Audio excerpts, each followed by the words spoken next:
Good morning. The Committee on Housing, Transportation, and Telecommunications is hereby called to order. Good morning to my colleagues, staff, testifiers present, members of the viewing and listening public, and most importantly, good morning to the people of the beautiful Virgin Islands. Welcome to this hearing on the Committee on Housing, Transportation, and Telecommunications.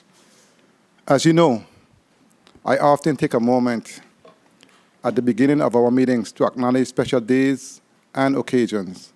And today is, to me, one of those very important days. September 30th is National Love People Day. And I want to emphasize how important this is.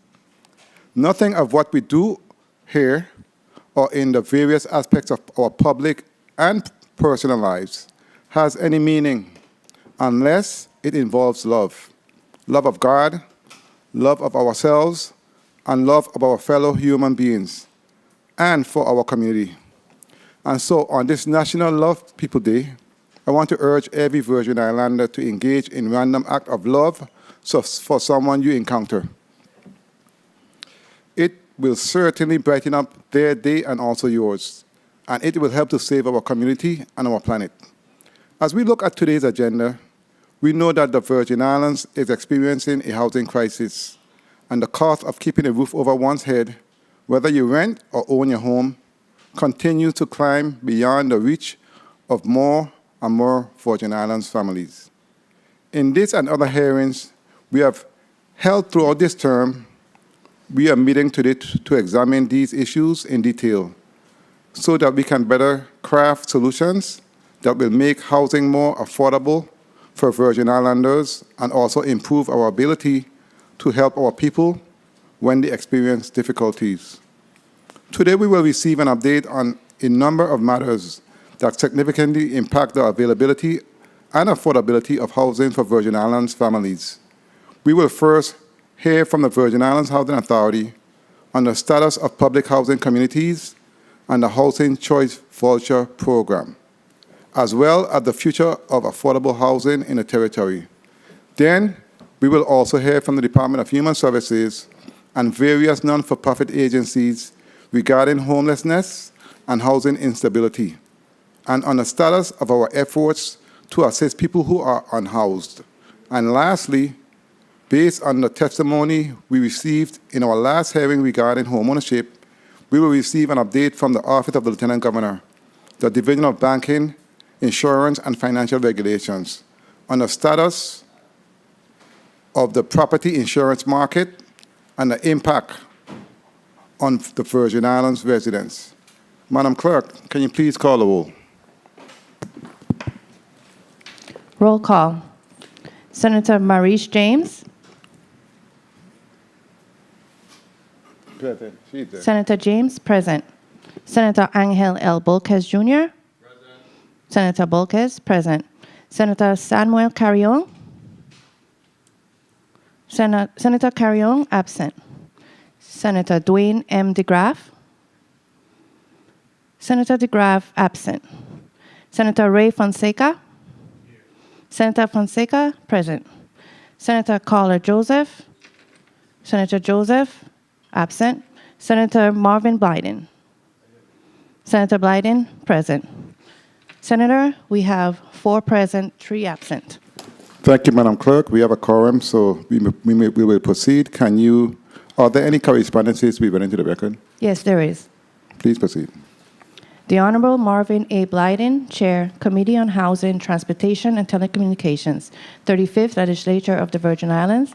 Legislature of the Virgin Islands, Capitol Building, P.O. Box 1690, St. Thomas, VI, 00804. Regarding late arrival to Committee on Housing, Transportation, and Telecommunications meeting. Dear Chairman Blyden, please accept this letter as my formal notice that I will be arriving late to today's Committee on Housing, Transportation, Telecommunications meeting scheduled to begin at 9 a.m. in the Earl B. Otley Legislative Hall on St. Thomas. Thank you for your consideration on this matter. Respectfully, Carla J. Joseph, Legislative Secretary, 35th Legislature of the Virgin Islands. Thank you, Madam Clerk. Are there any other correspondences to be read? No. Thank you. I must say it's good to see the folks from the Virgin Islands Housing Authority this morning.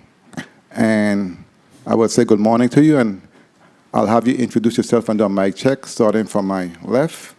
You may state your name and your position, and we will move forward from there. Good morning, everyone. Emanuela Perez Cassius, Director of Resident Wellness and Empowerment, the Virgin Islands Housing Authority. Morning. Good morning. Ween Williams Farrell, Interim Director, Asset Management. Morning. Morning. Good morning. Lydia Pell, Chief Operating Officer, Virgin Islands Housing Authority. Good morning, Ms. Bell. Good morning. Dwayne Alexander, Executive Director. Good morning, Ms. Alexander. Director Alexander.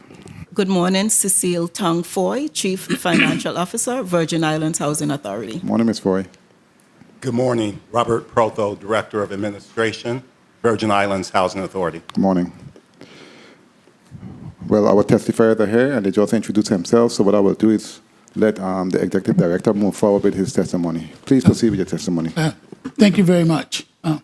Good morning, Honorable Senator Marvin A. Blyden, Chairman of the Committee on Housing, Transportation, Telecommunication, Vice Chair Marie C. James, and Senators Angel L. Bolquez Jr., Samuel Carrion, and Dwight M. Graff, and Ray Fonseca, and Carla J. Joseph.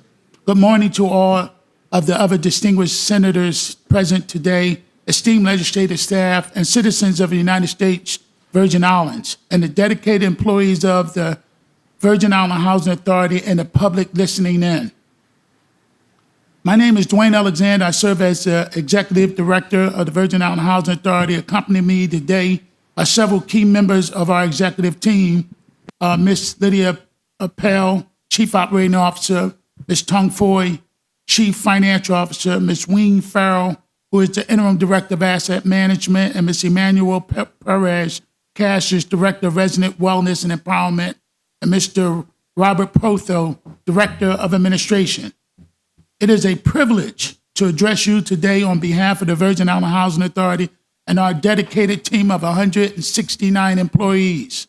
Their steadfast commitment and relentless efforts and services to our communities are truly commendable and warrant our utmost appreciation and recognition. Today, we will provide a testimony regarding the ongoing housing efforts in the territory, including the Housing Authority Strategic Plan for the transition of public housing and challenges faced by older public housing communities. Introduction. The Virgin Island Housing Authority oversees an extensive public housing portfolio comprising over 21 developments across 9 asset management properties, totaling 2,536 units. As a result of strategic demolition and redevelopment, initiatives, the inventory is expected to adjust around 2,000 units to address the pressing demands for affordable housing. We aim to revitalize or construct around 300 units annually. Prior to the hurricanes of 2017, the Virgin Islands Housing Authority was already confronting over $2 million in deferred capital improvements across its housing, $200 million across its housing stock. The damage inflicted by the hurricanes consequently added an estimate $240 million additional costs. Despite the allocations of substantial recovery funding, only a small portion has been utilized for necessary upgrades and underscore the urgent need for a revitalized strategic approach. Currently, we are progressing on 4 key redevelopment projects that represent a significant advancement in our efforts to revitalize and expand our housing inventory. These initiatives include the comprehensive rehabilitation of 354 units within the Walter M. Hodge, that's 248, and D. Hamilton Jackson Terrace communities. Additionally, we are initiating development of 144 new housing units through the Estate Duno redevelopment 22 Phase 1 and the 22 North Senior Redevelopment 22 Phase 2 projects. Concurrently, we are promoting home ownership through the sale of homes at Williams Delight Villas. This holistic approach not only aims to increase the availability of affordable housing, but also seek to advance community resilience and livability throughout the territory. The current housing revitalization and redevelopment projects. Waltham Heights, this revitalization project include 20 residential buildings and 1 community center / office / maintenance building. The plan calls for rehabilitation of 240 units and a non-residential facility to be determined, formerly planned as a senior citizen center. Construction on all these buildings is completed, and substantial completion was reached on September the 9th, 2024. J. Benton Construction Team is completing final punch list items to include landscape and touch-ups. The site currently has 122 lease units, and about 126 units are vacant and ready to be leased.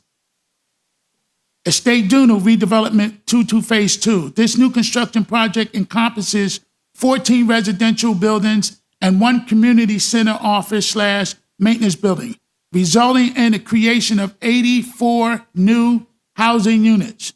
We are currently in the process of completing the environmental remediation work, which is anticipated to be finalized by mid-November. We are also awaiting approval for a substantial amendment to the CDBG and DR funds, which could allocate an additional $46 million to facilitate the completion of the project. Once these additional funds are approved, we plan to resume construction in the first quarter of 2025 with an expected completion date of December 2026. 22 North Senior Redevelopment 22 Phase 2. This project involves construction of a new 5-story building featuring 60 accessible units at the site of the Virgin Islands Housing Authority former central office in Anna's Retreat. Designed with a preference for seniors, we are targeting financial closing for this project in the second quarter of next year. The estimated completion date for construction is December 2027.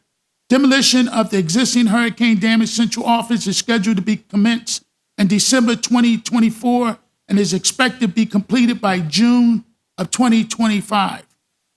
Hamilton D. Jackson Terrace and Alfonso Gerard Place revitalization. The comprehensive revitalization of the D. Hamilton Jackson Terrace will proceed as planned. However, the rehabilitation to Alfonso Gerard, also known as Bassin Triangle project, will be carried out under a separate contract by the Virgin Islands Housing Authority rather than by a selected developer partner as initially intended. The Hamilton the D. Hamilton Jackson Terrace project will involve the rehabilitation of 106 units, with an additional 4 units being converted into community service spaces.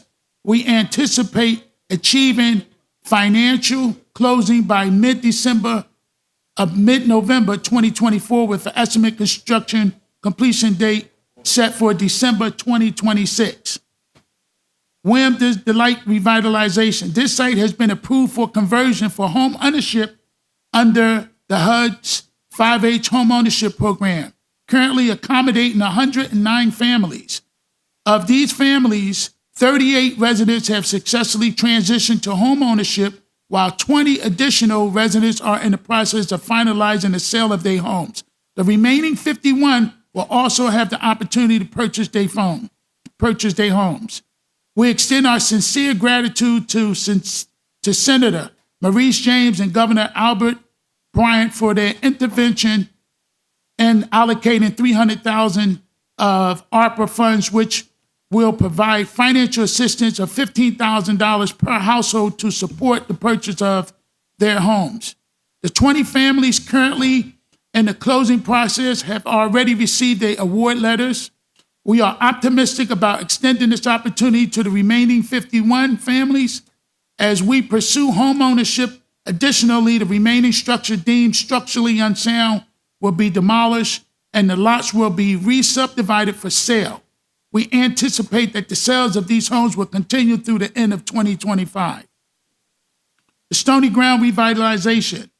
This is a 4-phase new construction project designed to enable seniors to age in place, with support services provided on-site through partnerships with the Department of Human Services and other relevant stakeholders and nonprofit organizations.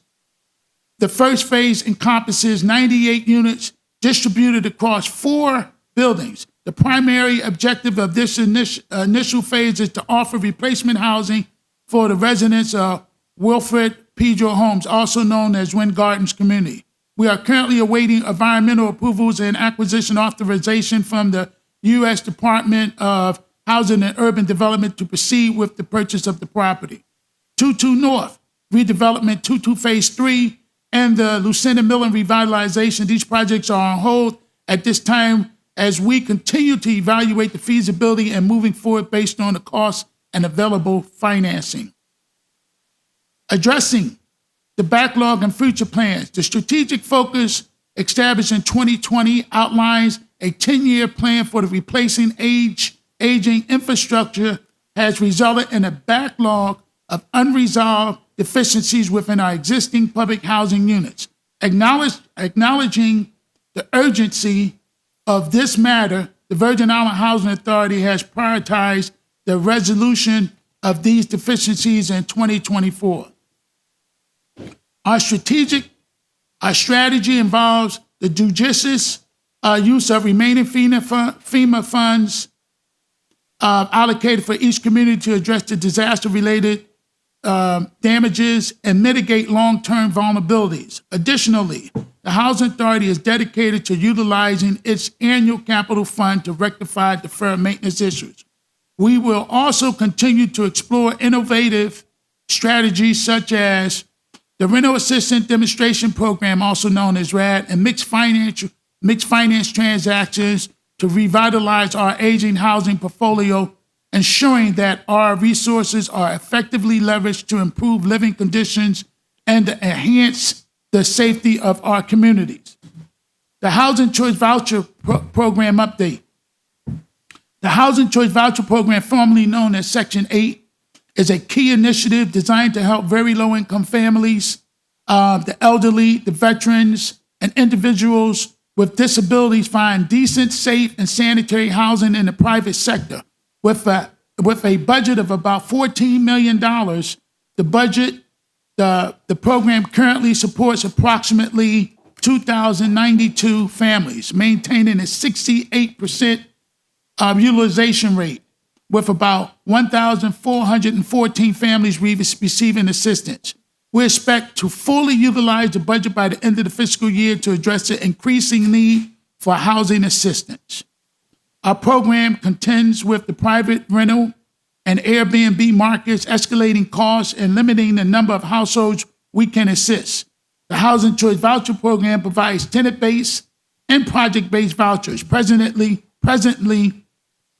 there are 1,605 applicants on the tenant-based waiting list and around 3,487 on the waiting list for the 6 project-based communities. Despite these challenges, we keep both lists open for new applicants. Currently, over 200 families are searching for housing, and we expect to distribute an additional 100 vouchers in the fiscal year 2024, highlighting the critical demand for available rental units, the average wait time for individuals on the tenant-based waiting list. In 2025, the Housing Authority plans to boost the Housing Choice Voucher Program reach and efficiency through innovative partnerships and processes involving improvements, collaborating with the University of the Virgin Islands. We aim to tap into students' digital expertise and energy to attract more landlords to the program, enhancing community engagement and program visibility. Additionally, the Housing Authority is actively building relationships with government agencies and efficiencies through innovative partnerships, private entities to expand the availability of housing options for participants. These efforts are critical for diversifying the housing stock accessible through the program. Simultaneously, the Housing Authority has expanded orientation sessions for housing for property owners to provide updates and greater feedback. This initiative will allow the Housing Authority to foster collaborative relationship with current and potential landlords. The program is streamlining the leasing process for our landlords to ensure that the housing assistance payments are delivered to our landlords rapidly to increase the program participation and bolster landlord confidence and participation. These measures are part of the Housing Authority commitment to widening housing accessibility, making the Housing Choice Voucher Program a key support system for the territory's most vulnerable populations. During fiscal year 2024, the Housing Choice Voucher Program received over 500 rent increase requests from landlords throughout the territory. We are continuing to receive an influx of requests for rent increases. This is a tedious process, and the program, with limited staff, is working feverishly to respond to all the requests for rental increases for our valued landlords. Beyond these operational demands, the Housing Authority is proud to manage 5 specialized programs under the Housing Choice Voucher Program, targeting the unique needs of the vulnerable populations within our communities. Despite their critical importance, we observe underutilization in these programs and are actively engaging with stakeholders to improve participation rates.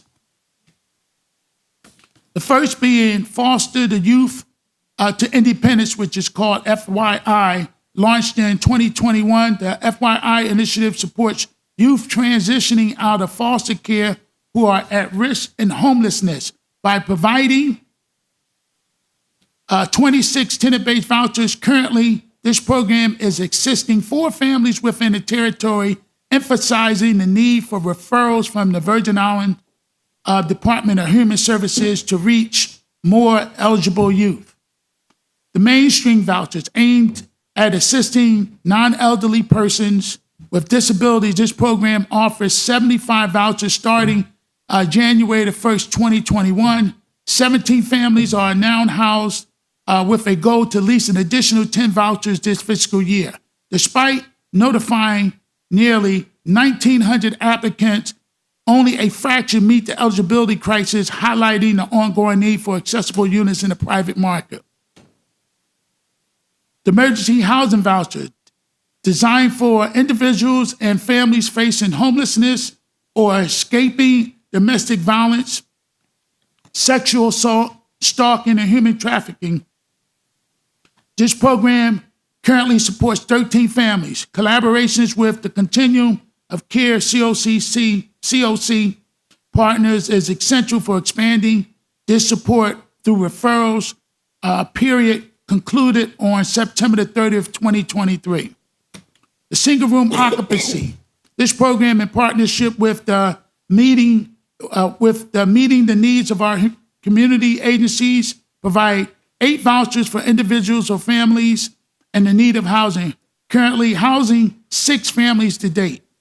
The Veterans Affairs Supportive Services, Supportive Housing, which is also known as the VASH program. This collaborative effort between HUD and the VA offered tailored support to homelessness veterans, currently assisting 6 veterans in the territory. Referrals from the VA are critical to this program.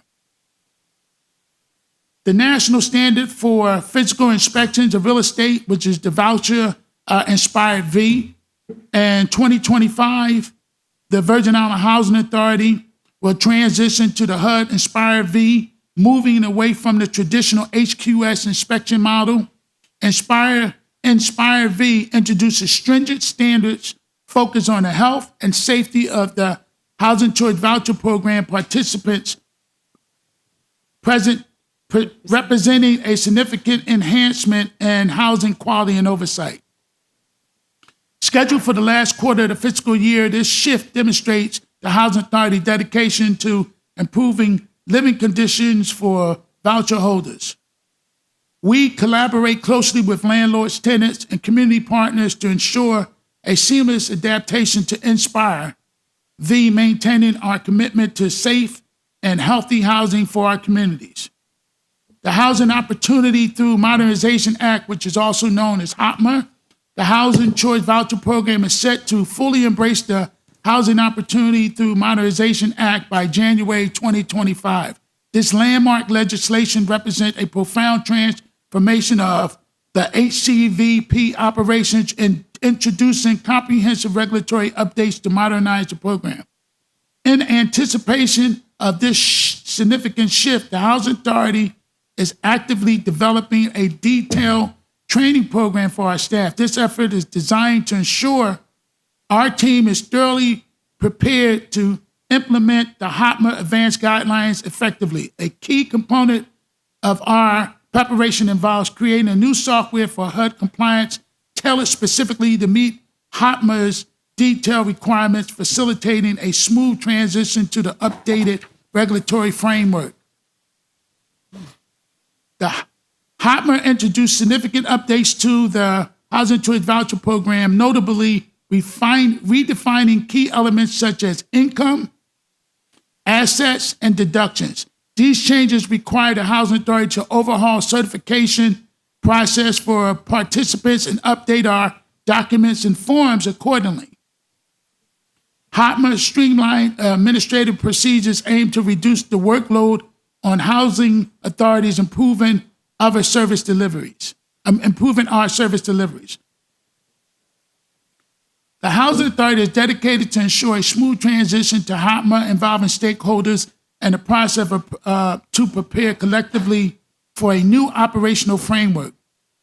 This approach reflects our commitment to enhancing an efficiency and effectiveness of the Housing Choice Voucher Program, consistent with our goals to deliver superior housing solutions. Operations. The Housing Authority Public Housing Inventory contains 21 developments grouped into 9 asset management properties, currently totaling 2,536 public housing units. In this section of the testimony, we will provide updates on the following areas: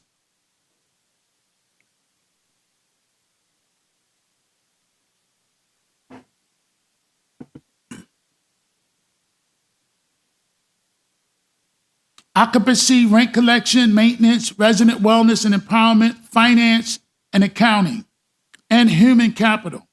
Today, I want to share an inspiring story of progress and dedication within our asset management team over the past year.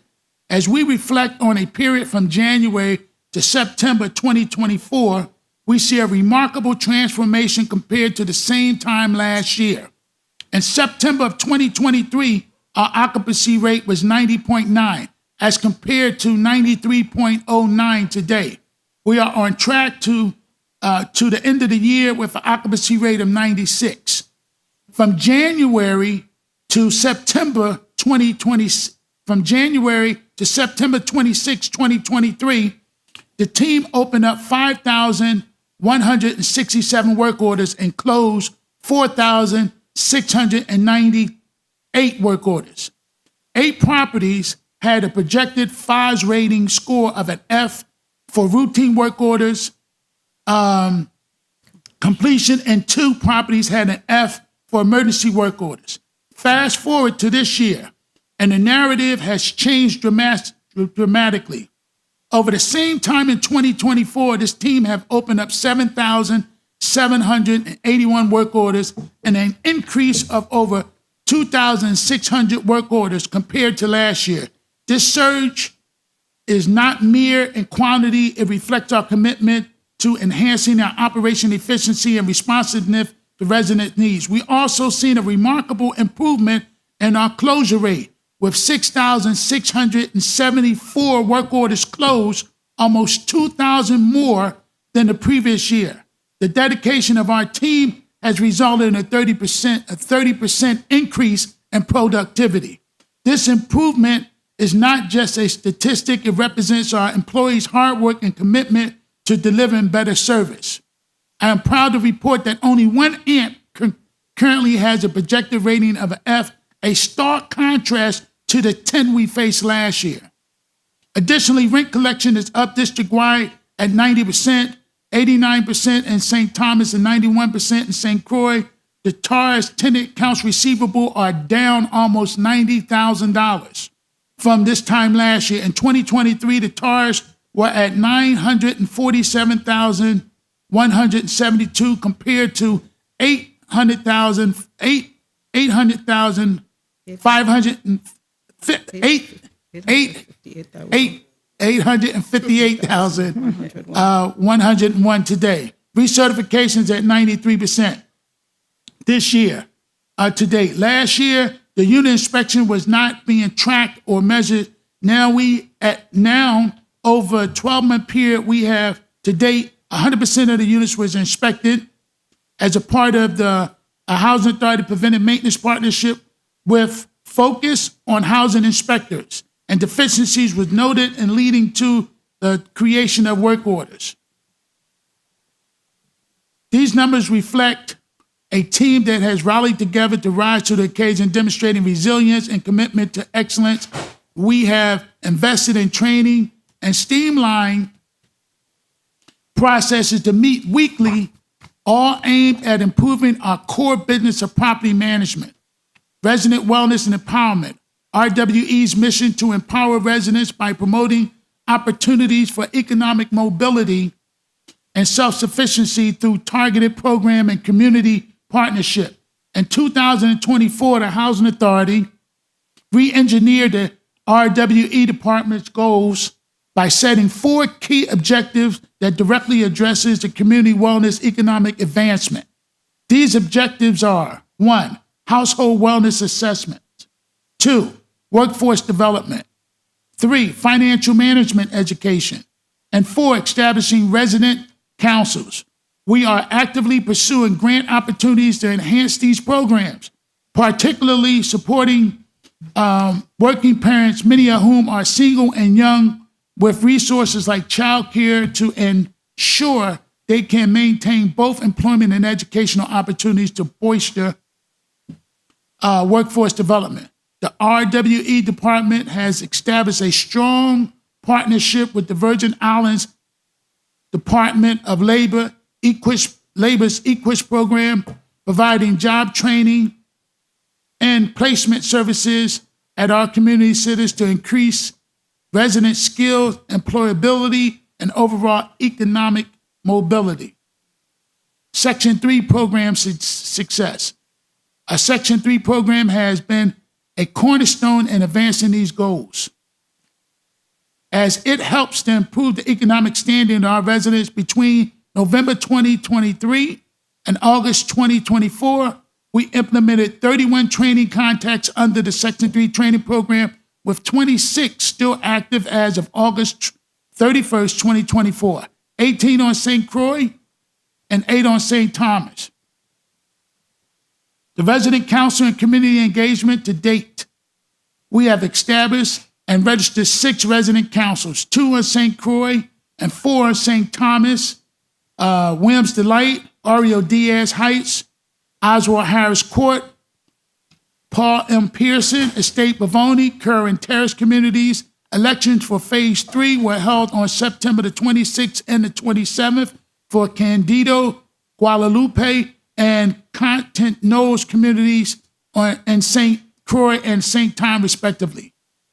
These councils will play a vital role in fostering communications, representation, and resident participation in key decisions that impact the communities. Assessment and family support, our efforts are driven by a clear understanding of the need of the Housing Authority families. As of August 31st, 2024, our assessment have identified 569 families categorized as follows: 180 vulnerable families with 0 or 1 inconsistent income relying heavily on subsidies, 106 moderate families with 1 consistent income source still relying on subsidies, and 283 stable families with 1 or more consistent income source and little reliance on subsidies. These assessments allow us to tailor our program to involve the needs of the residents. Success stories from the Family Self-Sufficiency Program. The results of our Family Self-Sufficiency Program, FSS program, exemplify the life-changing impact of our work. Since January 2024, 29 residents have been enrolled and 2 have already graduated, earning escrow payouts. 1 participant increased their income from $16,000 to $14,000, $16,000 to $41,000 after completing their diploma, and another who became a registered nurse raised her income from $12,000 to $102,000. 4 additional participants are on track to graduate, including 1 who earned a PhD and is now pursuing home ownership. In parallel, we have launched a public relations campaign and radio show tour encouraging residents to stay in the loop with the Housing Authority. We are also developing a technical solution plan to improve data management and reporting, ensuring timely and accurate information to further strengthen our strategic impact. Budget and funding needs. The department initiatives are funded primarily through grants. In 2024, we received $103,000 from the FSS program, $900,000 from the CPF Community Project funding, which is Delegate Plaskett's office, and $20,000 from the AARP Community Challenge. We are actively pursuing larger grants to maintain and expand our operations, including the HUD Ross 2025 and the HUD FSS 2025 and the next 50 and HUD capital improvements. Additionally, we have appealed a near miss for the HUD Ross 2024 grant, in which we fell short by 2 points. Through our partnership with Greater Challenges, our sub-grantee has been allocated $150,000 to establish a Housing Authority First Mental Health Center in Marley and Marley Additional Community. However, we continue to deliver these critical services to the 1,900 families who rely on the Housing Authority. We need stable and sustained funding. We respectfully ask the Senate to consider allocating dedicated financial support to assist our most vulnerable families, ensuring that our programs can continue to meet the national resident service standards and enable residents to achieve household stability and economic independence. Finance information. The Housing Authority management is responsible for establishing and maintaining the proper internal controls structured to safeguard its assets and ensure accounting data is accurately presented in conformity with the general accepted accounting principles, which is GAAP. Each year, our agency is audited by independent auditors. The Housing Authority audited financial statements for the year ended December 2022, found no incidents of material weakness of internal controls, and received an unmodified opinion. The Housing Authority had a clean audit with the Financial Assessment Subsystems, which is FAS, score from the U.S. the Housing and Urban Department Real Estate Assessment Center, REACT, of 22 points out of a maximum 25 points. We are closing out 2023 fiscal year audits to facilitate our auditors for the 2024 audit by making some adjustments to our procedures to highlight our financial oversight. Operating activities that Virgin Islands Housing Authority receive its operating revenue to support its operating expenditures are primarily from rent, operation subsidies, and grant provided through the U.S. Department of Housing and Urban Development. The authority's 4 major programs are asset management projects, as we refer to as AMPS, the Housing Choice Voucher Program, HCVP, and the Central Cost Center, the COCC, and the Capital Fund Program. The authority's long-term fiscal conditions continue to improve, yet it is important to note that without its efforts to streamline its operations and with anticipated financial support from the government of Virgin Islands, the agency will be able to provide better quality of life for its residents. The Housing Authority authorized funding from HUD. The total disbursement to date and amounts available to be drawn down from HUD from the electronic line of credit control. Actually, the authorized was $82,527,456. Dispersed and expended was $4,549,514,096, and available is $33,013,360. The Public Housing Asset Management, AMPS, HUD provides operating subsidy to the Housing Authority for the operations and management of its asset management project for the fiscal year 2024.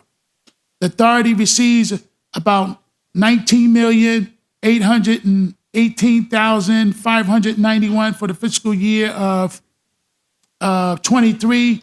The Housing Authority received $18,202,600 year to date.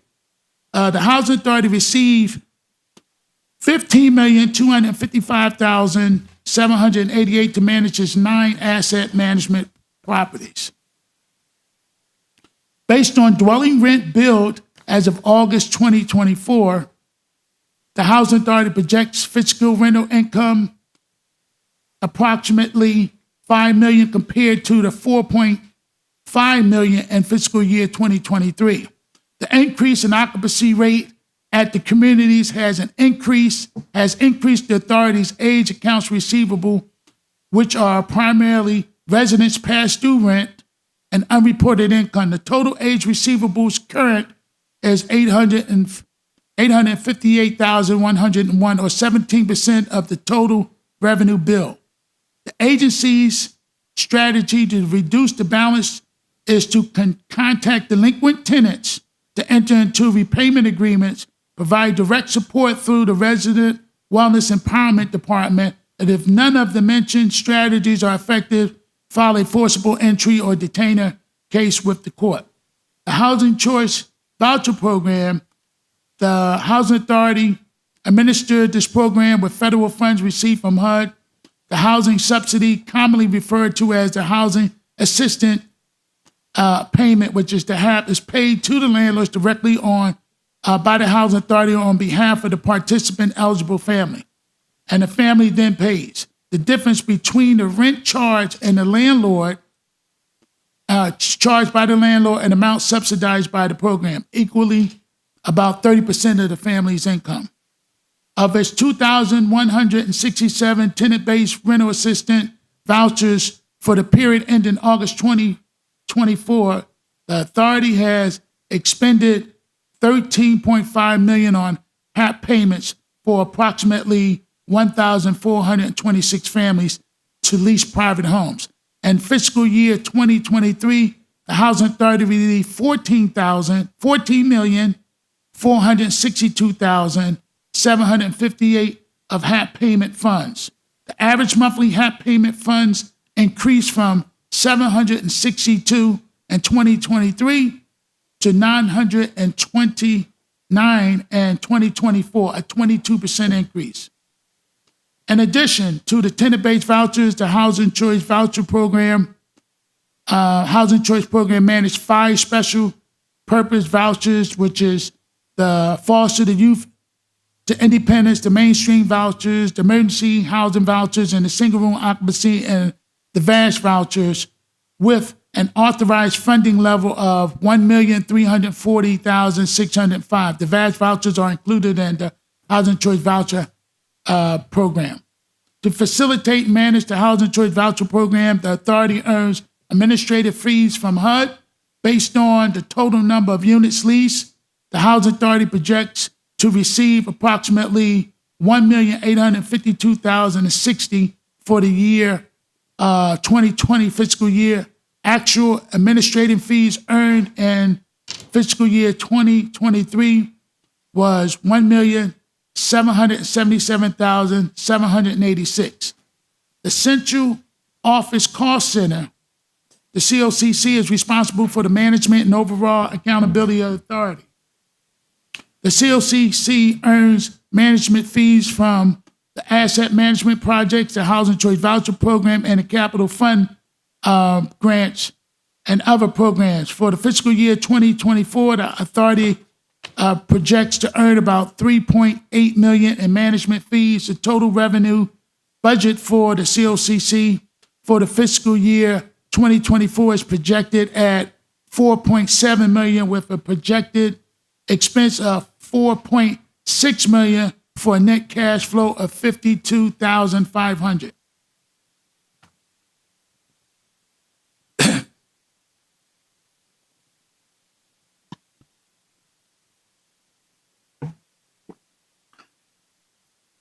HUD provides capital fund grants annually to the Housing Authority for development, financing, and modernization of the Housing Authority public housing developments and for the management improvements. The Housing Authority has 24 months from the obligation start date to obligate the minimum of 90% of the authorized amount of each capital fund grant and 48 months to expend 100% of each grant. Each year, the Housing Authority receives approximately $11 million in capital fund grant. For fiscal year 2024, the Housing Authority received $11,277,503 compared to $10,922,513 in 2023, a slight increase of $354,960 or 3%. For fiscal years 2021 through 2024, HUD authorized a total of $43,911,826 and dispersed about $23,405,009, with the remaining funds to be drawn of $20,506,817. Human capital strategy and overview, strategic focus, and our strategic shift towards rectifying the impacts of the natural disasters, focusing on our long-standing maintenance challenges and addressing the backlog of our aging portfolio. We are committed to enhancing internal capabilities. This entails a deliberate move away from the resilience on internal consultants and contractors, directly redirecting our focus towards developing our core competency in property management. Achieving excellence in this domain necessitates a well-trained, knowledgeable workforce equipped with the necessary skills and tools to drive our mission forward. Training and development. We have intensified our focus on staff training and development. Each department has a detailed training plan featuring monthly goals tailored to enhance the staff proficiency and performance. Moreover, our recruitment strategy transcended traditional job postings. We aim to forge strong partnerships with local educational institutions such as the University of the Virgin Islands, actively participate in job fairs and host open house. These initiatives are designed to engage directly with prospective candidates, providing them with comprehensive overview of the career opportunities available at the Housing Authority. In conclusion, our proactive approach to employees' development and engagement and participated to significantly enhance our service delivery standards while cultivating a more cohesive, motivated, and efficient workforce. By implementing these initiatives, we are laying the groundwork for sustainable improvements that will yield a stronger and more resilient future for both our employees and the residents we serve. The Virgin Island Housing Authority is unwavering in a commitment to realizing its vision of fostering sustainable communities where families can thrive economically. We are dedicated to improve lives and strengthening communities through the provision of quality, safe, and affordable housing. This commitment not only supports the well-being of our residents, but also contributes to the overall vitality and resilience of the communities we serve. Together, we are building a brighter future for all. Thank you, Director Alexander, for your comprehensive testimony. Madam Clerk, can you please mark Senator Dwayne DeGraff as present and Senator Carla Joseph? Thank you so much. Colleagues, before I go to my colleagues for their line of questioning, which will be 6 minutes, and it will go in the order of Senator Angel Bolquez, Senator Ray Fonseca, Senator Maurice James, Senator Dwayne DeGraff, Senator Carla Joseph, and then myself. And I will also ask questions throughout. But before I go there, I have a couple of questions in respect to the testimony. Ms. Perez, good morning. Good morning. How are you doing today? I'm wonderful. And you, Senator? I'm blessed. Let me ask you in respect to what you do in terms of working with the resident councils, etc., and all of the residents in the housing communities. Who deals with community services? You also do that? No, the managers. Are you talking about the mandated community Outreach. service in regards for residents whom are not working? Correct. Not only who are not working, but also residents who are working and or at a certain level in terms of what you spoke of in your testimony in terms of assisting them in getting home ownership, bridging the gap with their income when it comes to jobs, etc., and their goals. Who deals with that? We do. The coordinators, our resident wellness coordinators, do the assessment, and they're the first line of defense in regards to getting the needs met. And we go from there and expand out to our stakeholders, our quality of life consortium partners. Okay, the reason why I'm asking that question because I would like to know what that looks like.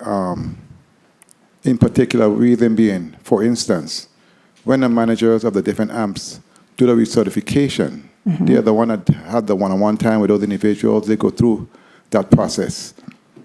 I know in the past, managers took that information and actually gave that information to other agencies in terms of based on their qualifications. For instance, if you have residents who are on flat rent, excellent rent paying history,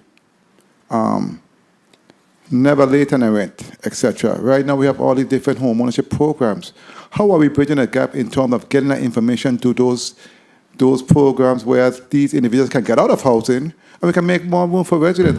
What does that look like and what are you doing in that space? I would like to know because I am not seeing that. It needs to happen. What's going on? So we are doing that, Senator. What we're doing is bringing these outside agencies into our communities. So they're on a rotation where they're being directly engaged. Keep in mind, resident empowerment is usually driven by the residents' interest and need. So when we speak with them and we encourage them to look into home ownership, then we connect them with the Housing Finance Authority. We're working closely with the banks to be able to connect those individuals who qualify for some of those programs to be directly connected.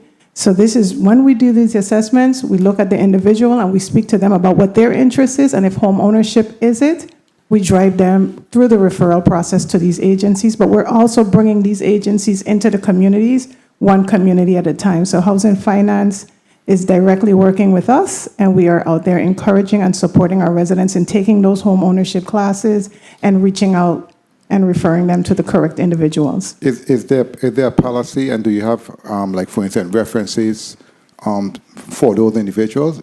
Is there some type of process that you have in place that you can point to? Absolutely. Our resident wellness and empowerment assessments are, like I said, is where we first start. We have those documents. We input it into our HMS system. We use that system to go back and check and see who they've been speaking to, what the outcome is. We follow back up on 6 months, depending on where we have assessed them at in their initial assessment. And how does that, what does that look like when it comes to residents and the FSS program for residents?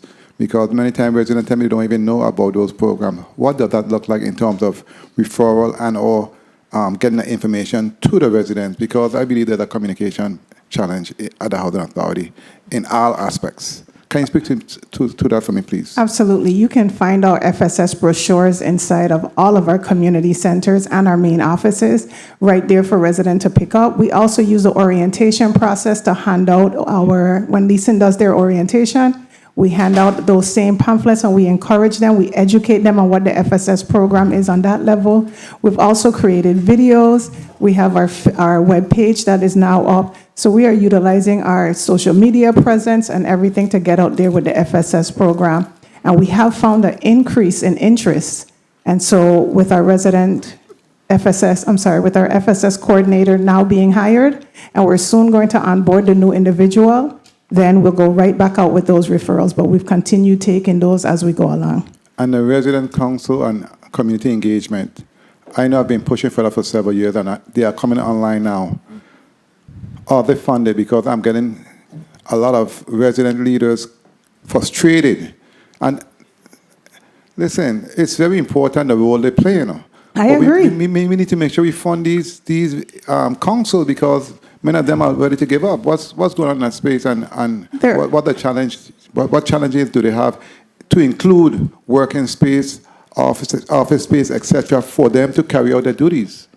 So I agree with you, Senator, that this is a new process, and we have been working diligently with the resident councils. Most of our properties are not necessarily having full site for offices, but it does not mean that they're not on the table to get offices. So the asset management team is working on clearing spaces and repurposing spaces for resident council offices. When it comes to their funding is directly attached to reporting also, Senator. So it's important to know that all resident councils do have funds available, but we do not draw down funds or put funds into their access without the correct reporting, including their annual report for the Lieutenant Governor's Office to maintain their nonprofit status and their training. So if they do not complete all of their training and all of their reporting, then there are some councils that has not received, but there are other councils who have received their funding because they are taking all of the corrective steps to ensure that we do it. To the new councils, are their training provided to them so they can know what their duties and responsibilities are? Absolutely. There is a series of training, Senator. Let me ask, in respect to asset management. Good morning, Ms. Farrell. Good morning. Speaking to the mic, please. Good morning. Thank you. Good morning. Let me ask, because I know most of the properties were cut, the grass was cut this weekend. Because I usually frequent all of the communities on a regular basis, talk to the residents, staff, etc. And there seem to be, number one, there seem to be a communication problem. And secondly, there seem to be many grievances in respect to working conditions and the way they are being dealt with, i.e., which affects the morale of the employee, which affects the productivity of the work, which affects the residents in many ways in terms of results when it comes to maintenance, when it comes to the grounds, etc. Let me ask you, in your opinion, the morale of the employees, on a scale from 1 to 10, what would you say that the morale is? I would like to have HR here, but they're not here today. HR is here? Mr. Provost, you're HR? Yes. Speak into the mic, please. Robert Protho, Director of Administration. Yes, HR reports to me, Senator. Okay. Very well. I'm glad to have you here today because I have some questions for you too. In respect to morale of the employees, what would you say on a scale from 1 to 10? On a scale from 1 to 10, I would rate the morale at a 7. 7? Yes. Very well.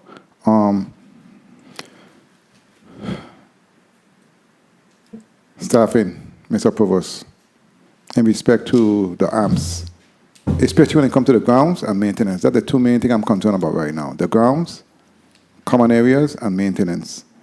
How many maintenance personnel do we have per AMP in the St. Thomas District and St. Croix District, and how many personnel do we have dedicated to the grounds in the St. Thomas District and the St. Croix District? Senator, we are in the St. Croix District. We're 100% staffed.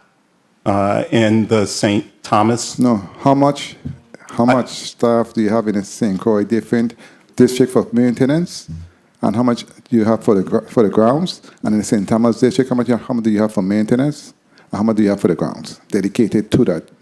I don't want a broad picture. I'm asking for a reason. Okay, good morning, Senator Blyden. So in the St. Croix District, we have approximately 13 equipment operators and 1 superintendent. For how many AMPs?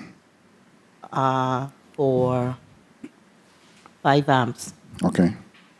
In the St. Thomas District, we have approximately 8 equipment operators, 2 that recently came on board within the past 2 weeks, and To make it 8 or? including the 8, yes. So 10. No. It's 6 plus the 2 that we So just you all brought on 2 more to make Yes. it 8. Okay. I just want to put on the record that in the St. Croix District, we utilize Section 3 workers to help build that staff. So the staffing on St. Croix isn't full-time. We also have the Section 3 workers assisting. We did reach out to various individuals, managers, been seeking assistance for Section 3 workers in the St. Thomas District, but to date, that hasn't been fruitful. Wow. So we have 8 full-time employees in the St. Thomas District that's foreseeing, it's 2 AMPs, but it's 5 communities. Very well. And the reason why I asked about morale, and I'm going to get to my colleagues just now because I have so much questions. And I've been hearing too many complaints as of late. To be honest, it has gone up tremendously since Mr. Farmer left. There have not been responses from my office from many residents who usually comes through my office for assistance, and the communication needs to be improved. The reason why I'm asking about maintenance, though, because on the grounds, because as I went through some of these AMPs, the workers have shown me situation whereas, it's been very hot lately, right? Sometimes it's 100 and change outside. Correct. And inside also, and it's like they feel and are being treated in a certain way, whereas they can't even go and, like, for instance, if they're outside for some time, they come in to get take a little 5, what have you, which is fair, with the temperature being what it is, and they're being told they can't sit in there, they have to go over there in the other shop where there's a bunch of chemicals, etc. I've been there, I've seen it, and I'm like, I don't understand though, Because even if workers are on the field working and you're not going to take a five for whatever reason, and some of the guys are older gentlemen, they should be allowed or have an opportunity to do that. And, we need to, work with the individual in terms of being a little more lenient and or having a little more empathy when it comes to our employees, because they're the ones that's going to make or break us. And at the end of the day, we have to look out for them. Okay, so I just putting that out there. In terms of number of employees, though, do you believe, Mr. Provost, that we are short-staffed when it comes to the maintenance workers? In order for you to reach your goals and objective when it comes to emergency repairs, routine work orders? Senator, over this year, we've added to our maintenance staff and closed the gaps in terms of the number of vacancies we had. And what's that number? How many vacancies do you have? We currently have 8 vacancies in the asset management department. 8 vacancies in the asset management department for the St. Thomas district, and how much for St. Croix? Total? That's total, Senator, yes. Total? Correct. Okay, let me ask you another question then. How many maintenance workers do you have in the St. Thomas district, and how many maintenance workers do you have in the St. Croix district?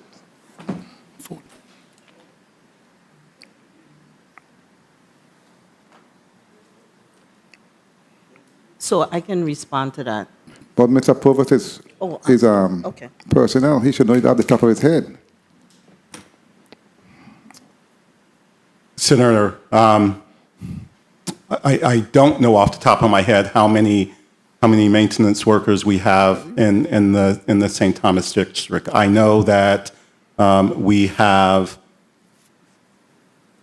1 vacancy for MM1, and we have, I think, 3 vacancies for MM2s. But I don't. Okay, do you know how many maintenance workers, based on your policy, you have per AMP?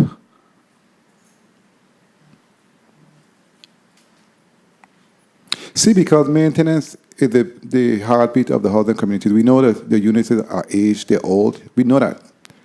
And it's very important when it comes to your mission, safe, sanitary, and decent housing to all the housing communities. And I've been speaking to a routine maintenance plan for years. But there's no way you can do any type of routine maintenance if you do not have the staffing.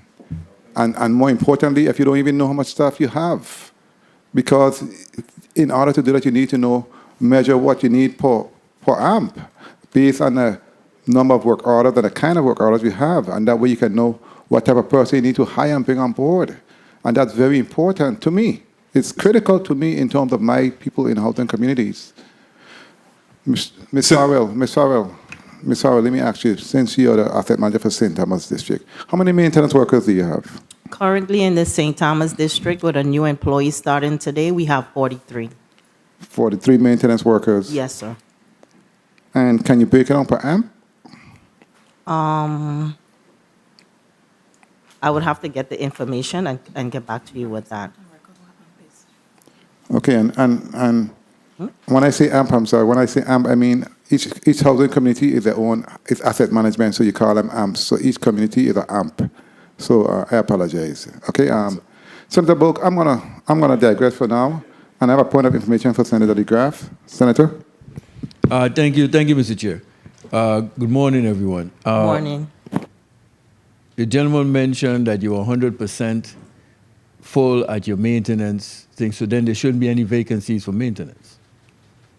The vacancies are in St. Thomas. Right, but you mentioned you're 100% full on St. Croix? Correct. Oh, okay, so not St. Thomas. All the vacancies are on St. Thomas That's correct. for maintenance. That's correct. That is correct. Okay, thank you. Thank you, Mr. Chair. Thank you, Senator DeGraff. Senator Bulquez, you're recognized for your 6 minutes. Thank you, Mr. Chair. Good morning, Mr. Chair. Good morning, colleagues. Good morning to the listening and viewing audience, and good morning to the Virgin Islands Housing Authority testifying panel today. I wanted to ask a question concerning the chairman's query. about maintenance. I know that you mentioned in your testimony that you are recruiting talent and partnership with local education institutions, University of the Virgin Islands for a skilled workforce. How has that been working out? How many workers were you able to attract through that program? No, or we that are relationship? still building that relationship, You're still building that Senator. relationship. Yes. Okay, very well. They're a part of our Okay. Quality of Life Consortium. There is about 21 partners in the territory right now working together to increase and better sustain our housing in the Virgin Islands. Okay, that seems like a very important part of the solution to this query here, is making sure that those relationships exist so that you can attract the proper amount or quality experienced maintenance workers that you need. Not that we don't already have some, but obviously they have a lot of work to do. Concerning, let's talk about housing supply and demand. Your testimony pointed out that there's 3,487 applicants in waiting for project-based communities, and you also mentioned 1,605 applicants currently in the tenant-based waiting list. Can you provide more detail on how you prioritize applicants, and especially given the critical demand for housing in the territory? How are you prioritizing that? Thank you, Senator Boquist. Yes, we do have a waiting list for our tenant base and our project base. We do have preferences for folks as they are pulled off the waiting list. But what we've been running up against is that, for the most part, while we have 1,000 people on the waiting list, it normally takes us about 200 folks to pull off the waiting list to get a handful of people that qualify for the actual program. I know, but you have to also, I'm speaking to the choir here, but you also have to be cognizant of the high demand of affordable housing in the territory, because you have a project or projects to build 300 units by so-and-so time frame. I think it was 2027. If I'm incorrect, I'm not sure. I think it was 2027. And that seems pretty crucial right now based on those numbers and what you're trying to go up against. Concerning those projects for those 300 units, how is that being funded? And I'm sure the federal side, but can you make that mark? Can you hit that 2027 mark is my question. Well, we actually pushed it out a little bit further than 2027. That's some of the actual projects that we're working on currently. It goes out to 2027. Some of them go out to 2026. Some of them go to 2027. So we're actually making assessments as we develop and we move forward. We determine what our next steps would be after we get to a certain point. But to answer the question, we do have adequate amount of folks to be able to fill the units, depending on the unit size. We have been running up against some challenges with 2 bedrooms and 1 bedrooms in some cases. It actually depends on what units that's available out there. Okay, and then still you have to work in unison, or try to work against, I should say, the Airbnb market, which is gobbling up a lot of what would be potentially considered housing units. And how are you attracting more landlords so that you can sort of alleviate that challenge that you're seeing? So thank you very much, Senator Boquist. Yes, so we actually reached out and tried to increase our fair market rents. We made a request. We was at 120%. We actually sent out a letter to request another 100 to go to 150%, because the cost of a 2-bedroom rental or a 3-bedroom rental is a lot different for us, amount that we pay versus what the private market is. So it's very challenging. But what we do tell landlords all the time is that we are very stable. They'll be able to get a check every single month. And if they have a mortgage or they have a debt on that property, they can depend on receiving a monthly paycheck every single month without any hesitation. So that's the advantages of working with the housing authorities versus working with someone collecting money on the side trying to be a landlord. Is there a timeline for that 150% request that you mentioned? Hopefully we hear back from it in the next couple months, but yes, we put it out there. We had 120, and we like to get to 150. And hopefully that attracts more landlords, because that does sound a lot better. I really hope that works out. And I don't want to abuse my time. It's almost finished, and I wanted to ask a question 30 concerning seconds. the post-hurricane recovery. You mentioned approximately $240 million in costs and already $200 million deferred into capital improvements. Can you provide an update on how much of the recovery funding has already been spent, and what are the key areas that are remaining to be unfunded? So some of the money we spent, we actually use it for our development at I Am Hodge. And what we are looking to do is spend a bulk of that money addressing some of the issues that we was impacted during the hurricane, specifically roofs. We are going out for many RFPs starting January 1st to put these contracts on the street to start addressing all these deferred maintenance that we addressed in the past. Okay, and Mr. Chair, thank you, Mr. Chair. Concerning those same theme of funds, what portion of those funds are actually deferred to maintenance or to maintain the current amps that are under your jurisdiction? So it's all for all the amps? Yes, For everything? for all Okay. the properties damaged. And what we had done, we made full assessments, and while making these assessments, we are determining what properties have the most extensive damages.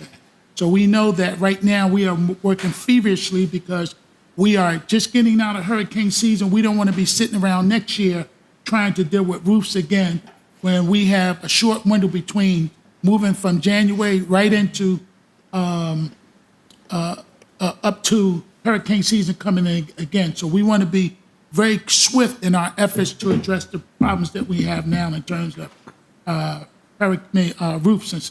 roofs damages and some structural damage.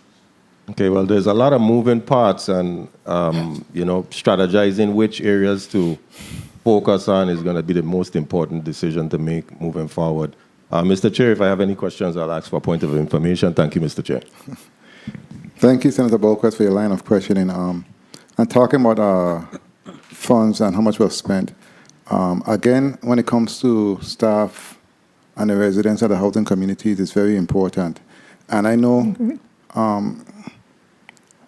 Mr. Alexander, I did a walkthrough with you of a couple communities, and I was there up to last week again, and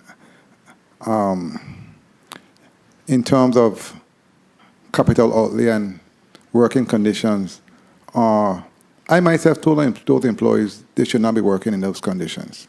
Contact those. I got some pictures, and I might put them up. I'm contemplating putting them up. There is mold.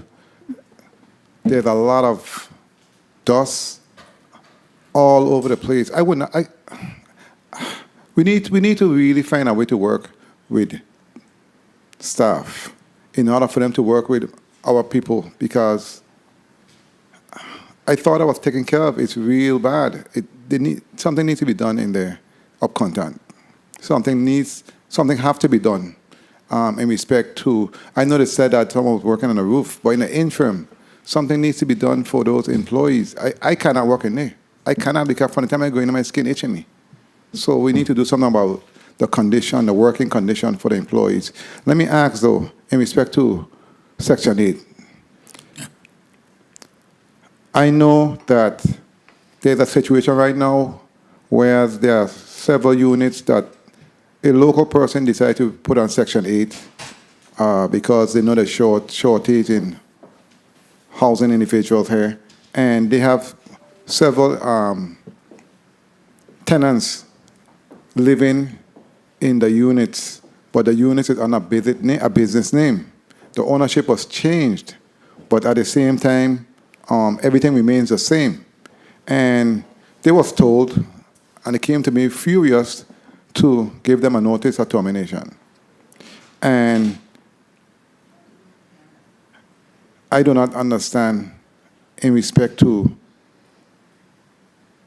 us basically trying to provide housing for people and trying to be creative, and for a business owner who has several properties under their business name, give the property to the housing authority to bridge the gap. And we reached out to HUD, and we looked at the website, the HUD website, and it states that the local housing authorities need to provide forms in terms of ownership and basically, let me be specific, the change of property ownership form. The housing authority is responsible for that. Do we have any because it's not on our website, do we have any of such forms? Yes, we do have forms. We have those ownership forms? So how does that work? Can you speak to me in that respect? Because we talk about several tenants that's going to be homeless, and they were told to give them a notice of termination. The landlord themselves say they're going to give them 3 months because they understand there's no place to put them and they don't want to throw them out, but at the same time, they have to do what they have to do. What does that look like, and what can be done in that space? So thank you, Senator Blyden. Yes, you can fill out the form, get the required information, and make sure that they qualify on the program. But we do have those documents. So how are the landlords supposed to know that these forms have to be filled out instead of telling them they have to fill out a form, tell them to give the person notice of termination? How does that work? But they can reach out to my office. I would glad to walk them through the process. Again, I feel it's a communication problem, because if I am the landlord, I'm the housing authority, and I have a situation like that, and I know we're looking for housing every day. We try and get people on the list every day because they have an excellent program. You let the landlord know, the other business owner know, listen, you need to fill out this form so you can assure that this person don't lose their voucher. Right or wrong? That's the way it's supposed to work. Yes, and our Section 8 program is very competent at that level. If someone reached out to them, I'm sure they will provide them that information. Again, I agree. It's an excellent program. It provides housing for our people, and it provides income for a lot of homeowners. It's an excellent program. Don't get me wrong. Again, policies and procedures and how we communicate. Perfect example. Over a year and a half ago, after the hurricanes, I was advocating for some time in respect to our housing crisis in the territory and the voucher and the time frame in terms of extending the time. And I was told that this is the time frame. After that, a lot of people had to leave the island because they lost the voucher. I went too hard, and HUD said it don't work like that. The housing authority need to give them authority to do what they need to do based on their situation. So basically, I was lied to. It don't work like that, and it's frustrating for me as a senator and a public servant and my colleagues, because Heritage, you tell me one thing, HUD is saying the next. I know, working for the housing authority, HUD is very lenient.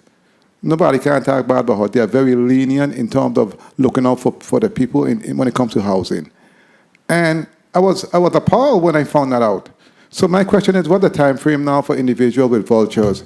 How long I know it affects how they operate, but at the same time, what's the time frame right now for people with vouchers? What's the time frame for them to use those vouchers based on our situation, because we are in a crisis? Okay. So typically, they are originally for 60 days, and then they extend them to 100 and give you another 30-day extension. If you have disability, it go up to 120 days. Here in the territory, we have allowed folks to keep vouchers longer than a year. Correct. Yeah, for longer than a year. Correct. Since that time. Yes. Since I brought that to their attention, but again, I believe it should be based on the circumstance. It should be every situation is different. It's all not the same. Some people don't really look. Some people, whatever the point is. But if you see someone that's really trying and they bring in a documentary and they went to 50 places and they still didn't find a place, it should be based on the circumstances, period. You see what I'm saying? That's what it should be based on, because we know what's going on here in the territory with housing, and we should not make it harder for individuals to lose their voucher and have to start all over again and wait another 5-10 years. I think that's That's not the way we should work with each other in such a small space. Yeah, thank you, Senator. Yes, we do extend them, and we have several cases that folks typically have a voucher longer than a year. Very well. Thank you for that. Senator Fonseca, you're recognized for your 6 minutes. Yes, thank you so kindly, Mr. Chair, and pleasant good morning to the distinguished panel from the Virgin Islands Housing Authority. I don't know if most people know this, but I spent most of my career sitting in you ladies and gentlemen seat, and I know it's sometimes it's a hot seat, and I want to congratulate Mr. Alexander. I think you have capable, experienced staff with you, and I'm glad to see that you continue with your capable staff. But, I want to congratulate you, the 7,781 work orders. Yeah. Increase of 2,600 work orders over last year. So that's very good. It shows that your team is completing the work orders, which is good. Real quickly, Corwin Terrace is how many units down at Corwin Terrace? 126. Okay, 126. And Pearson Gardens is how much? 120. 120. And Oswald Harris Court is 300? 298. 298. 298. 298, okay. Okay, so then those three communities are 550 units. So I want to throw something out here real quick. All of those communities were built over 50 years ago. Some of them were built over 60 years ago. So it don't matter what kind of maintenance and modernization you're doing to a 60-year-old building, it is past its useful life. Would you agree with that?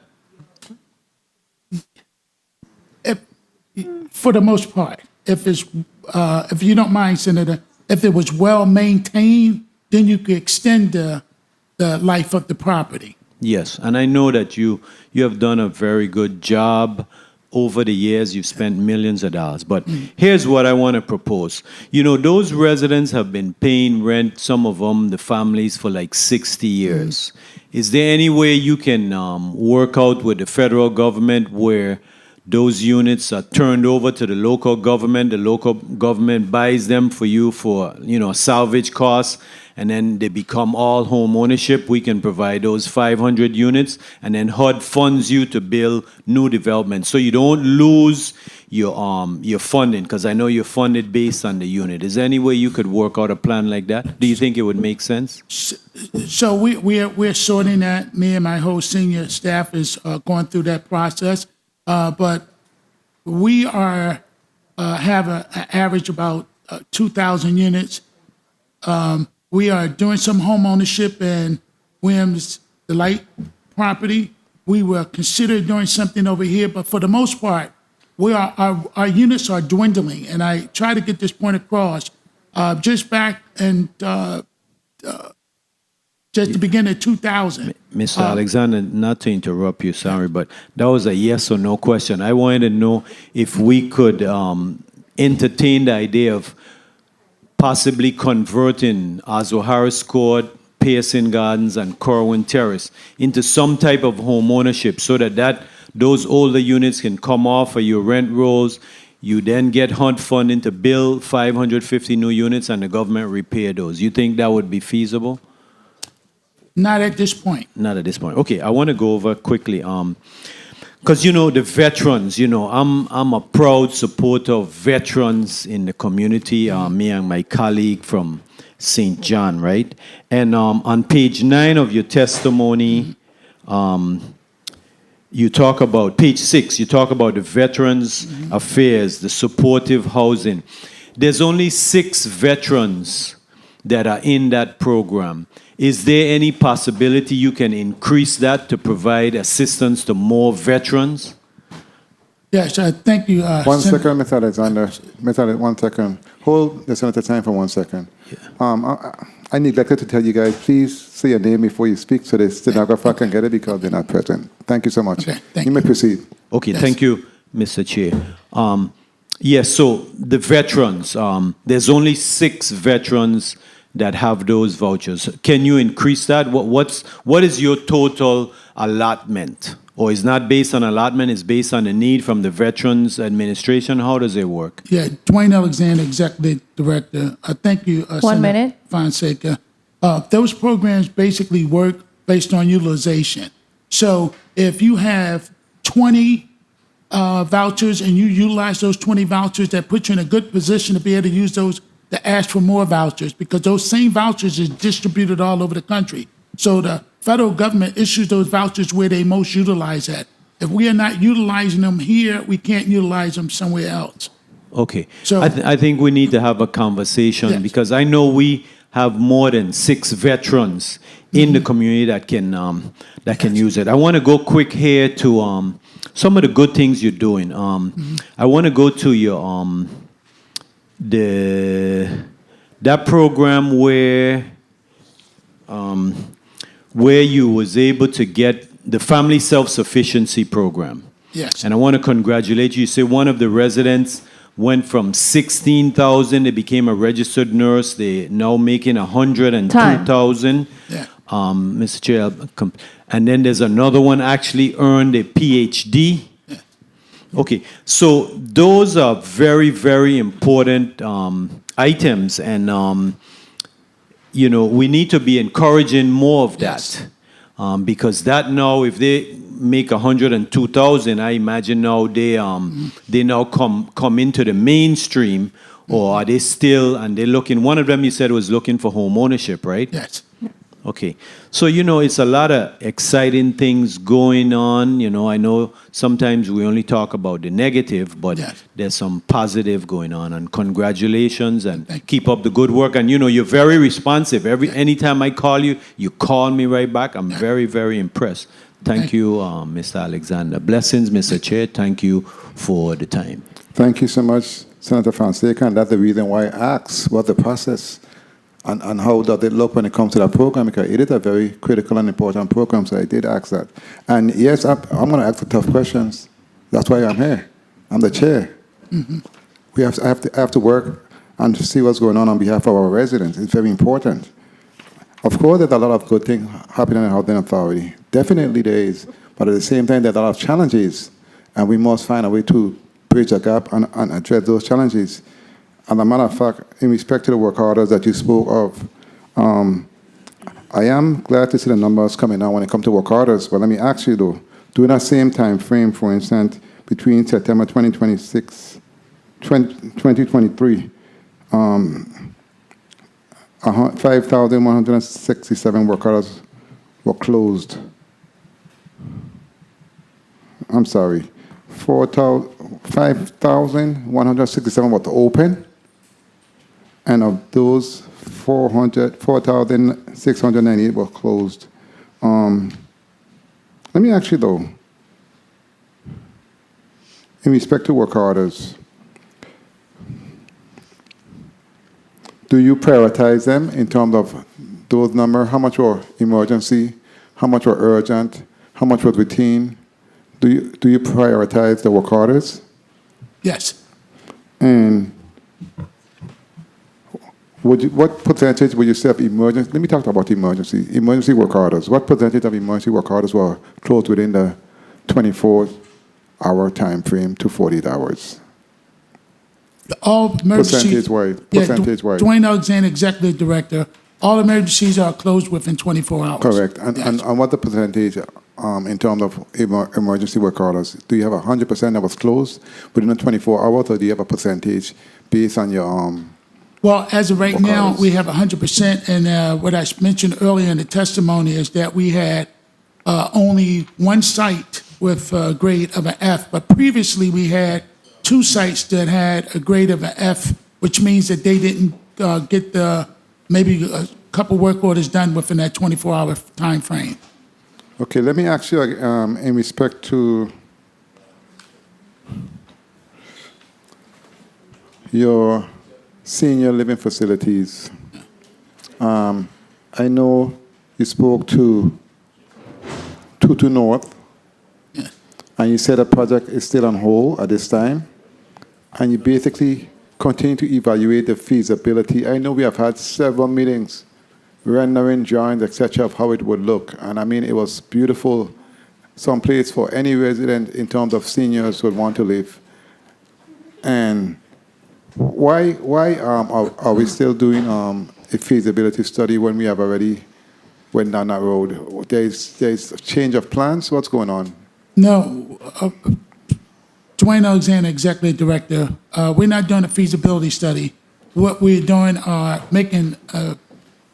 going back to do an assessment based on what we're actually doing. We actually have several projects in the queue right now that we're actually working on. And we will reevaluate because based on the cost of construction and the cost of doing work in the Virgin Islands, we have to reevaluate how would we best address Lucinda Milling going in the future. And I believe during that time frame also we had conversation about senior housing also, Holswell Harris Court, where the field is at. Is that still part of the plan or? Yeah, we are working on senior development right now as we speak. Well, we are working on it as we speak? Yes, we're moving forward with that, the plans to develop those units. In Harris Court? 2-2, not at Harris Court, 2-2. I was talking about Harris Court though. Yeah. After 2-2, there was some other unit that was part of the plan in terms of futuristic, anticipated.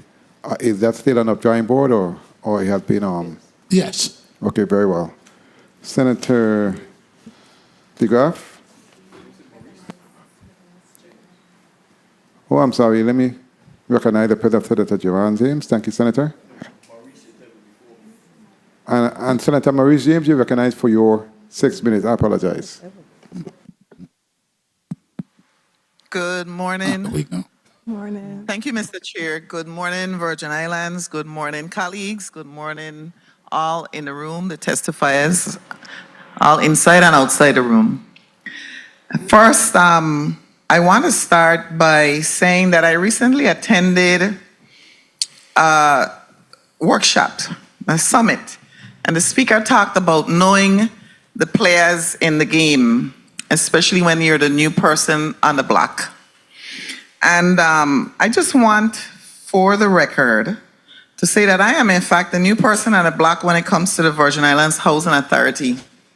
And I learned that Senator Blyden started the same day with COO Pell when we were handing out the grant award letters, that Senator Carla Joseph also worked at the Virgin Islands Housing Authority, that now the CEO, Carl Knight of WAPA, also worked at the Housing Authority, that the Honorable Governor, Albert Bryan, worked at the Virgin Islands Housing Authority, and that the Director for ODR, Adrian Williams, Octolane, all worked at the Housing Authority.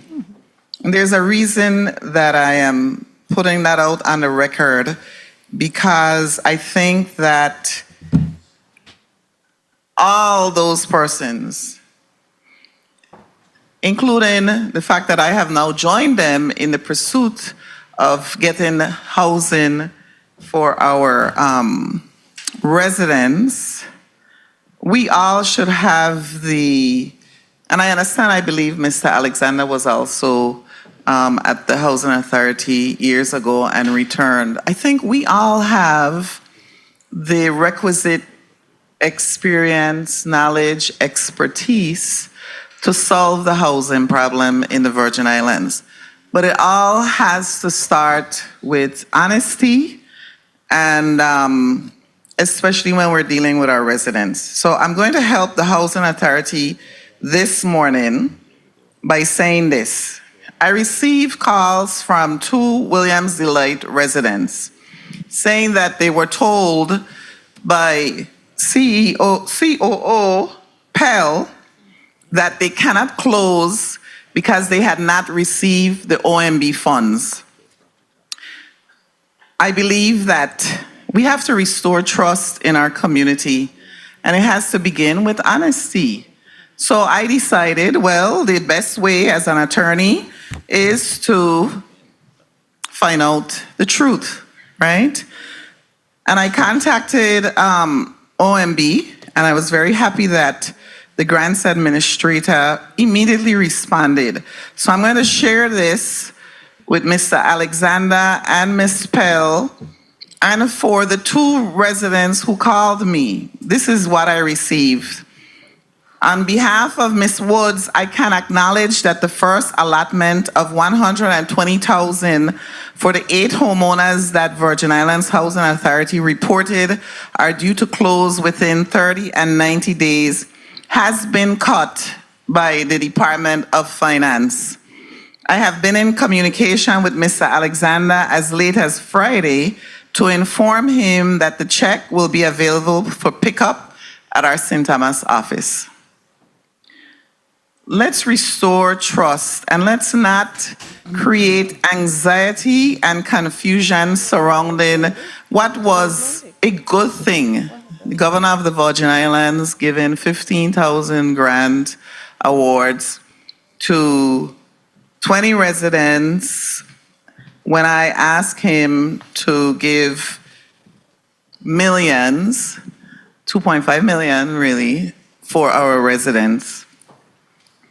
We just need to stop the foolishness, really. I agree with Michelle Obama. We just need to stop the foolishness that goes on when we're dealing with people who really rely on what we say to them and then respond emotionally and call Senator James. And by the way, I told them, and I will say this again, I am in this with the William C. Light residents for the long haul. But let's not continue to create confusion.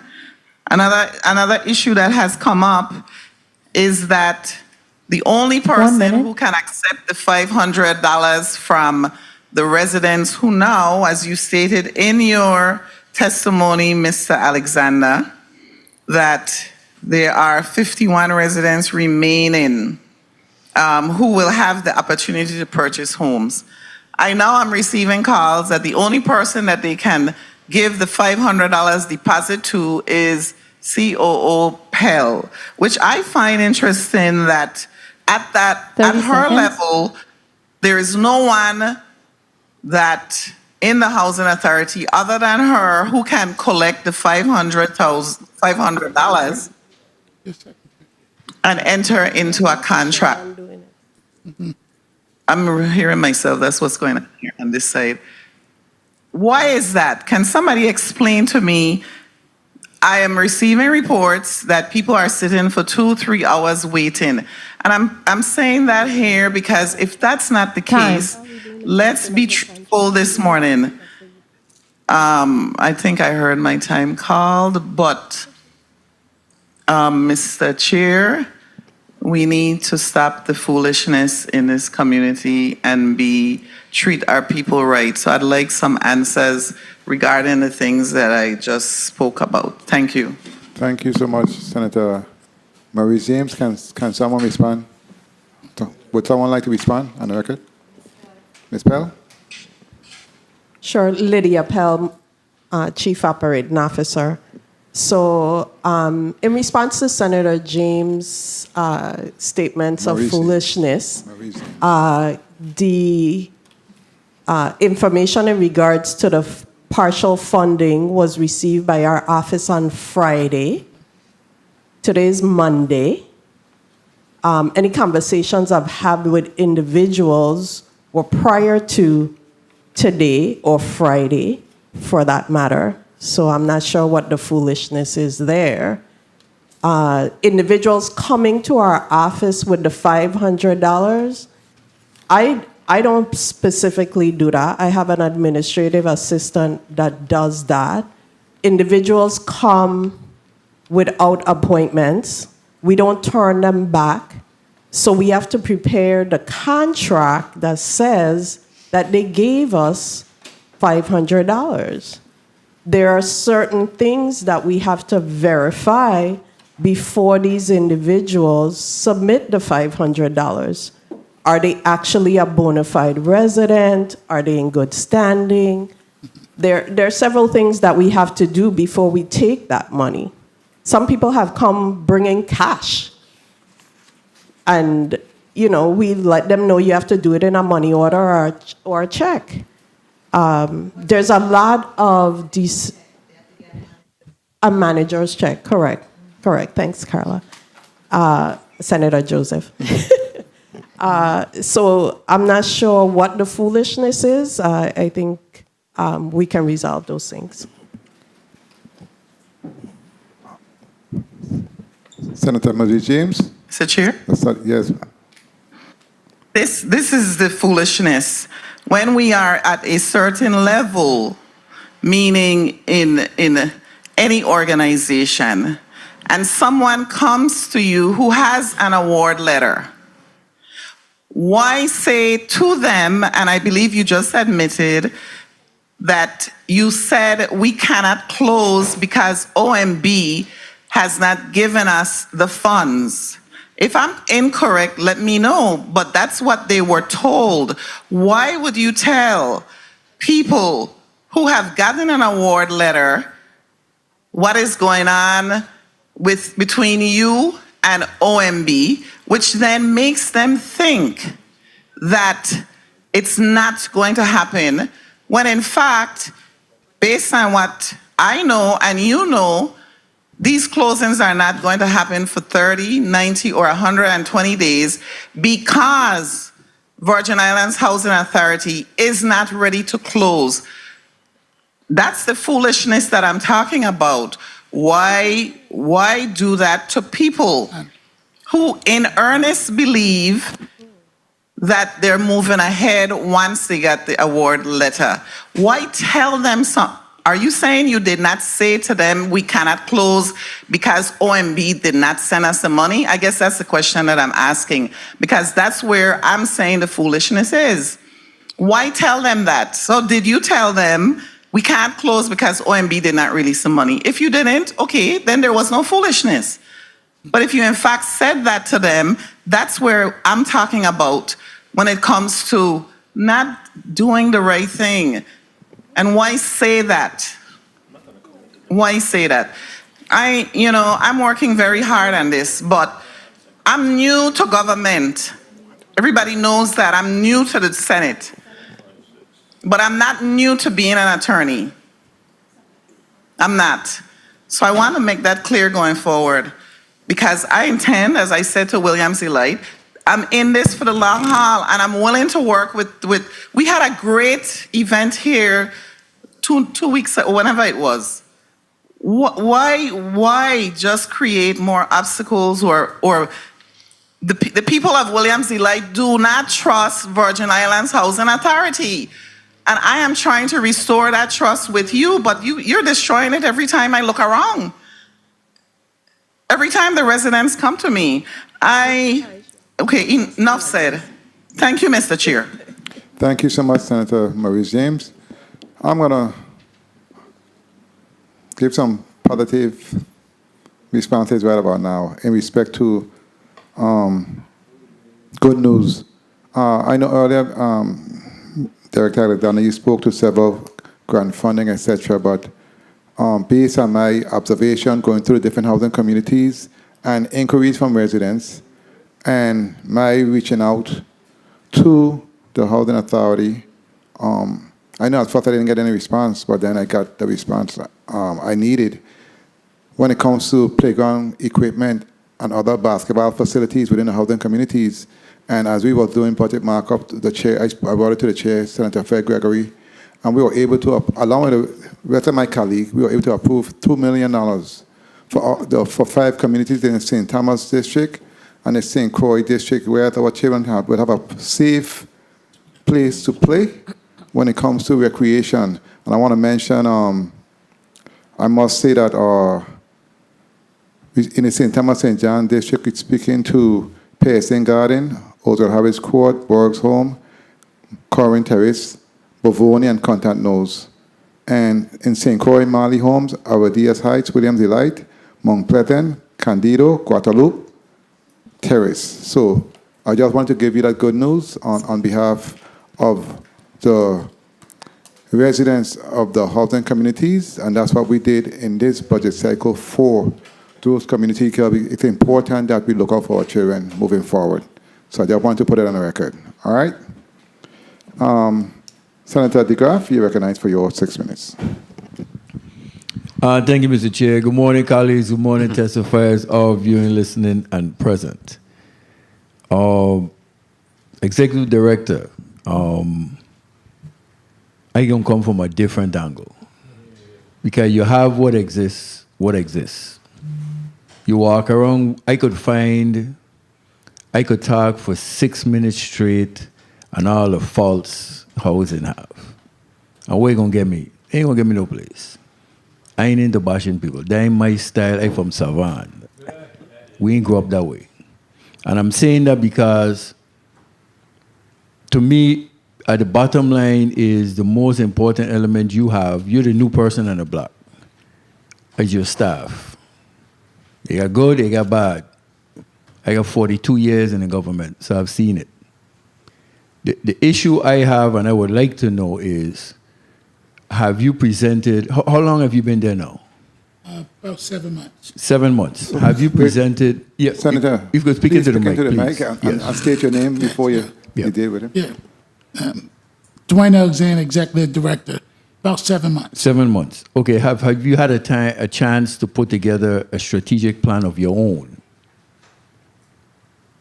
Yes, I have. Okay. Have you had a chance to deliver that strategic plan to your staff?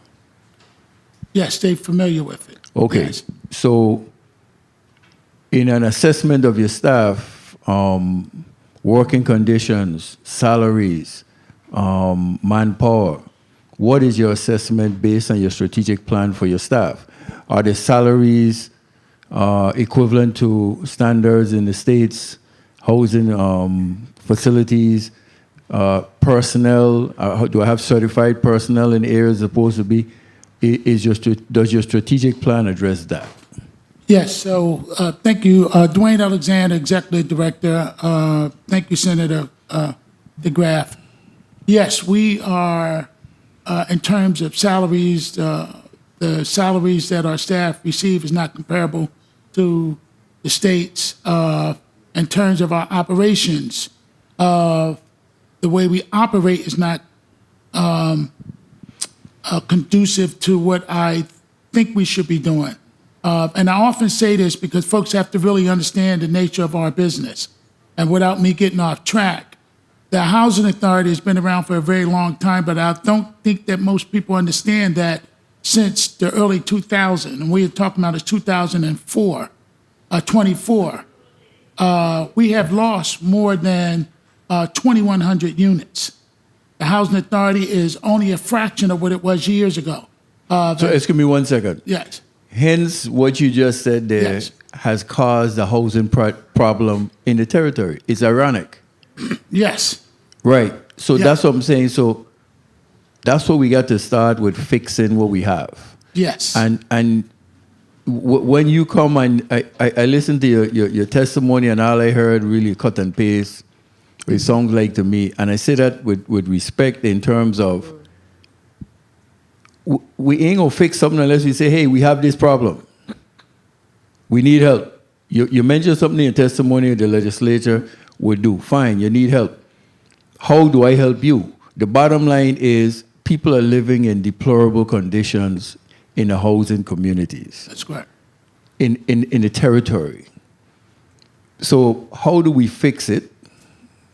Not chicken fix it. How do we fix it? Because right now, Dunu project is still offline. Ras Valley, Hidden Valley is offline. And the Tutu High Rise. Hundreds of housing stock, the offline. You have federal money. You mentioned in your testimony about something about where with the ending of the remaining federal monies. Yes, remaining FEMA funds. How much money is left in the FEMA funds to complete the building out of all of these neighborhoods or facilities? How much money is left?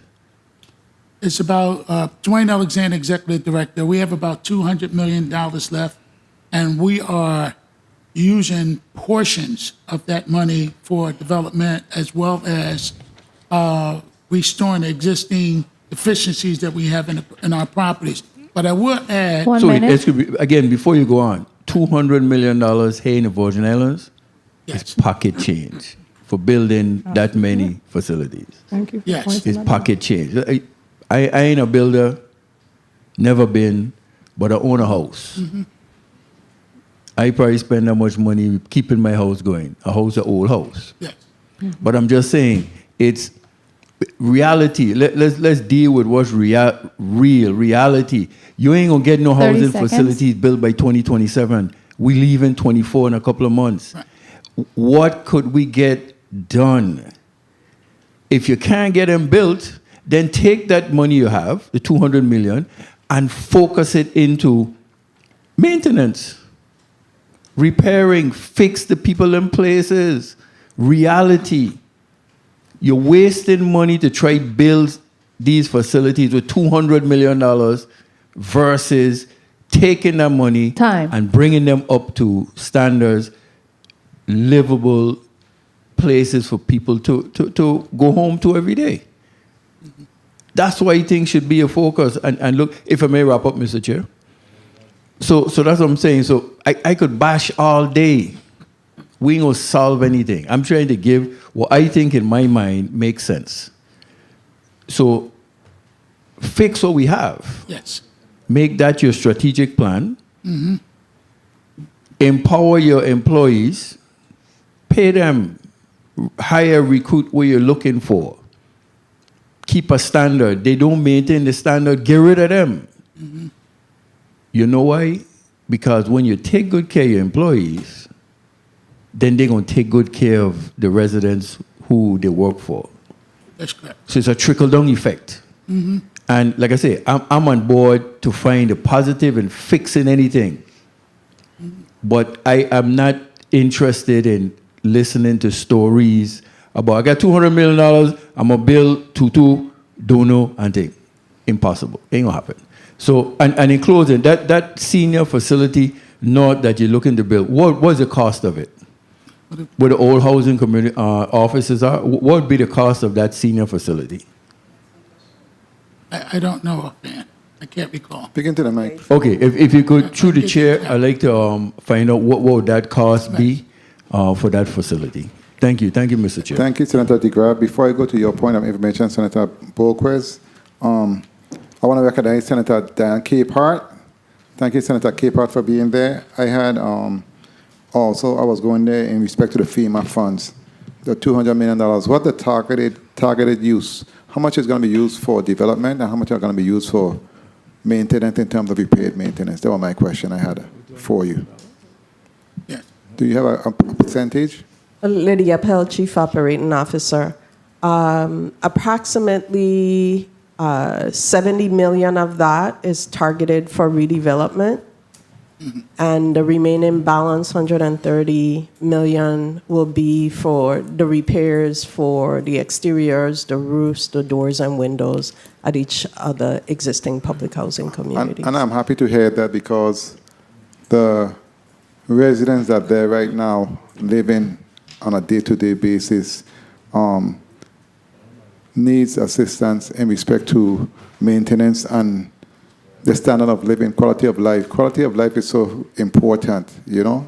It's very important. So I'm happy to hear that amount is going to be geared towards the repairs. Very well. Senator Bolquez, point of information.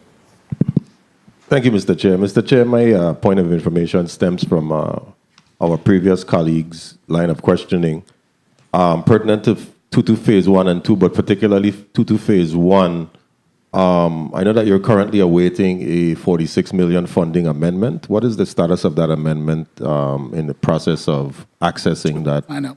extra funding that you need to build out Tutu Phase 1? Yeah, thank you. Dwayne Alexander, Executive Director. Hopefully we'll find out sometime by November. Okay, by November? Yes, sir. Okay, but everything has been done on the administrative side in order to try to lobby to access those additional funding? Yes. Okay. All right. Thank you, Mr. Chair. Thank you, Senator Boquist. Senator Carla Joseph, you recognize for your 6 minutes. Thank you so kindly, Mr. Chairman. A pleasant good morning to my former home where I worked and where I lived. Public housing, I am a proud product of public housing, having lived in Bavoni Housing Community, as well as Oswald Harris Court for 46 years. That's a long time.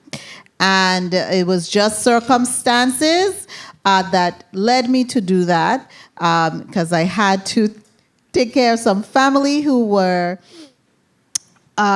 ill. But I give God the thanks for that and that ability. Now, I really want to commend all of you for the hard work you do. I know it's not easy. Housing Authority have been able to do a lot. You came out of receivership. We still have various departments in this government that is under third-party fiduciary. I was part of the team that we came out of receivership, and we were able to get a competitive grant totaling over $1 million because we came out of receivership. And I'm glad to see that Ms. Cecile Foy is here because she was a critical component of that. And I know that your department saved the Housing Authority from going into trouble status because you scored 10 out of 10. Is that correct? In your FAS score. Cecile Tong Foy for the first scores is a maximum of 25 out of 25. And how much did your division score? Because there's various. Yeah, well, currently for our 2022, we have 22 to 25. And back then, during your time, Senator, we normally still within the range of 20 plus. So 20 plus? Yes, ma'am. Okay, and those are high scores? Yes, ma'am. And that means you're managing the money well? Yes, ma'am. That is, and so that's a credit. That's the first thing. And I'm saying all of this for a reason, because money helps solve all of this problem. And if you don't manage the money well and you don't do a good job, we can't solve these issues that we have here. Okay, it's critical because you're dealing with federal money, and we don't have the luxury in the Virgin Islands of sending back a dime nor a penny because we have such a high level of poverty. I can attest to it. And that's why I fight for young people and I fight for our elders. Those are the two areas of the need. And so we're speaking for our elders because they are first. I want to ask you, Ms. Perez, some questions regarding Lucinda Milling Home. I got some startling news that the Department of Human Services is now taking out and removing all the nursing staff and professional from that facility. Is that true? Good morning, Emanuela Perez, Director of Resident Wellness and Empowerment. Senator, I have not heard of that. What about you, Ms. Farrell? Good morning, Wayne Farrell, Asset Management. No, I haven't heard anything about that as well. This news came to me, and I was very startled to hear it because they're relocating some of the centenarians to different locations. How is the Housing Authority treating those issues? What is the game plan? Have you had communication? How do you do your work to find out? Because we are getting these reports from the residents. They'll be calling us all the time. All the time. And then I go and visit those areas. So how will you deal with that? Because I understood, and there's usually some level of communication you have with the the Department of Human Services? Yes. So, Senator, everyone in Lucinda is not receiving those direct services and support. So I would have to go back and look at our individual cases of those individuals who are receiving those services. But keep in mind, the Virgin Islands Housing Authority is an independent living facility. So if individuals have now been identified as no longer able to live independently, then yes, Human Services and their adult case services will be supporting their transition. Okay, but there are some individuals who still needs that care. This has been happening at the Housing Authority. This relationship has been in existence before I even joined the Housing Authority in 2007. 1 minute. So we need to really pin that down. Now again, Lucinda Millen, I noted that all of the discussion and strategic plan is on hold at this time for the revitalization of Lucinda Millen. What is the challenge there? What is the challenge? Why is it on hold? Can someone tell us what is causing the hold? Mr. Alexander? Yes. Thank 30 you. seconds. Dwayne Alexander, Executive Director. Yeah, we have a number of projects. It was already in a queue in terms of having it mapped out. It was part of our blueprint. So we have been moving down this path to get to that specific construction, but we have other tasks in front of us. Just been some challenges, and the cost has actually offset some of the things we're doing in the future. So, Mr. Chairman, may I? So how are we proceeding with addressing do we have a project management plan for each of these? Yes. That's what I would like to know. Okay. Have you assembled a team? Because typically how it has worked in the past, in my knowledge, when I was a consultant, is that you have a development consultant who can help you identify. Is that something you have on board now? Yes. You have it developed with all of these projects. Okay, good. And I wanted to also ask you, with the Housing Choice Voucher Program, how is it that I missed the earlier part, so how is it that Ms. Akela Anthony is not here? I had some very pressing questions to ask her. I may have missed an excuse that was given because she's not here. Who is going to speak on her behalf? I'll speak on her behalf. Dwayne Alexander. Thank you kindly. Now, Mr. Alexander, I went on your website. How is it that your listing of apartments is no longer available on the Housing Choice Voucher website?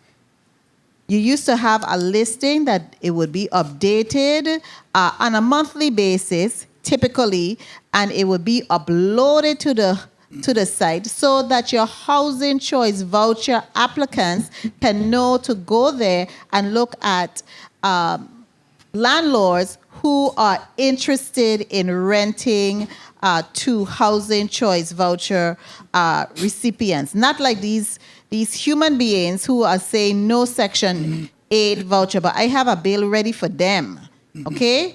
Because they're discriminating against source of income, and this is in place. These are some laws that are in place in the states, and even the administration, Joseph Biden and Kamala Harris, they are totally, and President and Vice President are against these items and level of discrimination to our people. Okay, so tell me, how is it not on your site? What is causing that? Yeah, I'm not sure why it's not on the site of. Can you rectify it? Yes, I will. Okay, it used to have a listing. You're clicking on it, and you can't get anything. Now, Mr. Chairman, I have a final question. I'm going to wrap up now. Okay, I have one final question, and it's to the lady. Well, I have more. I hope we get next round.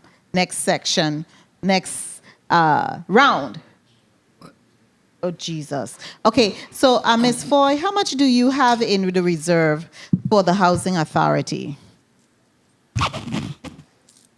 Cecile Tong Foy. The Virgin Islands Housing Authority has, as I said, 4 major programs. The Central Office Cost Center, I'll say approximately maybe 500,000, which can be drawn down from HUD ELACs. Low-income public housing, based on the operating subsidies, the dwelling rent, that's our most important program because, of course, our tenants are are the most valued. And I will say we have approximately maybe about 15 to 20 million. And of course, we have our 9 asset management projects, and each of those projects funding are not commingled. And of course, Housing Choice Wait one moment. Say that again because it's critical. For each of the asset management projects, their funding is not commingled, which means money. each of the funds have separate bank accounts. Each of the properties. Yes, ma'am. Okay. Each of the asset management projects have separate bank accounts. Now, for the Housing Choice Program, because based on units leased, that funding from HUD comes through administrative fees. And currently, the Housing Choice Program funding is probably about 1 month of operating subsidy. And do you have an idea of what that month equals to, the 1 month, as far as the number? 1 month, I'll say, that's kind of difficult, but I'll say roughly maybe about 100,000 currently. Okay, thank you. I won't further abuse the chairman, even though I have another set of questions to ask. Thank you so much, Mr. Chairman, for your leniency. I appreciate it. Thank you so much, Senator Carla Joseph. I got a billion questions too, but I'm not going to ask them because we have our next set of testifiers waiting. They should have been in from 11. Senator Javon James, Sr., you recognize for your 6 minutes.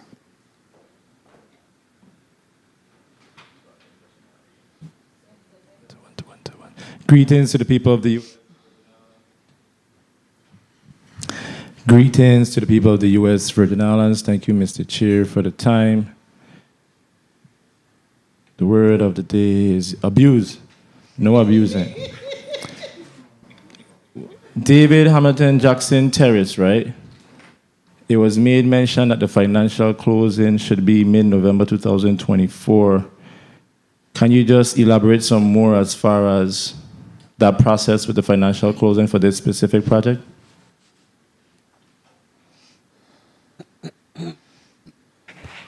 Lydia Pell, Chief Operating Officer. Senator James, so the financial closing is when all the financiers, as part of... No.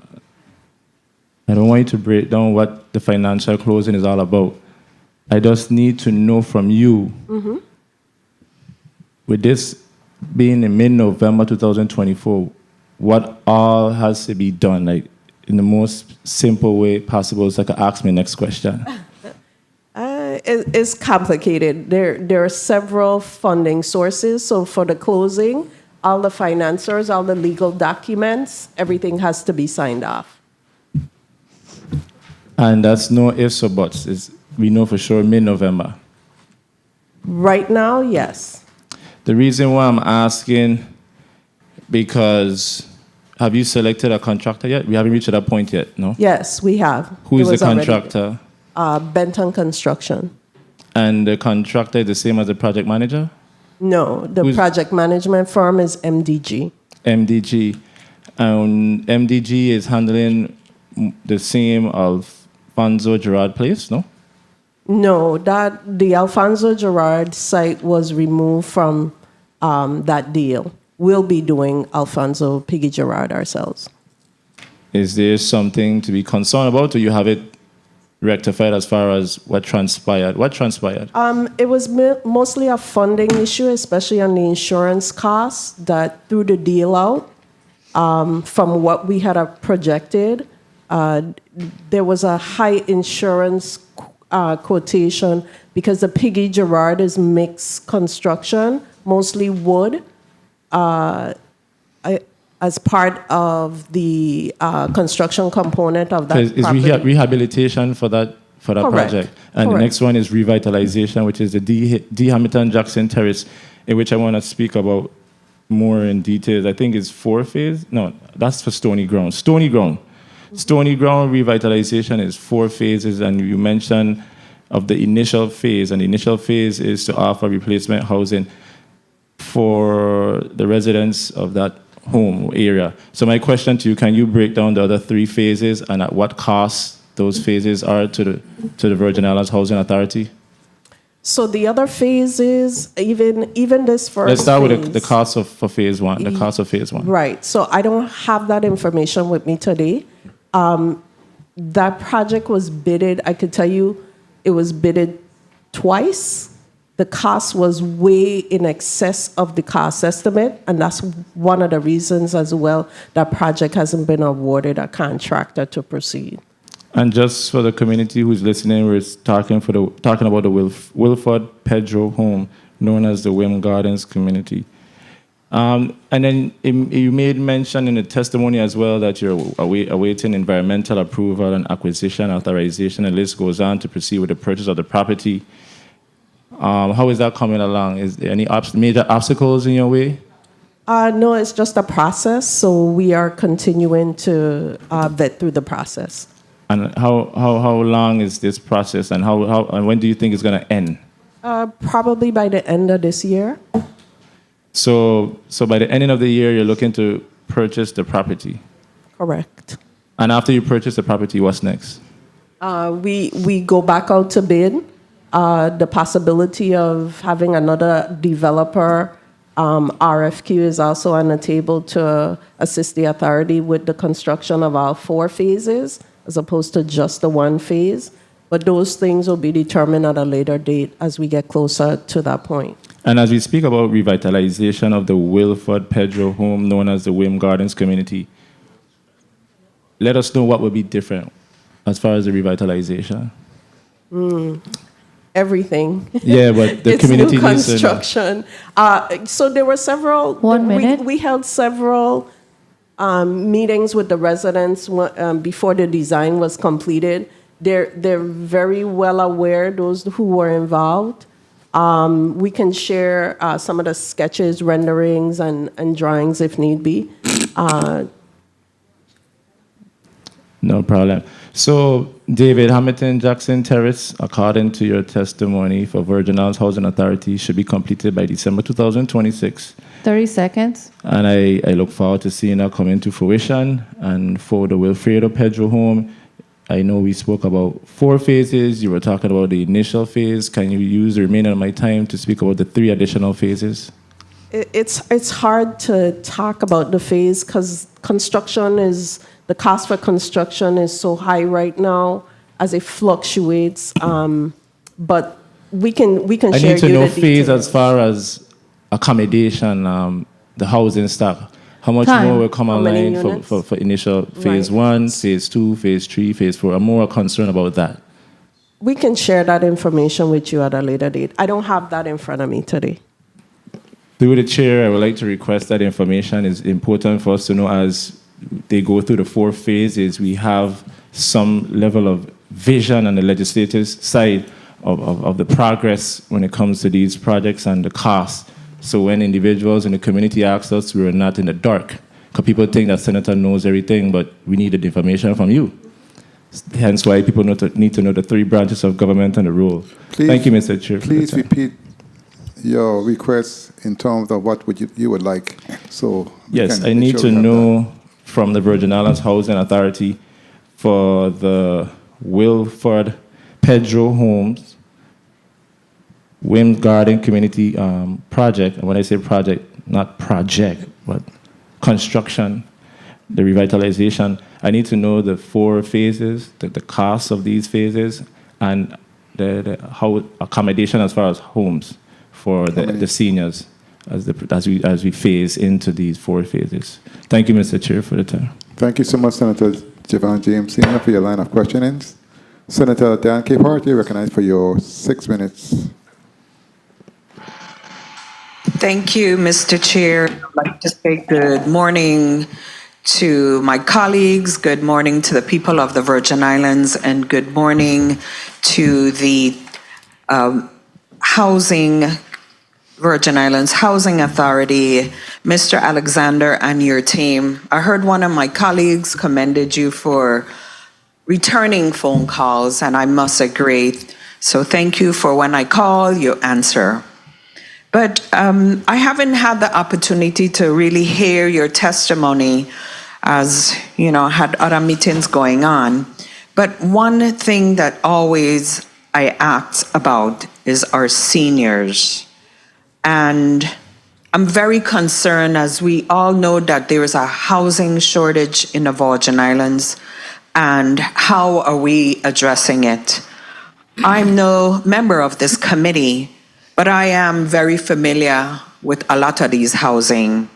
Let's start with the D. Hamilton Jackson Terrace, where I grew up, building tree, right in front of the big tamarind tree, which is known as red brick. You plan to have a revitalization of this housing area. Are you removing the residents to relocate them someplace else, or the revitalization will happen with them while they're living there?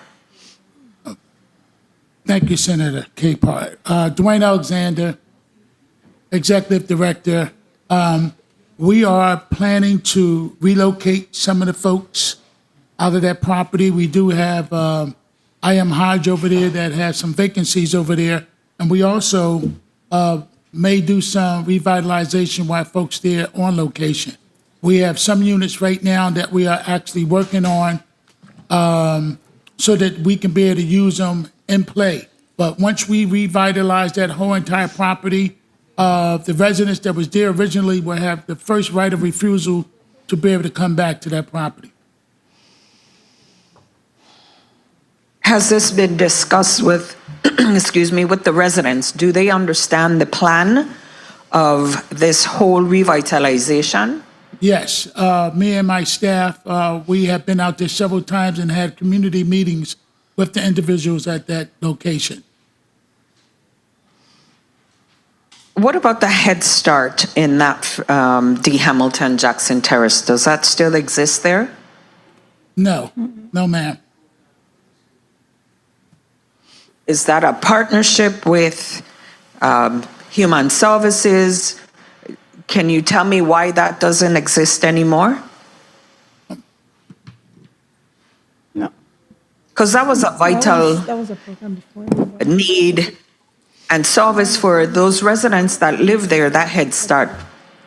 Yeah, I'm Dwayne Alexander, Executive Director. I'm not 100% sure what happened to that program there, but we definitely will look into it.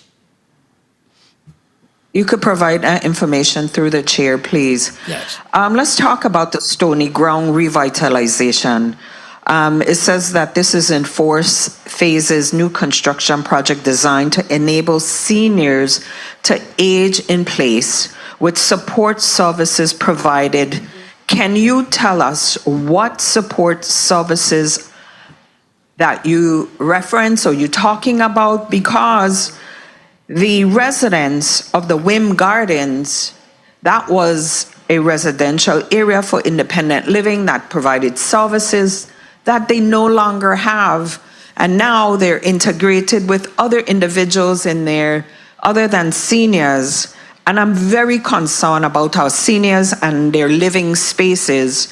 I went there this weekend, and these individuals the senior women are scared to live there. We're placing individuals with behavioral challenges in there, and we have single women living in there. So I'm very concerned. Talk to us about these 4 phases so we can transition these seniors to be in a comfortable living place. One of them asked for us to please get the bushes to be bulldozed behind them because they're shooting in the night.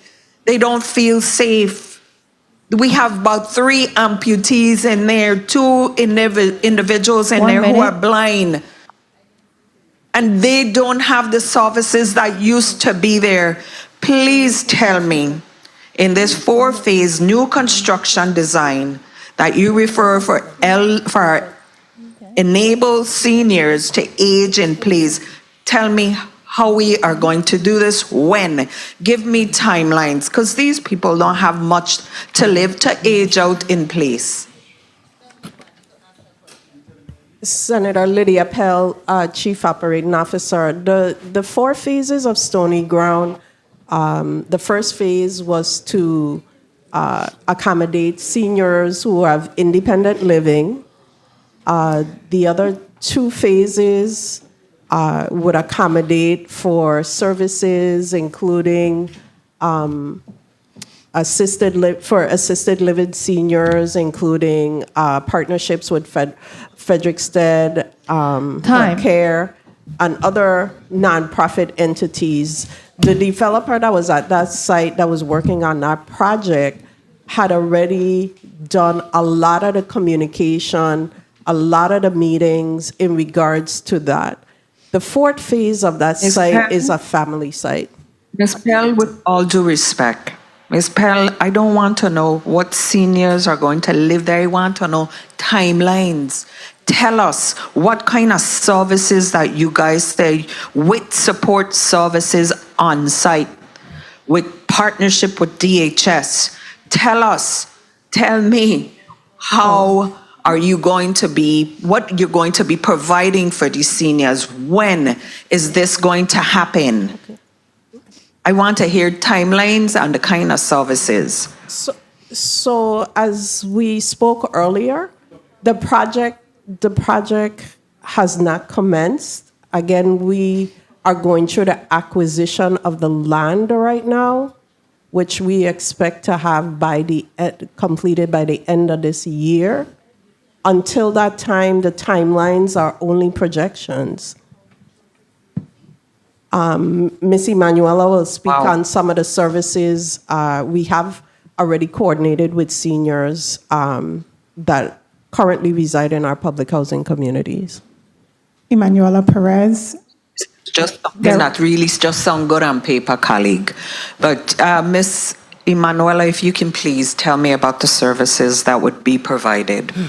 Thank you. Emanuela Perez, Director of Resident Wellness and Empowerment. Senator, we currently are working through our wellness assessments to make sure that residents who need a level of adult support services, whether it's someone coming to visit their unit or someone coming to help support their medical needs, they're all being partnered and coordinated accordingly to the resident individual needs. We're also bringing in people from different agencies like the Frederickstead Health Center and stuff to do biometric screenings and supports. We also have exercise programs coming in from individuals in our community we partner with, and they provide monthly exercise programs that increase those social interactions to ensure that their social dimensions of wellness are being met. Some sort of medical wellness is being met, and also ensuring that once their assessment identifies a need, we coordinate with their correct individuals to provide that level of support. Thank you, Ms. Emanuela Cassius. I just want to say this, and Mr. Chair, if I may, that we don't do our elderly people here in the Virgin Islands terribly. And I'm telling you, as I mentioned, my grandmother lived in Building 3, Red Brick. That was a place when the Hillsiders left town and they went into housing. It was like they lived in a condo. They put one person in each building. My grandmother just happened to be the first one in Red Brick in Building 3. I remember how housing was back in the day, and it's nothing how it is now. But when we have to move our elderly people into a facility, and that's when I can talk about Wim Gardens, because they moved my grandmother from Red Brick to Wim Gardens, which was an independent living, 3 meals a day, nurses on staff. It was a good place and a safe place for them. To now go to Wim Gardens to see what is happening, I think we are doing our elderly people wrong. And we need to prioritize safe housing, clean housing for our elderly. And I'm asking you guys to identify areas in your housing facility, even if it's for the elderly and downstairs apartments, please, I beg of you. Thank you, Mr. Chair. Thank you, Senator Capehart. Point of information, Senator. Guys, point of information, Senator Javon James. Mr. Chair, it's along the same line of questioning. However, it's specifically about public-private partnerships. Do you have any public-private partnerships with anyone when it comes to offering any funding or anything that can be used of value to assist our seniors who are living in these homes that falls under the jurisdiction of the Virgin Islands Housing Authority? Do you have any public-private partnerships? And if so, can you present to this committee those lists of names along with the amount that was contributed or whatever was contributed so we can have an idea of what areas we can assist in? Thank you, Senator. Emanuela Perez, Resident Wellness and Empowerment. Senator, we have a quality of life consortium. The process does not necessarily engage with us receiving funding, but we are braiding and sharing funding across many public, private, and nonprofit agencies. As a matter of fact, we meet quarterly to discuss the best ways for us to share our resources. We are continuing to build, and I will also make sure to forward to this committee through the chair a list of all of our quality of life consortium partners so you can continue to support us by helping to support them.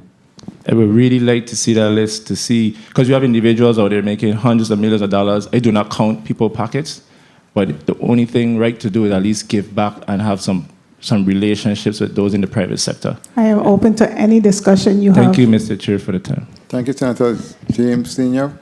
I'm going to give you your point of information, Senator Fonseca. I'm going to have the president do his part, and we're going to wrap up. Okay, we have to go to our next.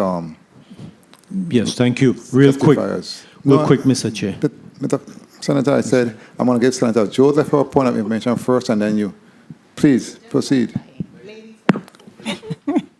Thank you so kindly, Mr. Chairman. You're such a gentleman to allow the lady to go first. I do have a question regarding the waiting list.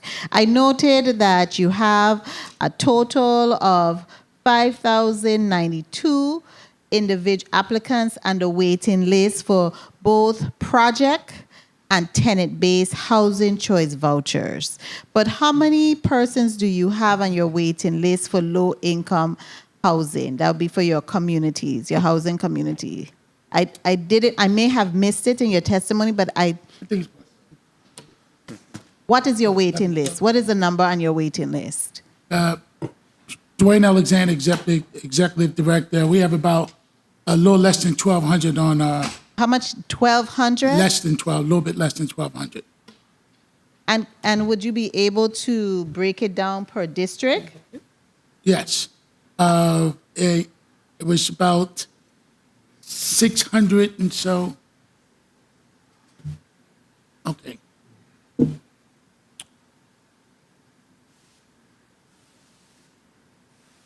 We have about 632 on St. Croix and a little bit more than 480 on St. Thomas.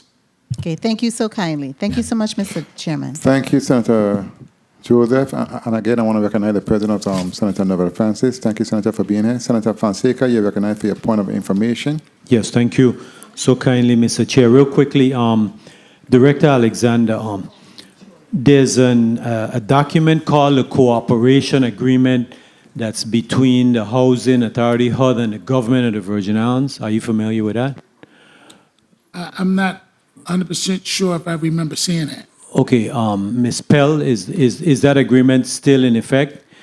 I want to know what is the responsibility for the government of the Virgin Islands to the Housing Authority, and specifically, does the government of the Virgin Islands provide you any funding for the water? And right now, what is your water bill and who pays for the water? You got it all? Ms. Pell may be able to answer it if you're not familiar. So thank you, Dwayne Alexander, Executive Director. We don't receive any funding from the local government. In terms of the water bill, we pay our own water bill. Okay. In the cooperation agreement, I want to get specifically, what is the responsibility of the government of the Virgin Islands regarding the water bill? I know the government used to provide free water to the Housing Authority. Now you're telling me you're paying it. What is the water bill? How much is your water bill per year? Cecile Tongfoy, Chief Financial Officer. Senator, each of our 9 asset management projects, which includes about 21 communities, the water bill that the Virgin Island Housing Authority pays to the Water and Power Authority is approximately over $6 million. Keeping in mind, if there are major underground leaks, then that amount escalates. Okay, check the cooperation agreement. I believe the government of the Virgin Islands have some responsibility. We used to provide that free. Thank you, Mr. Chair, for the time. Thank you, Senator Fonseca. Ms. Foy, have that number decreased? The $6 million. Have it decreased or increased? For Cecile Tongfoy, Chief Financial Officer, for fiscal year 2024, we had major water leaks in Oswald Harris Court. We had, I think it was in Kerwin Terrace. Mm-hmm. We currently have one in, it's PMP. Piercing Garden have yes. One. So it has increased? Yes, it has. Wow. And you're working to address the leaks? Yes, we're working with the Water and Power Authority, and the staff have been walking the grounds. Thank you so much. Senator Maurice James, you're recognized for your point of information. Thank you, Mr. Chair. I just want to not let us close this block without making an attempt at restoring the trust of the residents of Williams Delight. So I'm asking that we recalibrate, and I'm asking COO Pell to just, in terms of communication and sending a message out so that people know who can they meet with to provide a $500 deposit and just go through the procedure. That's all I'm asking, because we need to move forward. It's an excellent homeownership opportunity, which is recognized by Mr. Alexander, CEO Alexander, in his testimony. But it's very difficult as a senator to keep receiving calls that somehow there are obstacles that are being placed in their way. So let's recalibrate and make sure that people are not misinformed or disinformed and move forward. I'd appreciate that. Thank you so much, Senator Maurice James. Senator Noel Francis, you're recognized for your 6 minutes. Thank you very much, Mr. Chair. Good morning to you, my colleagues. Good morning to the fine folks from VIHA Housing Authority, and good morning to the people of the Virgin Islands. One thing I want to state is that in the past, we have had an opportunity to sit in with the VIHA, and I didn't see that happen in the 35th legislature this time around, and I will, again, advocate for us to be able to do that, because we're one team, one fight. And I think, we really have to work together to be able to move this territory forward. So I'm always endeavored to be in that space where we're working collectively to address some of the issues, real issues that plague us, especially as it pertains to housing, because it is, in fact, a problem going on right here, right now. In respect to Williams Delight, I want to take this opportunity again to commend my colleagues in moving towards the Williams Delight homeownership. This has been something for about 3 decades, 30 years that we've been trying to make happen, and I'm happy to see that we're moving towards that. As it stands right now, I heard on my way in here that there is 8 individuals that are currently working for their closing, and then how many is in the pipeline? Outside of that 8, how many others are in the pipeline?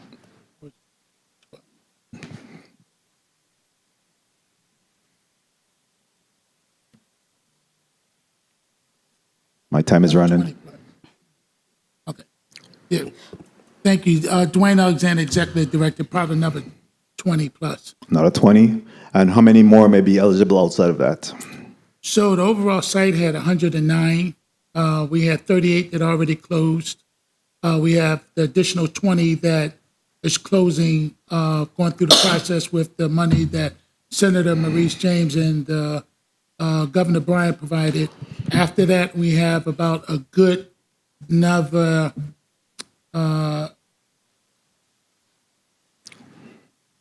20, about another 34 after that. 34.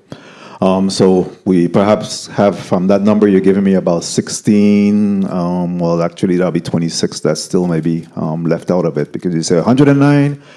We've already seen 38 taken care of. That's bringing us down to about and another 70 or so. So we still have about another 26. Is there an opportunity then for us to also consider those individuals? Yeah. And are you looking at other communities for home ownership as well?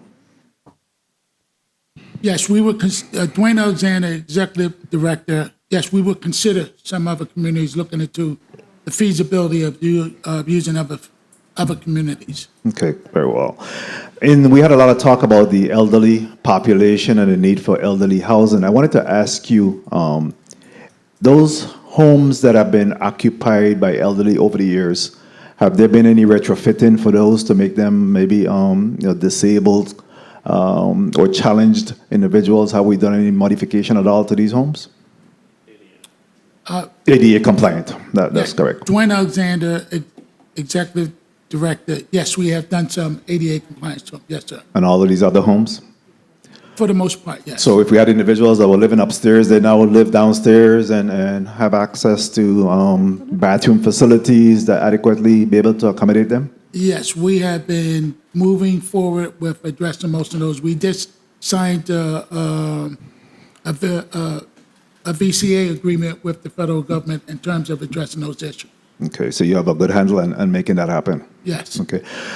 Some of the conditions that plague the housing community, I mean, rodents and different things, how are you addressing those particular issues as it stands right now? Thank you. Dwayne Alexander, Executive Director. One of the key things is addressing the leaks, because the rodents sort of seek around all this damp area. So we have been addressing the leak. We have started an initiative to start replacing all our cabinets in our communities where they've been a haven at. We're replacing the actual original wood-based cabinets with now new PVC cabinets where don't absorb any water. And we still do go through the same process of addressing exterminators going to the property, putting the boxes outside the perimeters of the buildings and addressing them on the inside of units. What about screens and those type of things? I mean, we've been experiencing some severe heat of recent. Are you replacing ceiling fans? Are you making the homes a little bit more comfortable in addressing our heat situation that we're experiencing? Yeah, we have been making sure that our system's been up to speed in terms of our elderly building, in terms of air conditioning units that we have that cools that building. But in terms of screens, we recreate screens every day. Okay. And real quickly, as my time runs down, the community centers, our community centers up and running, internet accessible and everything? They're up and running, but I don't know if all of them. I'm not 100% sure. I can get that information to you if they have internet access or not. Okay, please, can you do that through the chair? Safety and security, I know that there was a lot of talk in the past with Director Graham and others, Ms. Pell, in regards to surveillance cameras and safety and security in our housing communities. Have we been able to close the loop on that? We have closed the loop for the most part, but we're still always trying to upgrade more cameras that we can add and applying for other grants. The federal government did have a grant out there that we can get, attempt to apply for to add more security in the communities in terms of cameras and security. Okay, two quick questions real quickly, Mr. Chair, to conclude. What is the range of rental costs now at the housing community, VIHA? I heard recently when we did the Williams Delight that we had individuals that were paying well over $1,000 in rentals. What is the range in terms of rental costs? I believe the flat rate rent for Dwayne Alexander, Executive Director, is around, I want to say a little bit more than $1,200. That's the flat rent. God. $1,200. That's a mortgage. Yes. Yeah, we have to take a look at that. So do you have a population or census of how many people actually pays the 1,200 or more? Yeah, we had Dwayne Alexander, executive director. We have exactly 45 people that's at ceiling rent. By 45 individuals? 45, that's correct. 45 individuals, all right. Thank you again. I want to strongly encourage and advocate that we need to meet and so that we could have these discussions and continue to advocate on our people, on behalf of our people. One team, one fight. That's right. Thank you very much, Mr. Chair, for the time. Thank you, Senator Francis. But I want to add to what he stated, though, and I want to put it out there for people to understand, though. That's why I asked the question earlier for those people who are paying that type of rent and have a good rent paying history, what's being done in terms of merging and collaborating with all the different programs that are going on. But I just want to make it clear, though, for the record, that individuals who pay that type of rent is based on 30% of their income minus utility allowance. 30% of the income minus utility allowance, which means if you have 2-3 individuals staying in a unit and the income is, say, 100,000 and change, it will be that type of rent, which is affordable. That's why it's called affordable housing. It's very important for folks to know that. Also, before I go, though, and have you do a closing statement, since I see the tenant council here for Oswald Harris Court, and they've been advocating for home ownership for some time, have there been a feasibility study for the Oswald Harris Court housing community when it comes to home ownership opportunities? For the record, Director? No, Dwayne Alexander, executive director. No, we don't have a feasibility study as of. I see it. Okay, very well.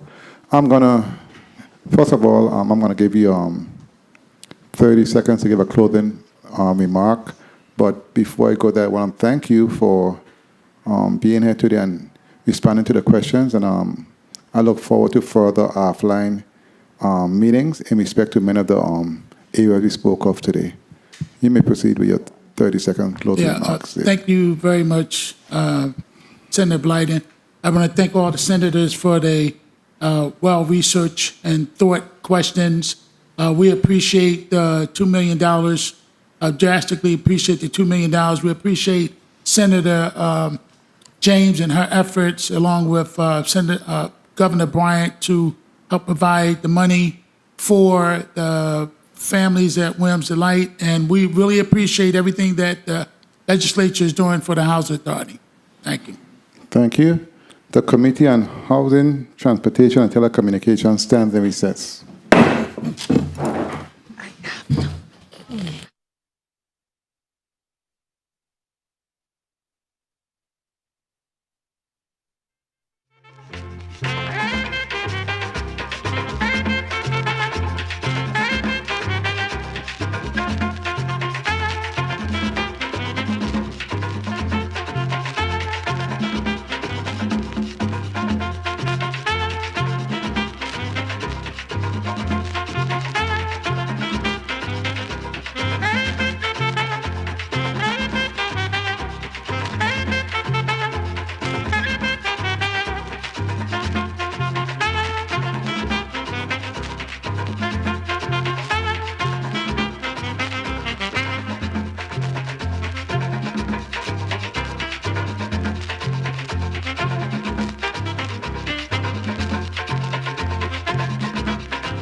We are back on the record.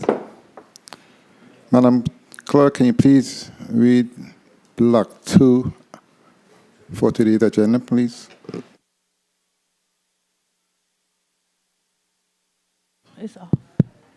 Please recognize the clerk, Mike. Block 2, update and discussion on all issues regarding housing and housing stability that are impacted by the nonprofit housing assistance programs. The current extent of housing instability, the operational and financial status of organizations providing services to people suffering housing instability, and the extent and nature of interaction and collaboration between nonprofits and government agencies, and suggested for improvements. Invited testifiers: Ms. Andrea Shillingford, Executive Director, Catholic Charities of the Virgin Islands; Mr. Dan Derima, Executive Director, Meeting the Needs of the Community; Dr. Suzanne Darrow McGrath, Board Secretary, Virgin Islands Continuum of Care; Ms. Jessica White, Founder, the Sinclair Institute; the Honorable Avril George, Commissioner, Department of Human Services. Mr. Chair, this concludes the reading of this block. Thank you so much, Madam Clerk. Did you receive anything from Ms. Jessica White? Not that we're aware of so far. Okay, thank you. Good afternoon, good afternoon. Good afternoon. I see our testifiers are now. Well, can you please do a mic check and state your name and which organization you're with, starting from my left? Good afternoon. Dr. Suzanne Darrow McGrath. I'm the Secretary for the VI Continuum of Care Council on Homelessness. Thank you. Good afternoon. My name is Dan Derima, Executive Director, Meeting the Needs of a Community, formerly Methodist Training and Outreach Center, and also I'm the Board Chairman of the Virgin Islands Continuum of Care Homelessness. Thank you. Afternoon. Good afternoon, Senator. My name is Richard P. Bourne-Vanek, Attorney Bourne-Vanek, and I am here as Chairman of the Board of Directors of Catholic Charities of the Virgin Islands. Good afternoon. Thank you. Good afternoon. I am Andrea Shillingford, Executive Director of Catholic Charities of the Virgin Islands, and also a member of the Board of the Continuum of Care. Thank you so much. We're going to begin with the testimonies. And I believe I'm going to start with Catholic Charities. I'm going to start with you. I'll work my way over. You may proceed with your testimony, Ms. Shillingford. Thank you, Honorable Senator. Good afternoon, Honorable Senator Blyden, members of the Committee on Housing, Transportation, and Telecommunications, members of the 35th Legislature of the U.S. Virgin Islands, staff, testifiers, and other individuals listening. My name is Andrea Shillingford, and I am privileged to serve as the Executive Director of Catholic Charities of the Virgin Islands, an agency of the Roman Catholic Diocese of the Virgin Islands. I appreciate the opportunity to come before you today and again to report to you on our ongoing efforts at Catholic Charities to address homelessness in the Virgin Islands. As you know, there has been and continues to be much community discourse on homelessness and its impact on health and quality of the Virgin Islands residents. Housing, of course, is a major determinant of the health and well-being of our people. Ms. Shillingford, I apologize so much. I really apologize. You can start over with that sentence, but before I go there, I have, which I did not see. My screen is down. On Teams, we have the Commissioner for Human Services. Good afternoon, Commissioner George. And I apologize. Are you there? Good afternoon, Senator. Okay, thank you. I'm here. Good afternoon. Okay, good afternoon. My screen is down. I apologize. And thank you for being here. Ms. Shillingford, you can start over from that first, Thank you, second Senator. sentence. Thank you. Housing, of course, is a major determinant of the health and well-being of our people, and we need to develop strategies to move people off the streets that are logistically effective, financially feasible, and supportive of human dignity. Every homeless person lives his or her own situation with its own story. So it is important to pursue strategies that address their perspective. For this reason, we at Catholic Charities of the Virgin Islands maintain the daily contact with those individuals through the services of our soup kitchens, street outreach programs, emergency shelters, and transitional housing programs. We can provide you with statistical data regarding homelessness in the Virgin Islands. However, keep in mind that statistics do not tell the whole story of homelessness and other housing needs. The best way to understand that is to use federal standards to break down the problem. The U.S. Department of Housing and Urban Development has several categories of homelessness. Number one, literally homeless. Individuals and families who live in a place not meant for human habitation, including but not limited to the streets or in their car, emergency shelters, transitional housing, and hotel stays paid for by a government or charitable organization. Imminent risk of homelessness, individuals or families who lose their primary nighttime residence within 14 days and have no other resources or support network to obtain permanent housing. Homeless other status. Unaccompanied youth under 25 of age or families with children and youth who do not meet other categories that are homeless under other federal statutes, have not had a lease and have moved 2 or more times in the past 60 days and are likely to remain unstable because of special needs or barriers. Fleeing domestic violence. Individuals or families who are fleeing or attempting to flee domestic violence through dating, sexual assault, or stalking, and who lack resources and support networks to obtain other permanent housing. Regardless of the hardships suffered after the storms and pandemic, Catholic Charities of the Virgin Islands has not closed its shelters, soup kitchens, or outreach services. We fully recognize that we serve a segment of the population that depends on us for daily sustenance and support.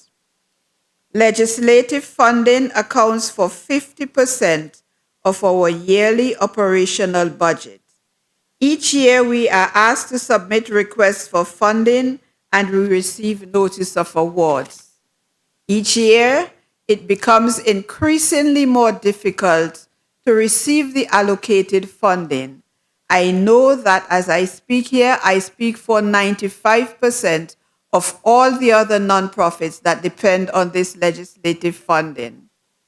Attached is a summary of our services provided. I think that was submitted to everyone. Our fundamental principle at Catholic Charities is the preservation and enhancement of human dignity. Homelessness is not a choice. As we make decisions for allocating funding, we should not judge homeless persons because we do not know their stories or experiences. Should we take the time to listen, it will make a difference in the way that we deal with homelessness in the territory. There are currently several programs designed to alleviate some of the stress and uncertainty that comes with homelessness or imminent homelessness. Catholic Charities is one of the several agencies working with the Virgin Islands Housing Finance Authority as an intake center for the Emergency Rental Assistance Program. We were the lead agency for the Emergency Housing Voucher Program, which was administered by the Virgin Islands Housing Authority. This program provided 20 vouchers for permanent housing to homeless individuals. 20 referrals have been made to VIHA, and the vouchers have all been assigned. Catholic Charities of the Virgin Islands continues to operate several housing programs. Bethlehem House Shelter for the Homeless St. Thomas with a capacity of 40 beds. The male section is usually full to capacity, but the female transition more easily as sometimes relatives will open their doors to them, although most times we see them returning. St. Teresa of Calcutta House of Hope on St. Croix provides a transitional housing program with 11 fully furnished studio apartments, one of those apartments being a fully ADA apartment. CCVI has received funding through the Community Development Block Grant for new emergency shelter transitional housing on St. Thomas and St. Croix. Work on both projects is progressing satisfactorily. When we talk about housing instability, we talk from a Christian and humanitarian point of view. We talk about the mother living in a car with 2 school-aged children. We talk about those children having to wake early to try to take a shower at the beach, then go to school and pretend that all is well. All because the mother is employed and her income puts her a few dollars above the income level for public housing, SNAP, and medical assistance. She can't afford the $2,000 to $2,500 for a 2-bedroom apartment. We talk about the single mother who is facing eviction because she must juggle bill payments so that now her electricity bill is over $5,000. In conclusion, I will conclude my presentation by informing the body of the current trend of homelessness in the Virgin Islands. Housing displacement or couch surfing is now trending as the new normal condition for many single individuals, and as can be expected, has now become a cause for serious concern. Individuals who lost income as a result, their permanent housing has been living with family or friends. It is at least 18 months now, so it's time for you to leave. And there are no resources available for these individuals. The housing stock, especially on St. Thomas and John, is inadequate to meet the needs of the community. A significant portion of the residential rental supply has been converted from full-time tenancies to short-term rentals or Airbnb programs. I will now turn this over to our chairman, who will speak on the financial situation of Catholic charities and other nonprofits on the Virgin Islands.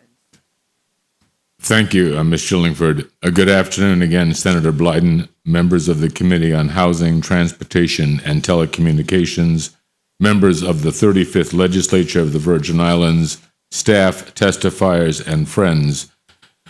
My name is Richard P. Bourne-Vinek, and I have had for the 30 years the privilege of being the chairman of the Board of Catholic Charities of the Virgin Islands.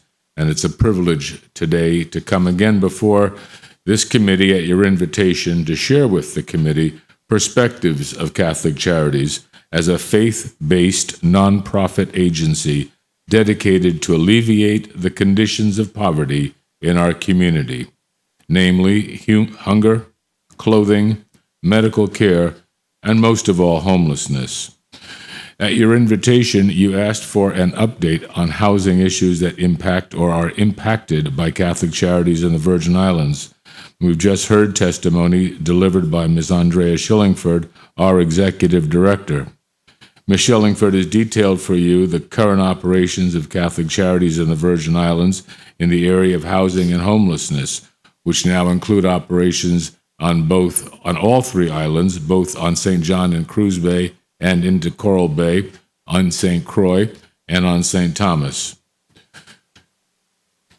However, I'd like to supplement and follow up briefly Ms. Shillingford's testimony by touching on the financial instability, I repeat, the financial instability with which we struggle to continue to deliver services to the needy.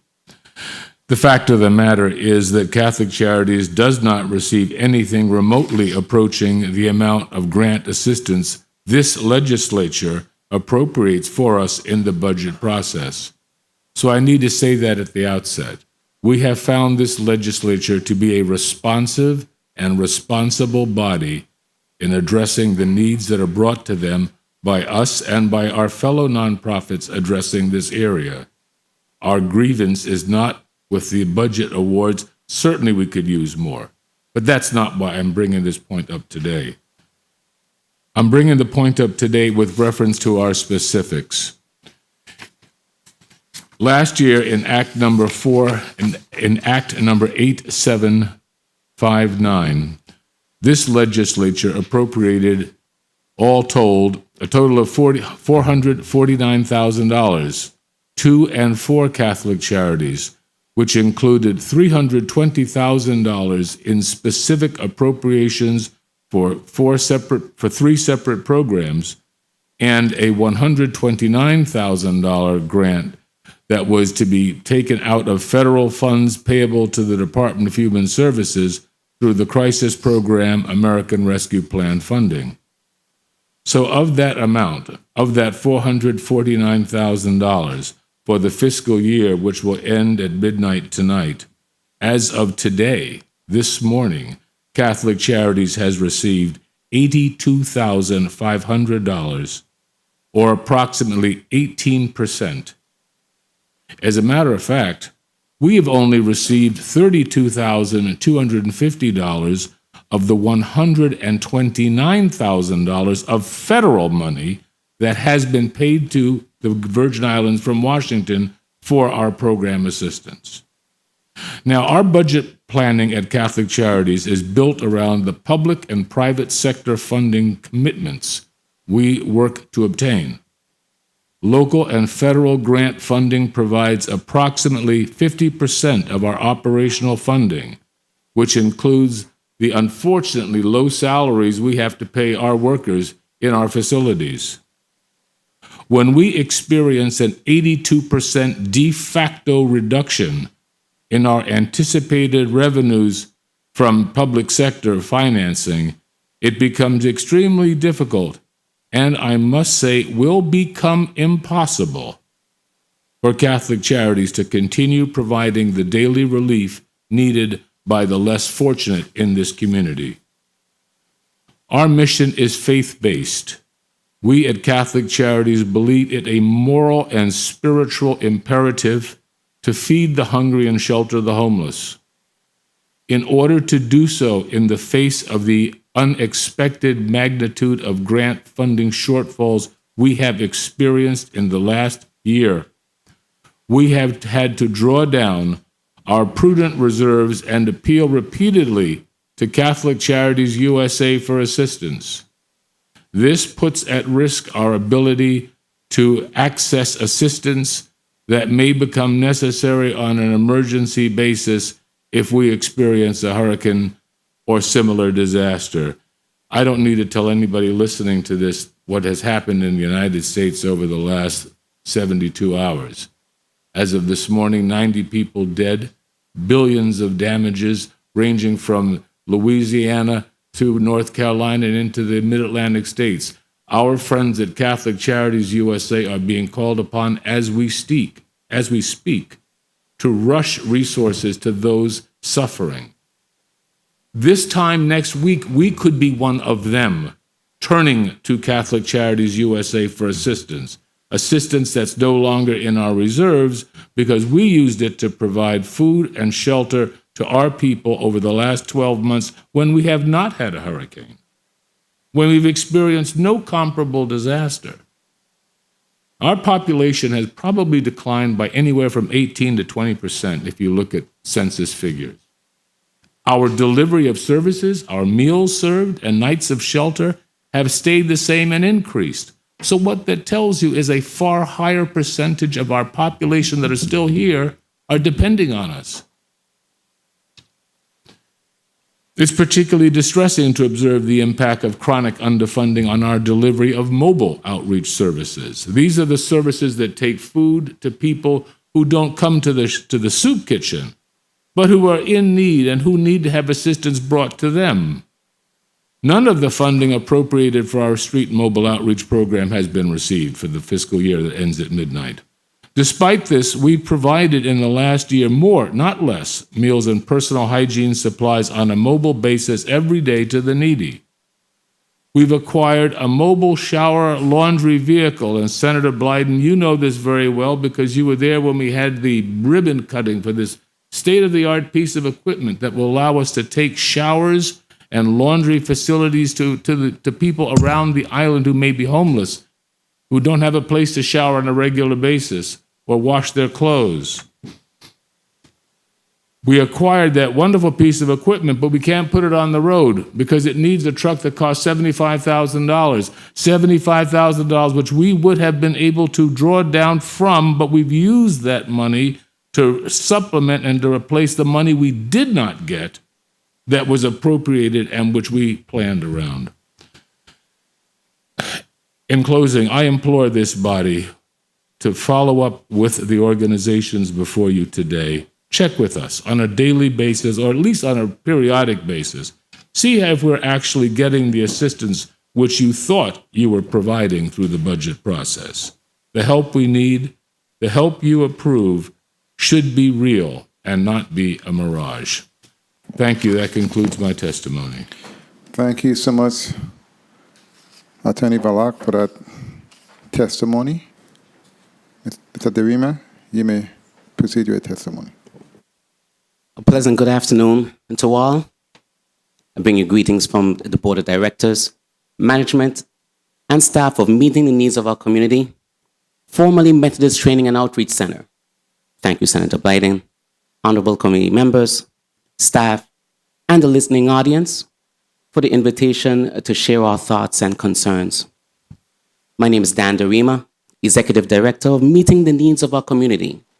I'm here today, supported by the staff of MTOC, to answer the concerns submitted by the Chairman of the Housing, Transportation, and Telecommunications Committee, Honorable Senator Marvin Blyden. First, MTOC has been in existence since 2001, founded and governed by members of the Methodist Church.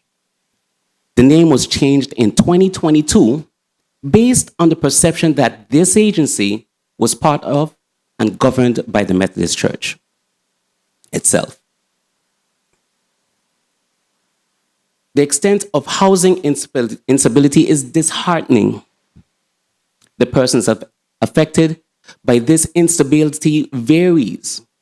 These numbers include drifters, ineligible veterans, persons with mental disabilities, substance use disorders, unemployment, and other issues.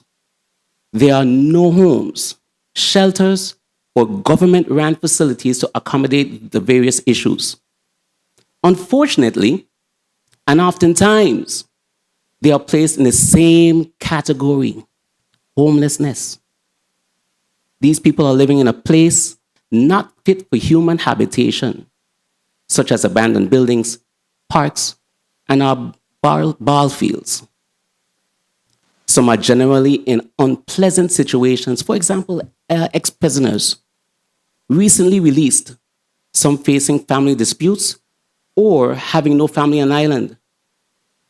We also have those people facing with evictions for delinquency or non-payments or overcrowded situations. This situation does not speak well of the territory and how they treat their own, the less fortunate constituents. Meeting the needs of our community, MTOC is a nonprofit entity. And such, we do not have the means to provide uninterrupted service assistance without collaborating with other nonprofits, government agencies, grants, or this legislative body. MTOC operates and services those less fortunate through designated grant funds that speak to a certain demographic: homeless U.S. veterans and persons with HIV/AIDS. Unfortunately, These grants do not cover the number of actual persons in the general housing instability status. MTOC, without the ability to buy or rent a building, is unable to further assist with the housing instability among that population. MTOC currently houses 3 males and 5 females in our single room occupancy. That is located at number 29 Content, which is our only housing unit with shared living conditions. Living room, bathroom, and kitchen. However, they have their own bedrooms. The SRO have 2 buildings, one for males and one for females, and is subsidized by the Virgin Islands Housing Authority. Persons must meet HUD requirements, and it's a temporary home until they become more self-sufficient. MTOC offers no emergency housing opportunities due to the lack of funds and housing units.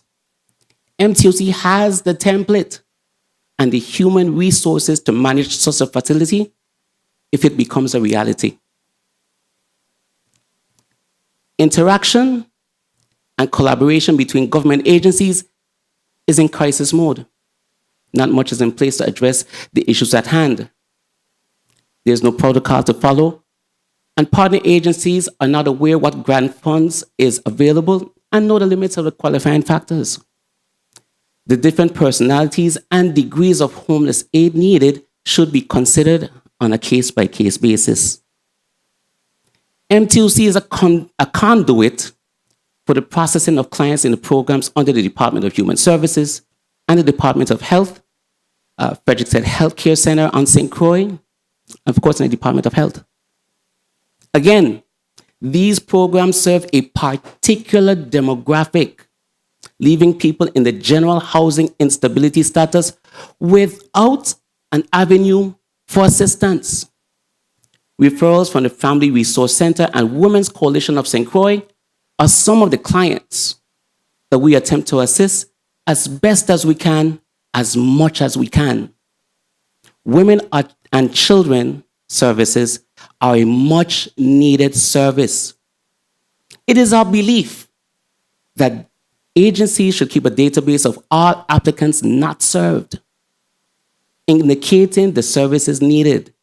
This data collection will serve as statistics to secure additional funding, as most grants require status as evidence of need.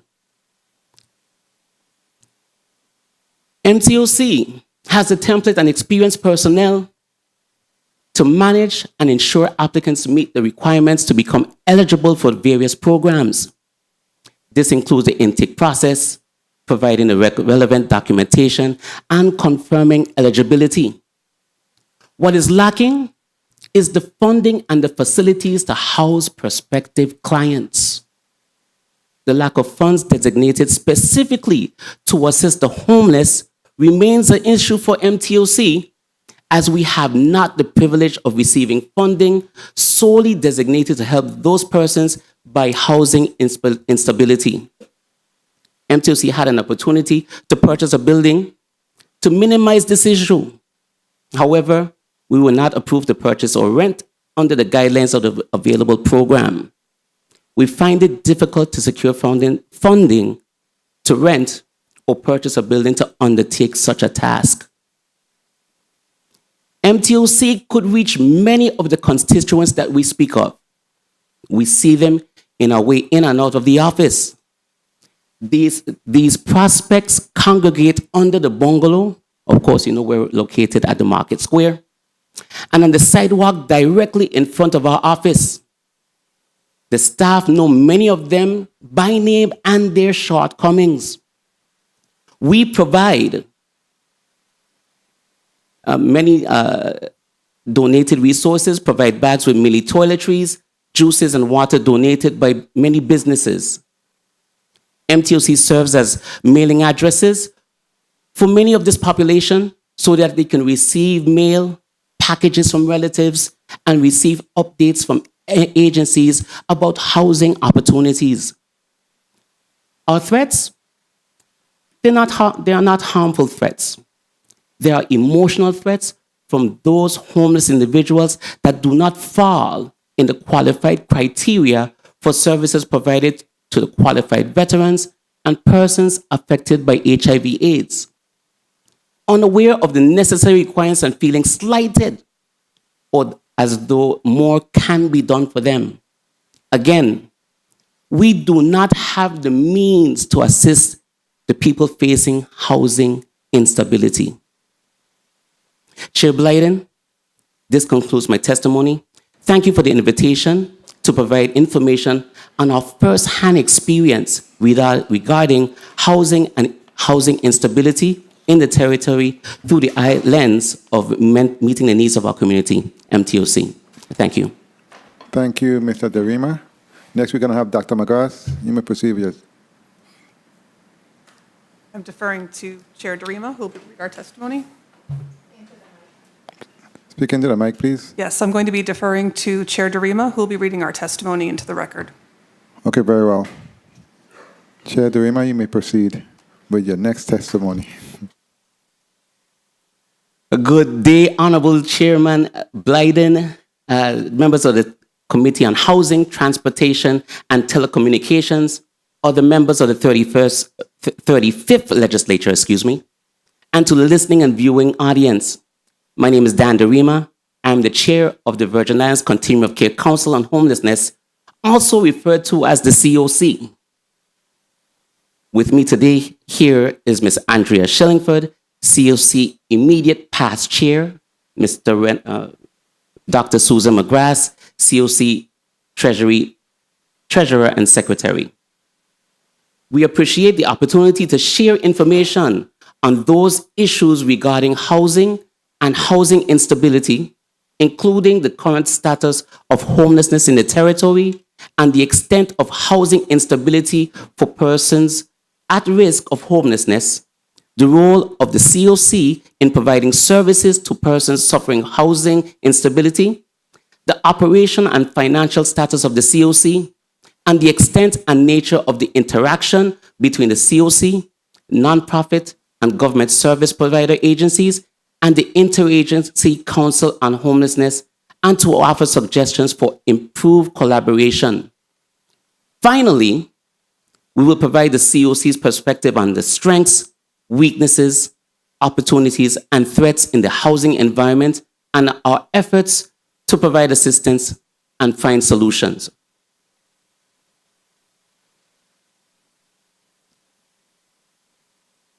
To provide some background, a COC is a group organized to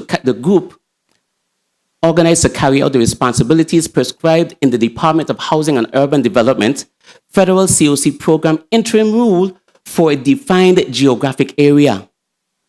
A COC should be comprised of representatives, including but not limited to nonprofit homeless providers, victim service providers, faith-based organizations, government businesses, advocates, public housing agencies, school districts, social service providers, mental health agencies, hospitals, universities, affordable housing developers, law enforcement, organizations that serve homeless and formerly homeless veterans, and persons living with lived experience, i.e. homeless and formerly homeless persons. Responsibilities of a COC include operating the COC, designing and operating a homeless management information system, planning for the COC, including coordinating the design and implementation of a housing and service system that meets the needs of individuals and families who experience homelessness, and designing and implementing this process associated with applying for federal COC program funds. The federal COC program is designed to assist the sheltered and unsheltered homeless persons by providing housing and/or services needed to help them move into transitional and permanent housing with the goal of long-term housing stability. The purpose of the COC is to promote community-wide commitment to the goal of ending homelessness, provide funding for the efforts by nonprofit providers, states, territories, and local governments to rehouse homeless individuals and families rapidly while minimizing the trauma and dislocation caused homeless individuals, families, and communities as a consequence of homelessness. To promote access to and effective use of mainstream programs by homeless individuals and families. To optimize self-sufficiency among homeless individuals and families experiencing homelessness. COC grant funds are allocated to jurisdictions annually based on a formula calculation. Organizations, sometimes called subrecipients, apply for funds via an annual application process. COC program funds may be used for projects under 5 different program components: permanent housing, permanent supportive housing, rapid rehousing, transitional services only, and homeless management system information systems. HUD determines whether a jurisdiction is eligible to apply for new funding or renewal funding only. Presently, this COC is restricted to renewal applications only, but this will change once the COC builds capacity and comes within HUD compliance. HUD requires each COC to designate an entity as its collaborative applicant. The Virgin Islands Housing Finance Authority Federal Programs Division serves as the collaborative applicant. In accordance with the role of the collaborative applicant outlined by HUD, the Virgin Islands Housing Finance Authority submits the COC consolidated grant application on behalf of the COC, applies for and administers the COC planning grant awards, and serves as a member of CEDAR's COC leadership and provides guidance to the COC. HUD requires each COC to establish and operate a coordinated entry system with the goal of increasing the efficiency of local crisis response systems and improving fairness and ease of access to resources, including mainstream resources.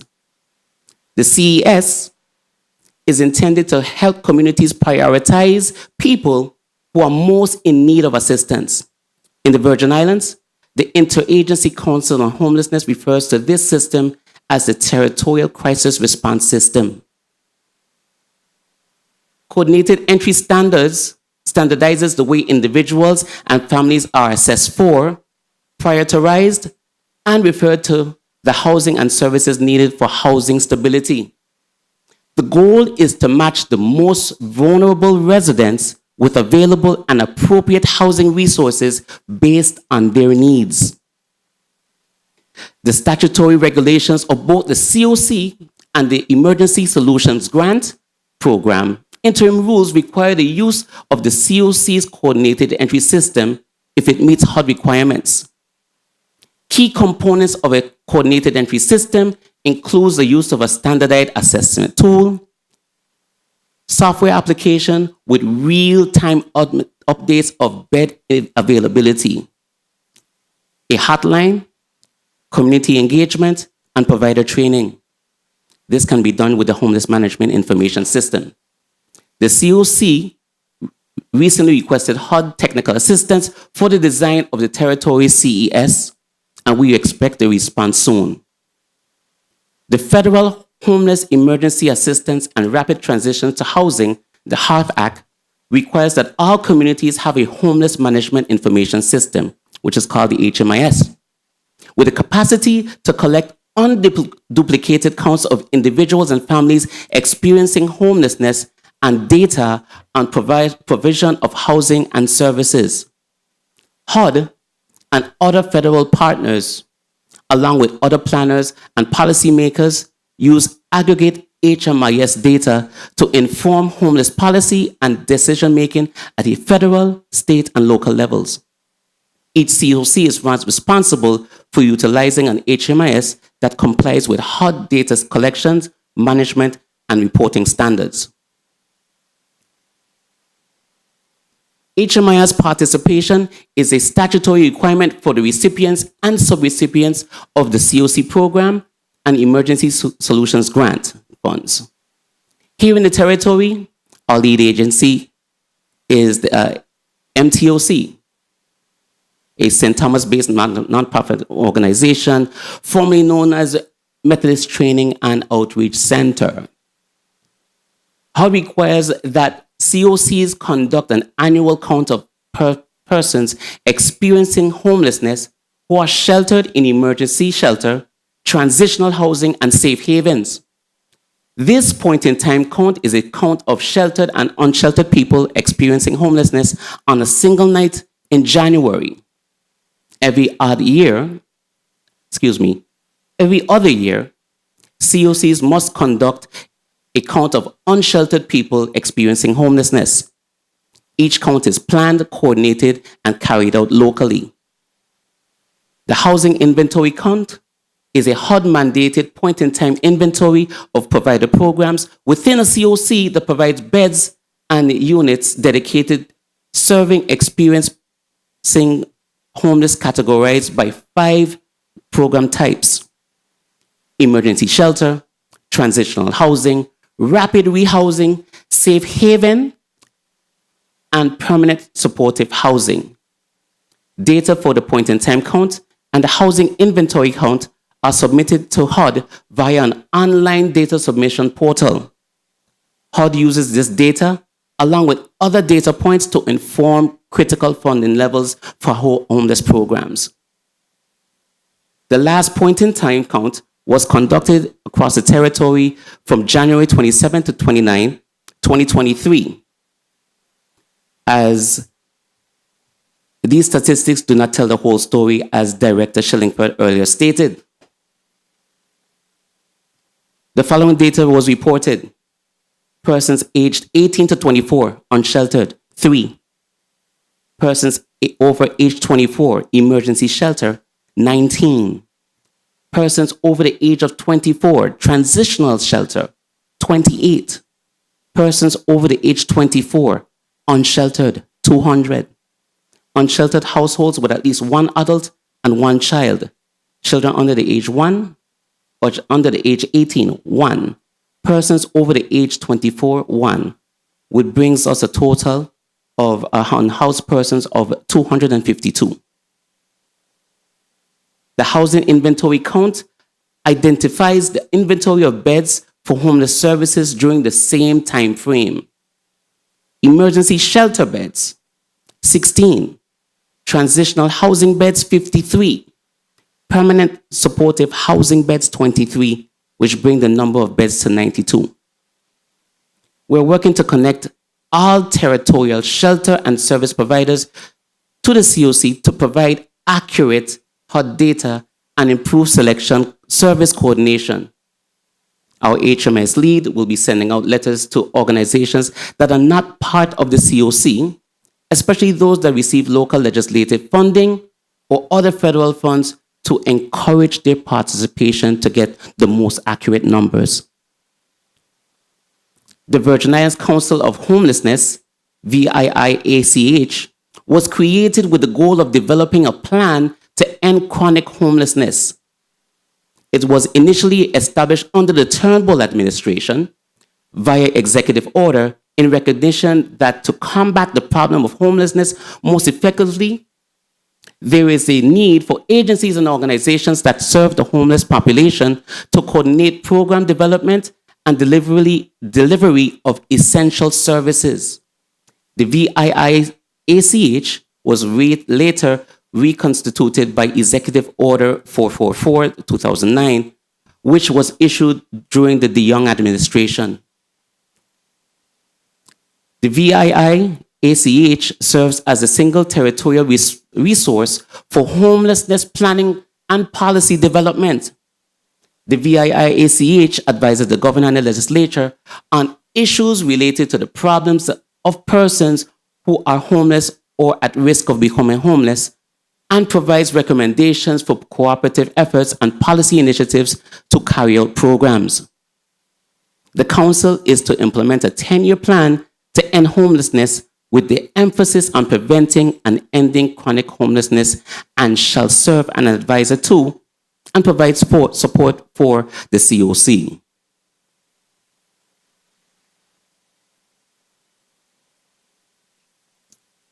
One of the challenges relative to the VIHA is that it lacks continuity as its existence and composition relies on an executive order by the governor. The VIHA last met in 2022. The COC continues to advocate for the enactment of legislation to codify the VIHA so that critical work can continue. Codification would ensure that addressing the homelessness becomes part of the formal role and responsibility of various agencies. In your package, there are some slide presentations. Although the federal regulations prescribe a variety of roles for the COC, it is basically an underfunded mandate because only funds available to the COC directly are the planning grant funds, and those funds can only be used for planning, not for implementation. The COC is an all-volunteer council and currently has no means to generate funds and limited financial resources. Thank you for the most recent legislative funding approval. Aside from this recent appropriation, there are no funds to operate the COC. As the collaborative applicant, the Virgin Islands Housing Finance Authority has a COC planning grant to support the annual application process and the design of the CES. Other eligible uses of planning grant funds to include COC capacity building and training and subrecipient monitoring activities. The annual planning grant available to the territory is just under $35,000. The COC itself doesn't carry out projects, and thus, under the COC grant program, provider agencies for the funding of projects by responding to an annual notice of funding opportunity. There is typically a competitive process to the HUD COC grant, but until we build our capacity, HUD will only allow us to apply for renewals on the existing grants. There are 3 existing HUD COC grants that are renewed, and all are managed by MTOC. The Homeless Management Information Systems, as MTOC is designated as the lead agency responsible for end users and the data collected, managed, and reporting that information to HUD. The permanent supportive housing is a long-term leasing or rental assistance and supportive services to assist households with at least one member being with a disability in achieving housing stability, providing rental assistance and case management for 4 clients. Another permanent supportive housing grant, similar to the first one I just mentioned. This project was previously administered by the Department of Human Services up until September of 2022, where MTOC was selected to continue the services for 4 clients already enrolled. Regarding the COC view on the housing environment and our efforts to provide assistance and find solutions, we have identified strengths, weaknesses, opportunities, and threats. Strengths. We have a momentum as a COC. Our members are committed. We have excellent meeting attendance and representation across several agencies and nonprofits, with an average of 40 monthly participants. We have a newly elected officer board and have reestablished critical subcommittees. We utilize Microsoft Teams to store our meeting records, agendas, files, and minutes to manage our email distribution list. We received the legislative appropriation to allow for the hiring of staff to implement the CES. We are finalizing our nonprofit incorporation and developing our website and social media presence. We are aligned and committed in our goal to end homelessness in the Virgin Islands. We encourage all community members and service providers to join the COC We meet via Zoom on the third Friday of every month from 10 a.m. to 12 noon. To receive the information and get added to our distribution list, please email usvicoc@gmail.com. Weaknesses. We are not in compliance with HUD regarding the CES, and as a result, we cannot access additional HUD funding. The COC is an all-volunteers organization, and we lack dedicated staff. But this will change as we establish a relationship with a fiduciary. We are in the final stages of obtaining our nonprofit status, but we do not yet have a bank account or established administrative processes. Through a fiduciary, we will hire dedicated staff to manage the CAS implementation. The use of this HMIS is also a weakness. Not all service providers are engaged with the COC, and their data is not included in the HMIS for reporting. We plan to improve our outreach and collaboration efforts and support the existing partners with enhanced trainings. Opportunities. The territory can maximize and braid funding between agencies to create more emergency, transitional permanent supporting housing solutions, and apply for grants together to address needs. The COC recently used a case conferencing approach for the Emergency Housing Voucher EHV program, which allowed us to issue 20 vouchers to VI residents in needs. But we need to expand upon this model to align CAS expectations. We need to engage with providers and nonprofits on a wider level, educate and engage the community. Threats. We have no available emergency shelter in the territory, and the wait list for public housing is a long time. With over 200 people in line, there are no emergency vouchers for Section 8 and a limited number of Section 8 landlords. For people coming out of jail or prison, there's no halfway house or transitional housing, which can lead to individuals reoffending, and this is a matter of public safety. The Virgin Islands Bureau of Corrections is currently tracking 38 people who are either homeless or in re-entry or will be homeless within the next month. Individuals cannot gain employment if they don't have a place to live, if they've lost family relationships, and have mental health challenges. Some shelters won't accept formerly incarcerated clients, especially those with a history of challenges at the shelter.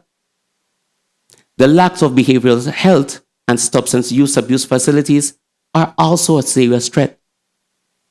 Another threat is the severe lack of permanent supportive housing in the territory.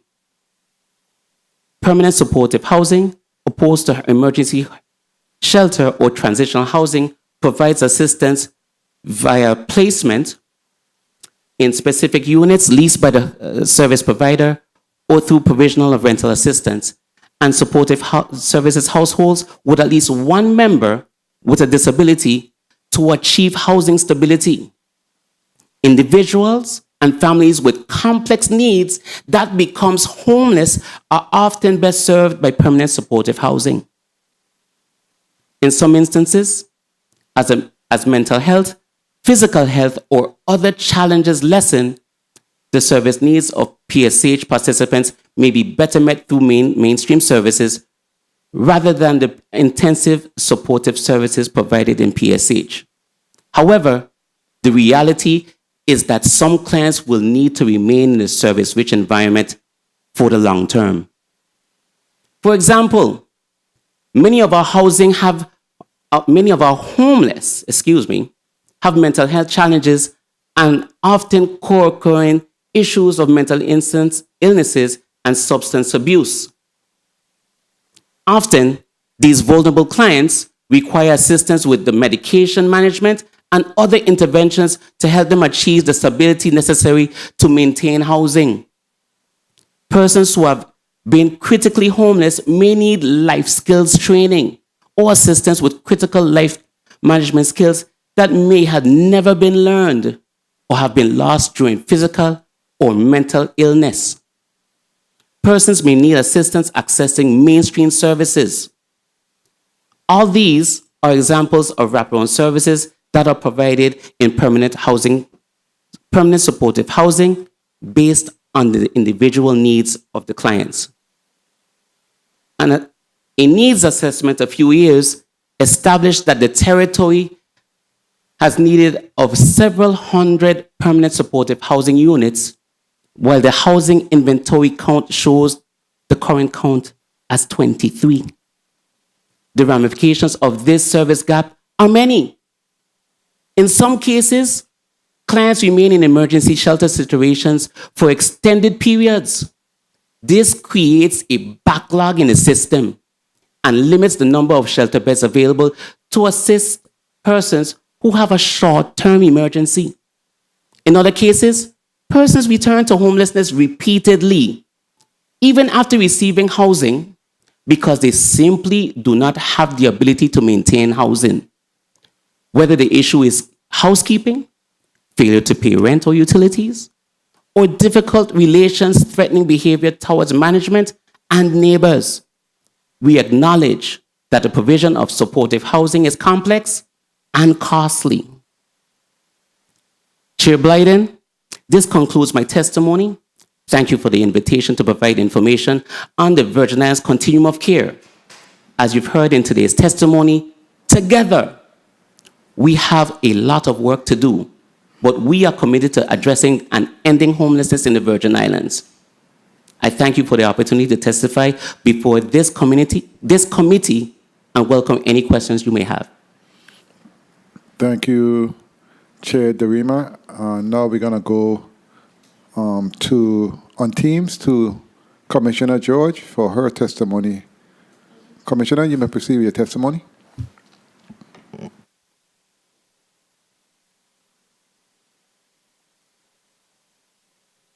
Good afternoon. Taking myself out. Yeah. You're good.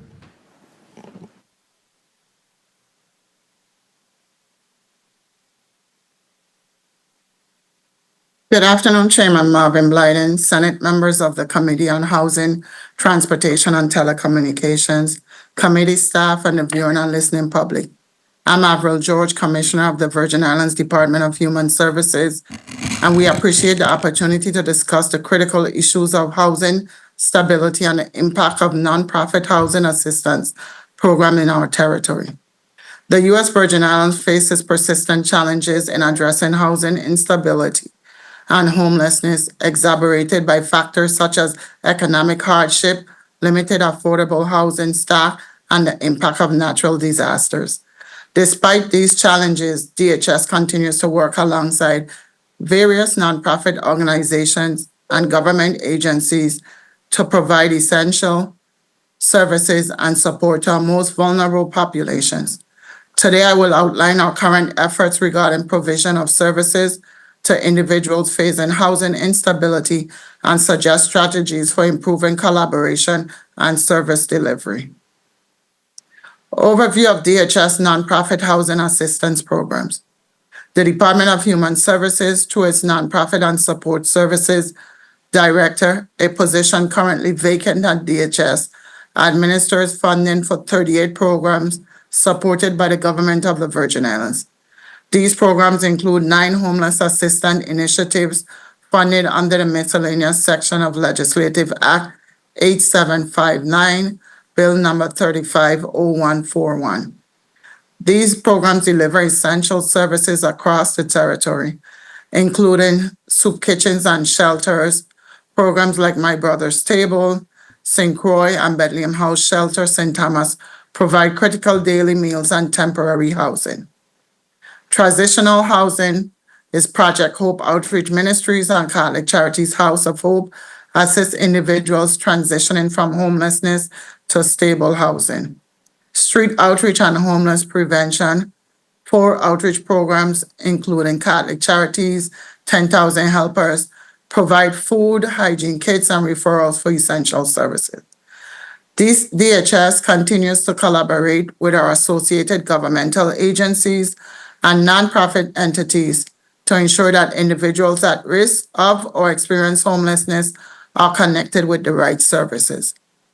Hard point-in-time count findings. As of the 2024 fiscal year, the US VI Continuum of Care Council on Homelessness, in coordination with HUD, reported 318 individuals experiencing homelessness across the territory. The breakdown includes 207 individuals on St. Thomas, 90 individuals on St. Croix, 21 individuals on St. John. This number is close to the 314 individuals reported in 2019, highlighting persistent issues that demand urgent and sustained intervention. Factors contributing to homelessness in the territory include economic displacement, a booming short-term rental market that reduces long-term housing availability, and insufficient shelter infrastructure to accommodate the rising need. These issues illustrate the challenges the territory faces in addressing homelessness.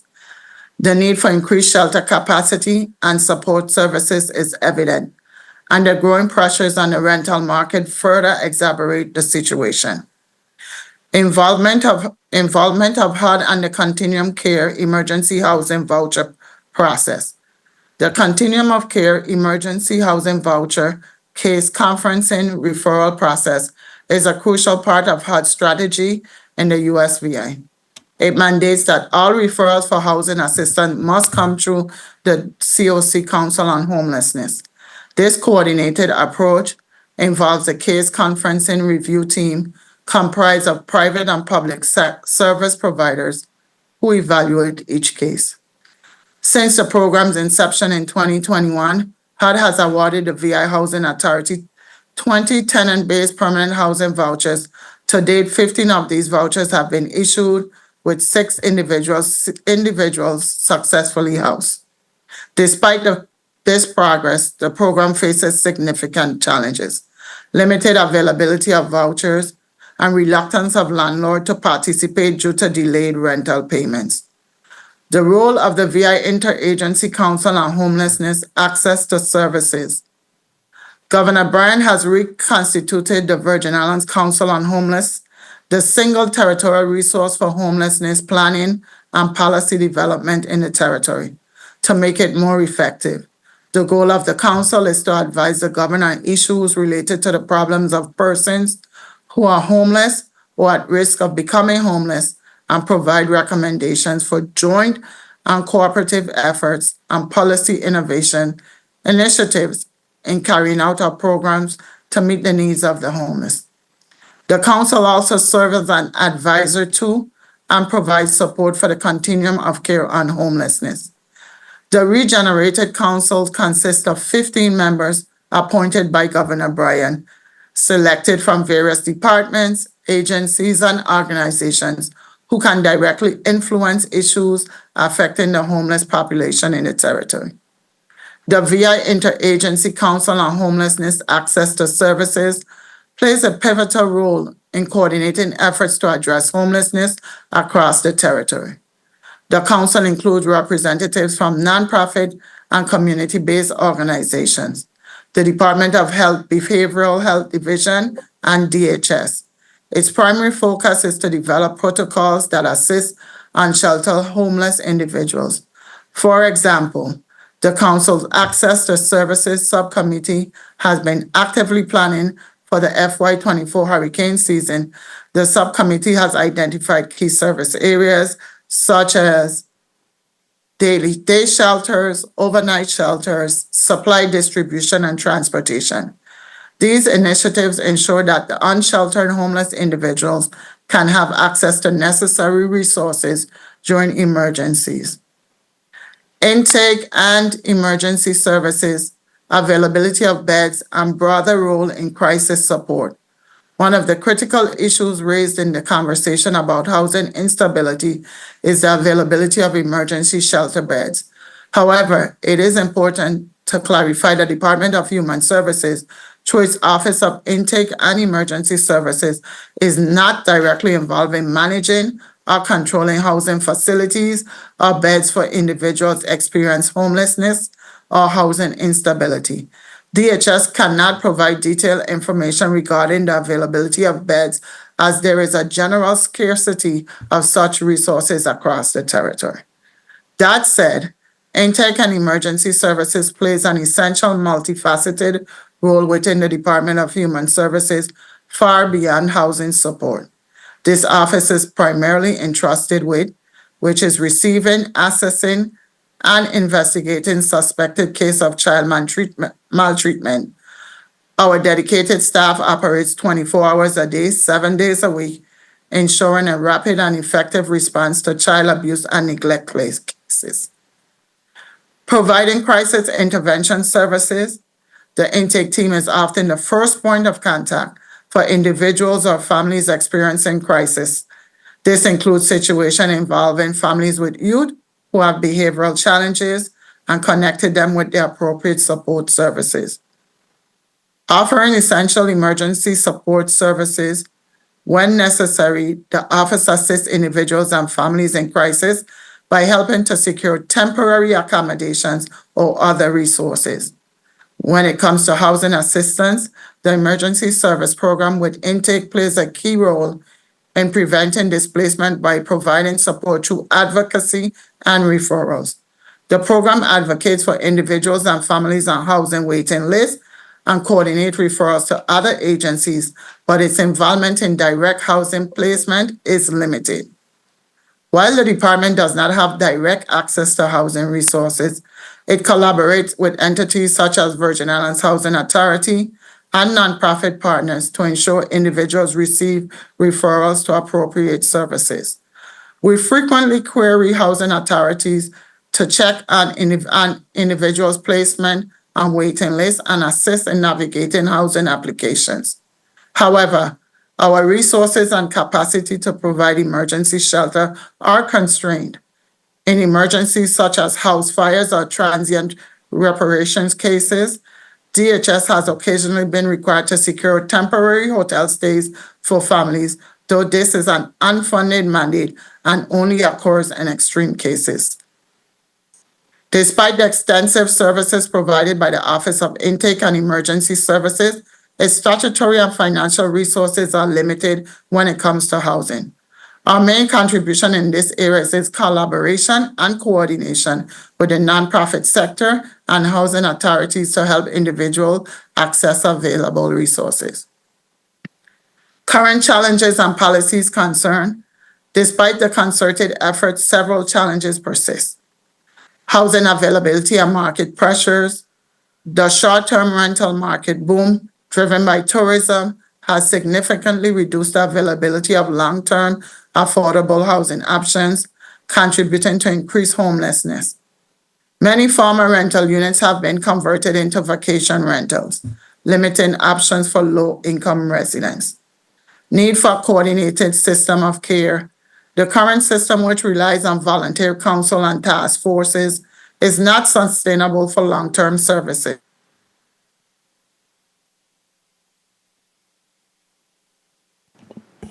Thank you so much, Commissioner Joe.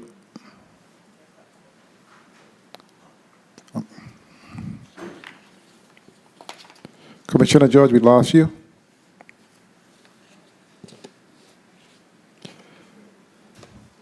We're going to take a 1-minute recess for meter to reboot.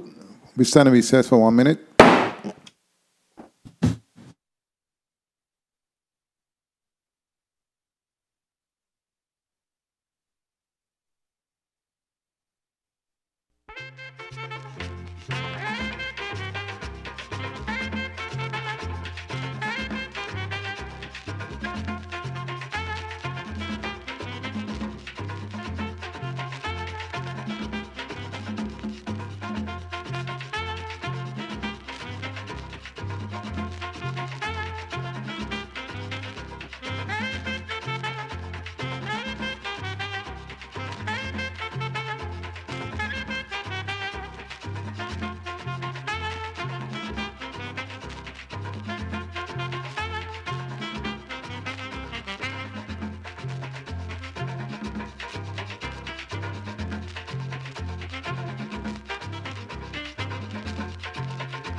We are back on the record.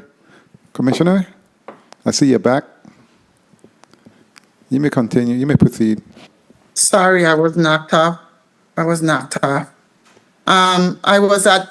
start with current challenges and policy concerns. Despite the concerted efforts, several challenges persist, which is housing availability and market pressures. The short-term rental market boom driven by tourism has significantly reduced the availability of long-term affordable housing options, contributing to increased homelessness. Many formal rental units have been converted into vacation rentals, limiting options for low-income residents. A need for a coordinated system of care. The current system, which relies on volunteer council and task forces, is not sustainable for long-term success. A more structured, funded, and focused effort is required to address homelessness comprehensively. This includes establishing a coordinated entry system that streamlines access to housing and support services, ensuring that individuals and families can move quickly from emergency shelters to permanent housing solutions. Innovative strategies and future directions. To meet the growing challenges, we propose several innovative strategies. Development of a coordinated entry system, which establishing a comprehensive CES is essential for improving services delivery. This system would standardize service provision across the territory, ensuring that all homeless individuals have access to appropriate housing and support services. CES would also enhance data collection and analysis, enabling more effective program planning and resource allocation. Enhancing emergency preparedness and response. The VI Interagency Council on Homelessness Access to Service Committee is developing a protocol to support unsheltered homeless persons during tropical storms. This initiative involves collaborations with nonprofit and community-based homeless service providers, the Department of Health, Behavioral Health Division, and DHS.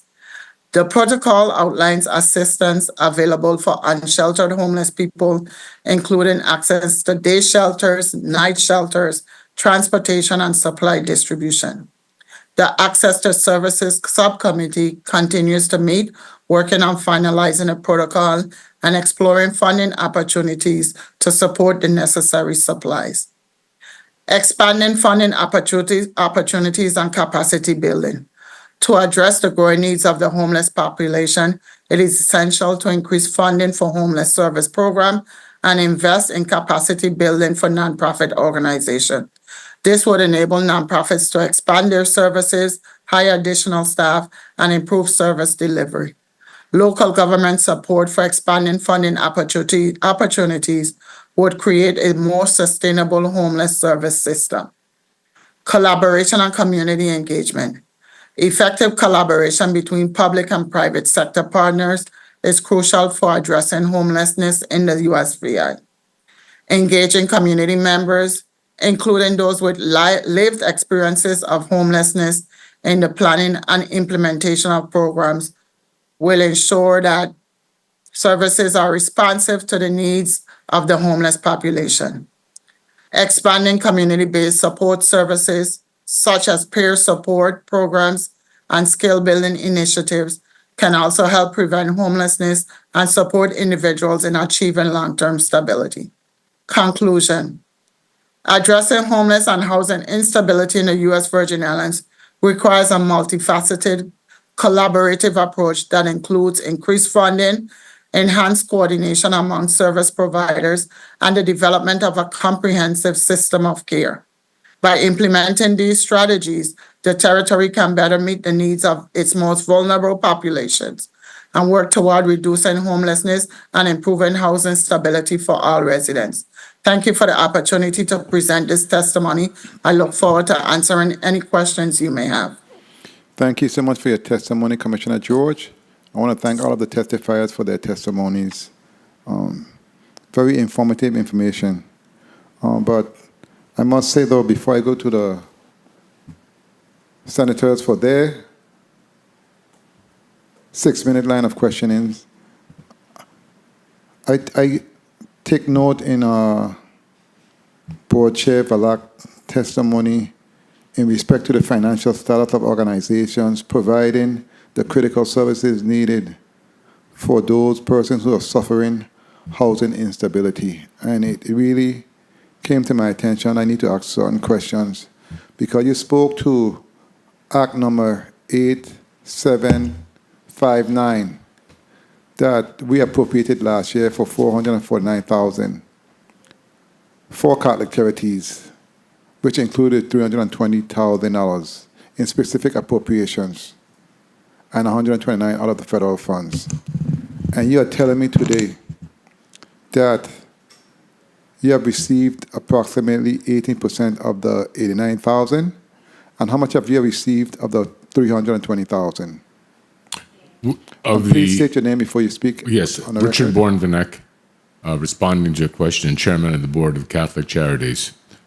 Of the $449,000 directly and indirectly appropriated for Catholic charities, $320,000 were itemized expenditures specific to programs through the miscellaneous portion of the Department of Human Services budget.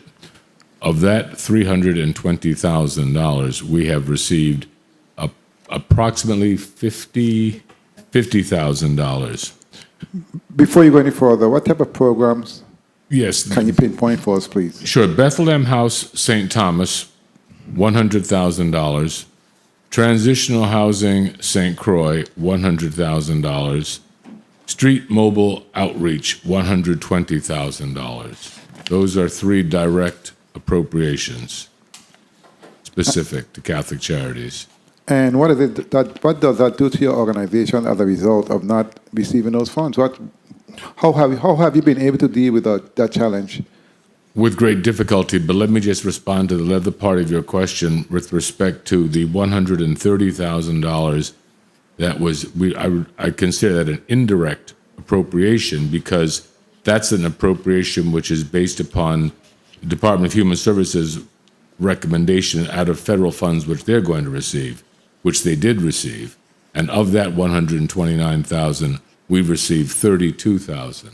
So the total that we've received is $82,000 against an appropriated total of $449,000.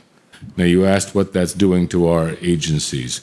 Well, let's start with the two shelters, Bethlehem House on St. Thomas and St. Teresa of Calcutta on St. Croix.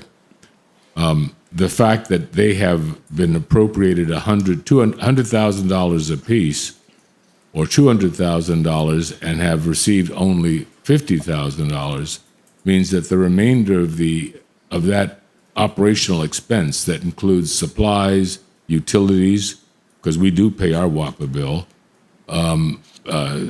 food and services that we deliver, all of that is missing $150,000 of those specific facility operations.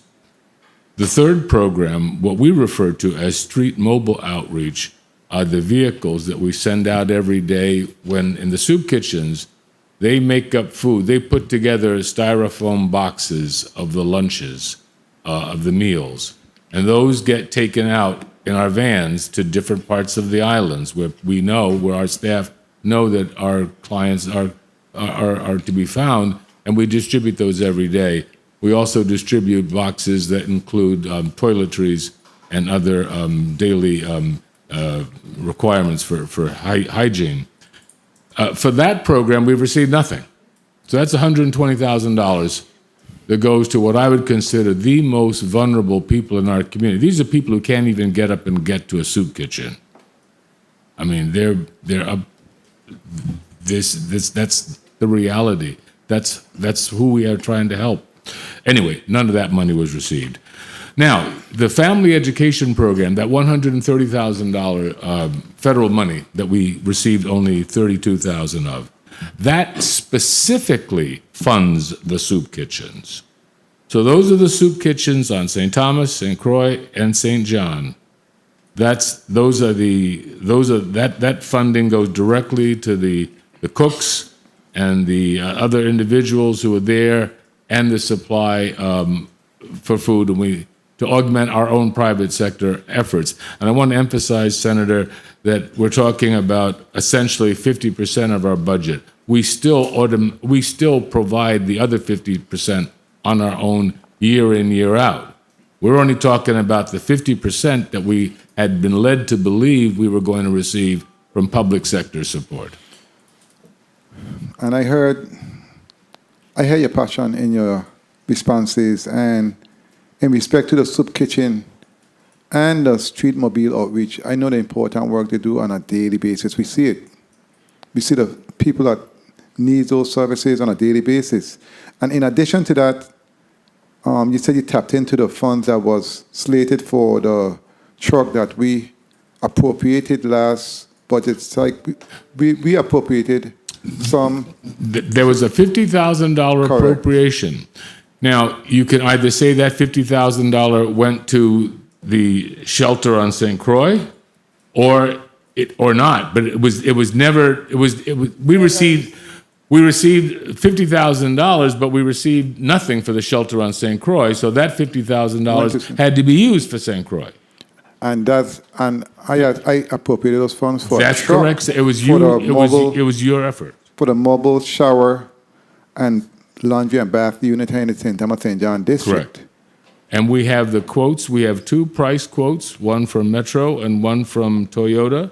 For the vehicle, it's approximately $75,000 a vehicle, but we would have that vehicle would have been bought and on the road today if we had received the monies that we were expecting to receive. Okay, let me ask Commissioner George exactly what's the challenge at the Department of Human Services as to why the non-for-profit organizations are not reserving these critical funds in order to provide a service to those most vulnerable, those needed individuals. Commissioner George, can you speak to that for me, please? Because we have a situation here. Good afternoon, Commissioner. Enough feedback. Good afternoon, Commissioner Avril George. We do have some fiscal administrative barriers. We have delays in funding disbursement and bureaucratic hurdles that continue to hinder the effectiveness of our programs. Nonprofits often face challenges in not only managing grants and waiting on extended periods of approval and funding release.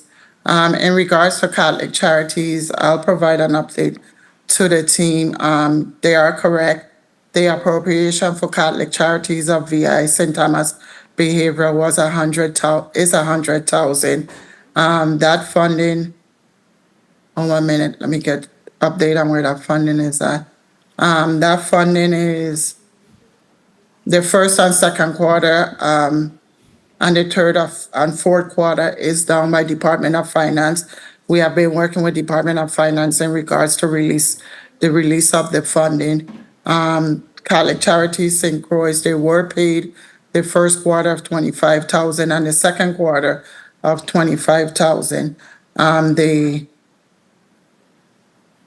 The third and fourth quarter is approved and will be paid out shortly as well. We do have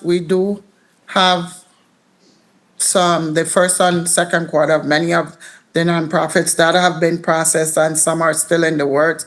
We got a release of our funding for the third and fourth quarter, which is in process to be paid out as well. So I think it's just release of funding. Okay, Commissioner. I hope that answers your question.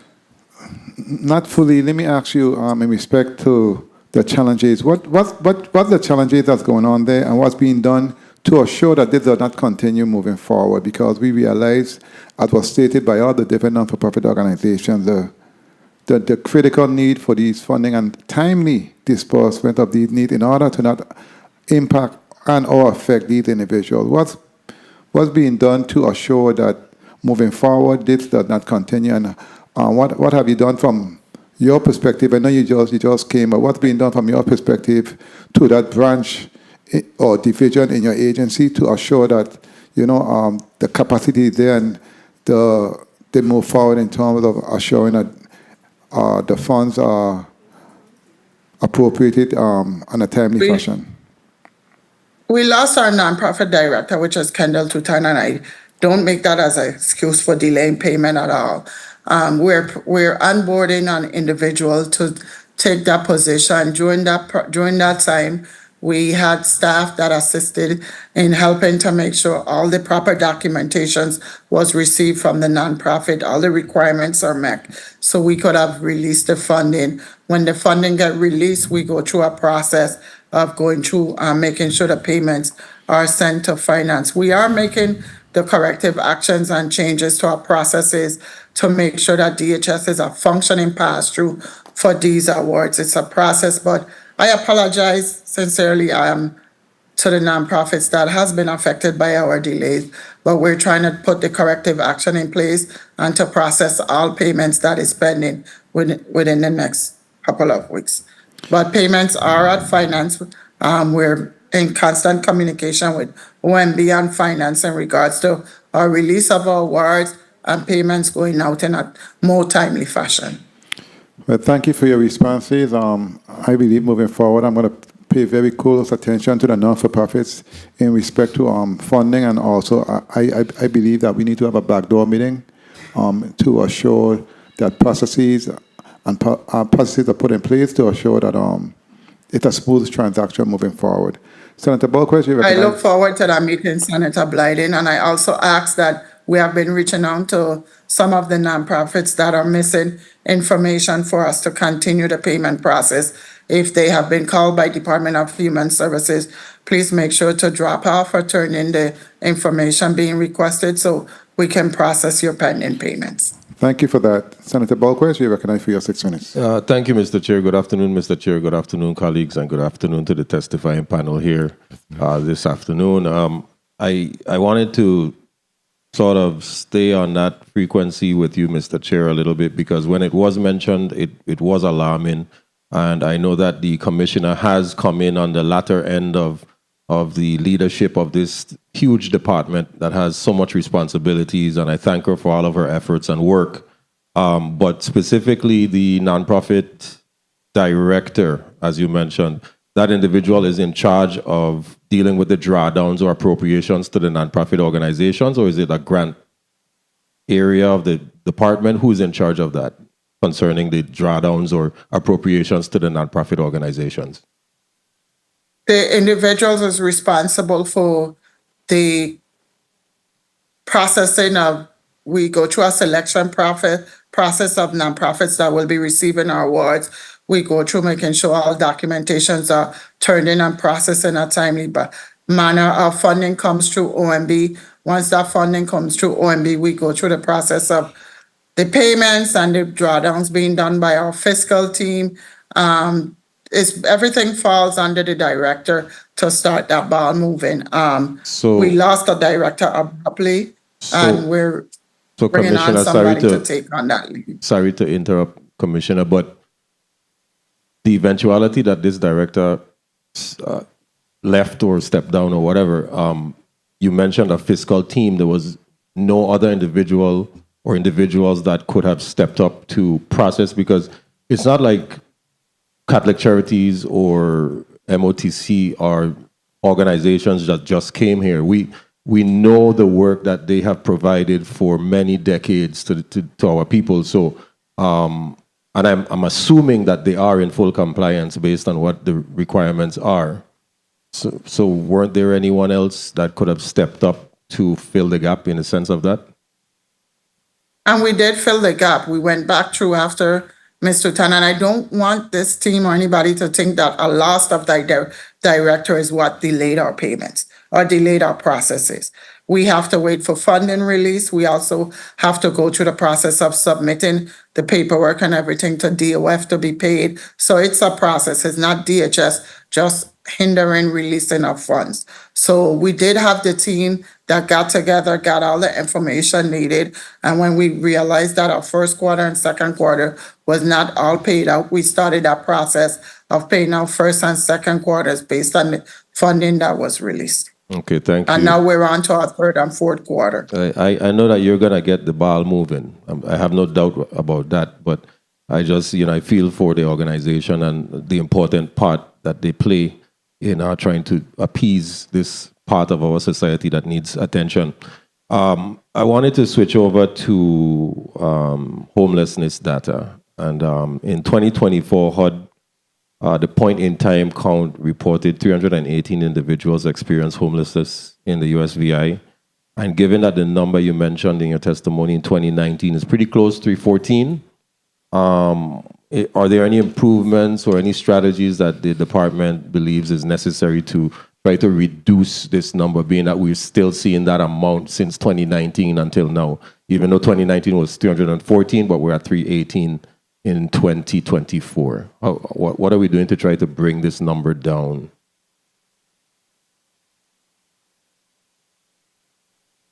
Mr. Chair, can you hold my time, please? Please hold it, Senator Time.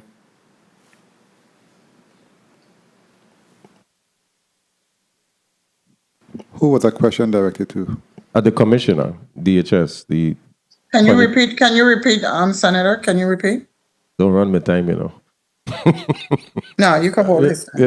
Commissioner, I was asking you in 2024, HUD, the point-in-time count reported 318 individuals experiencing homelessness in the Virgin Islands. And you mentioned in your testimony that the figure is close enough to the 2019, which was 314.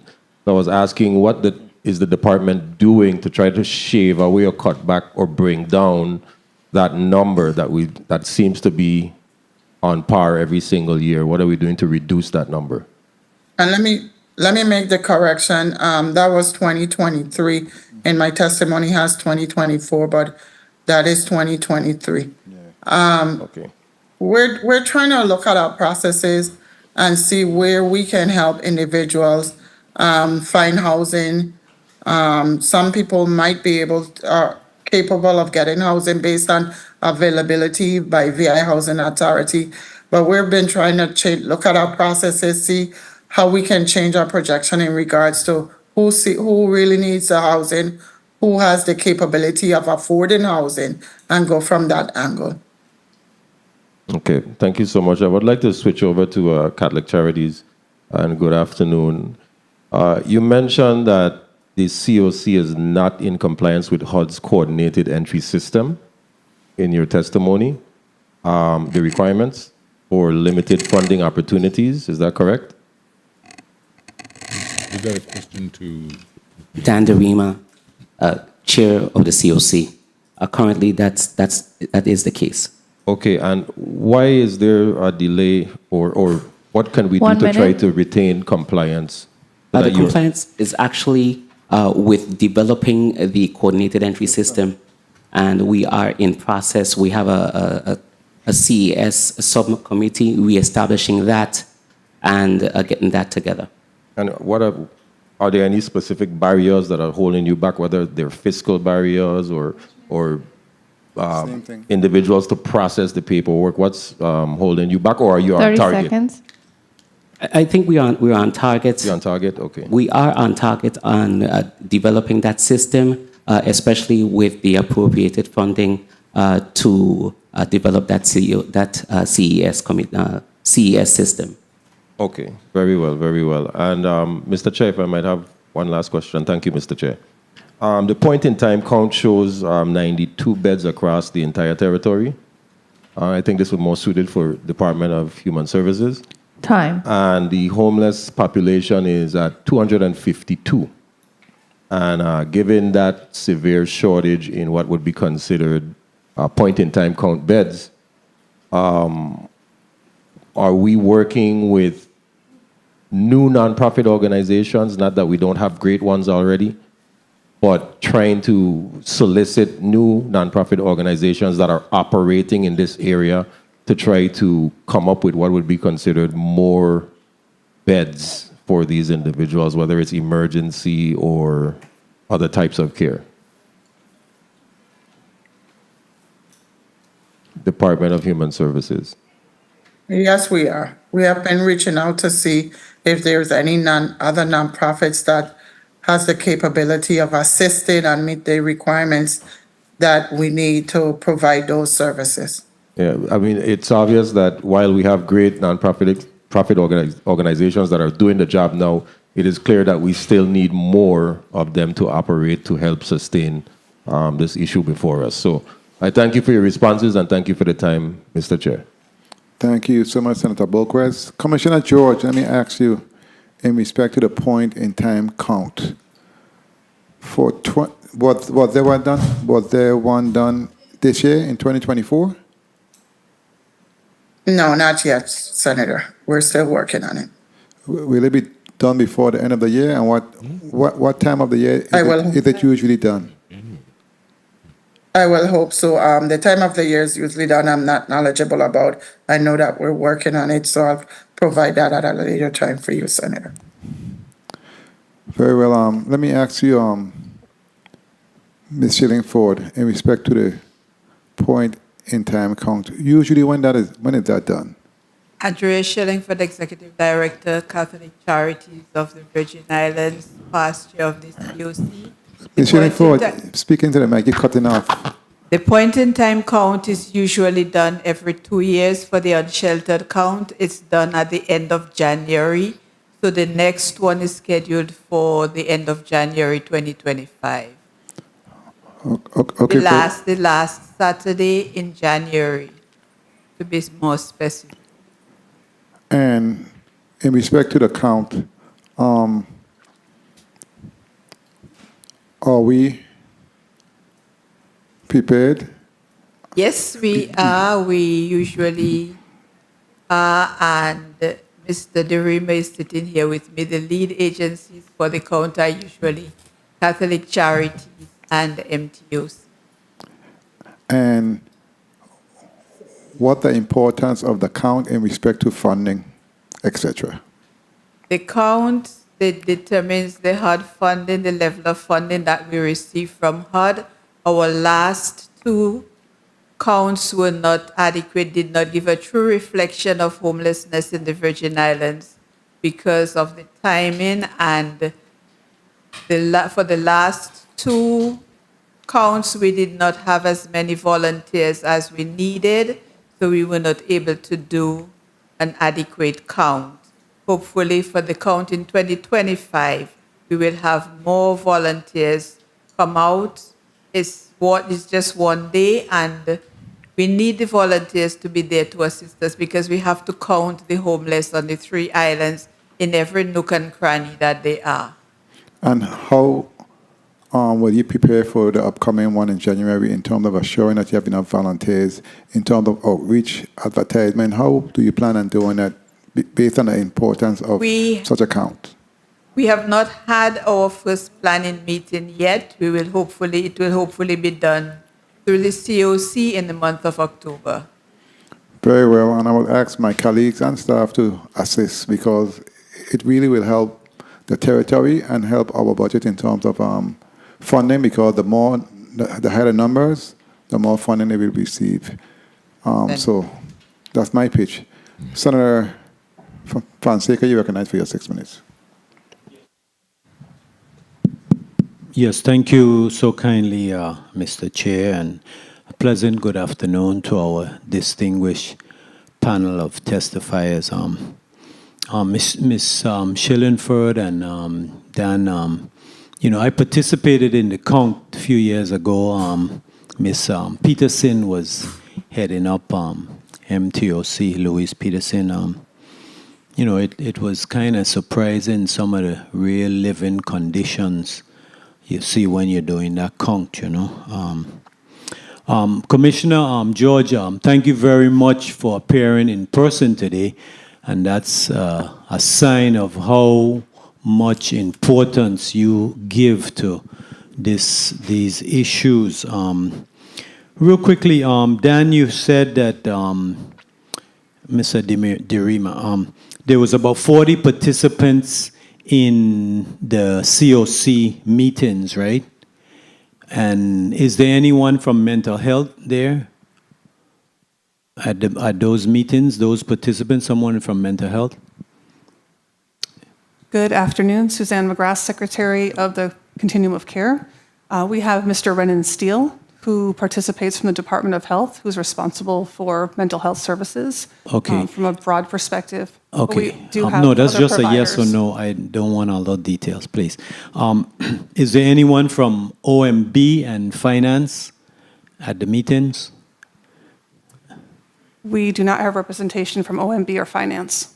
Okay, Commissioner, because a lot of the issues here is dealing with funding. You're telling me they're going to release the third and the fourth quarter.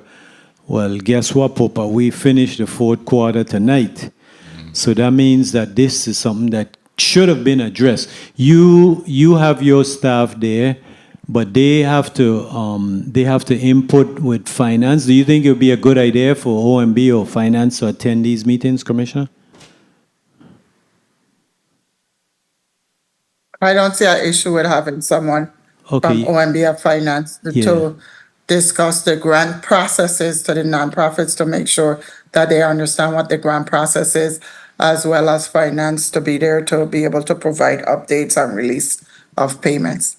Yeah, I think that's a good idea because even though Human Services is doing their part, finance and OMB still have an important part. And if there's a question, you could address it with OMB and finance right there. So because, we got to get your funding because we see how dire it is. Okay, so the 318 homelessness, right? Homeless, 207 St. Thomas 90, St. Croix, et cetera, et cetera.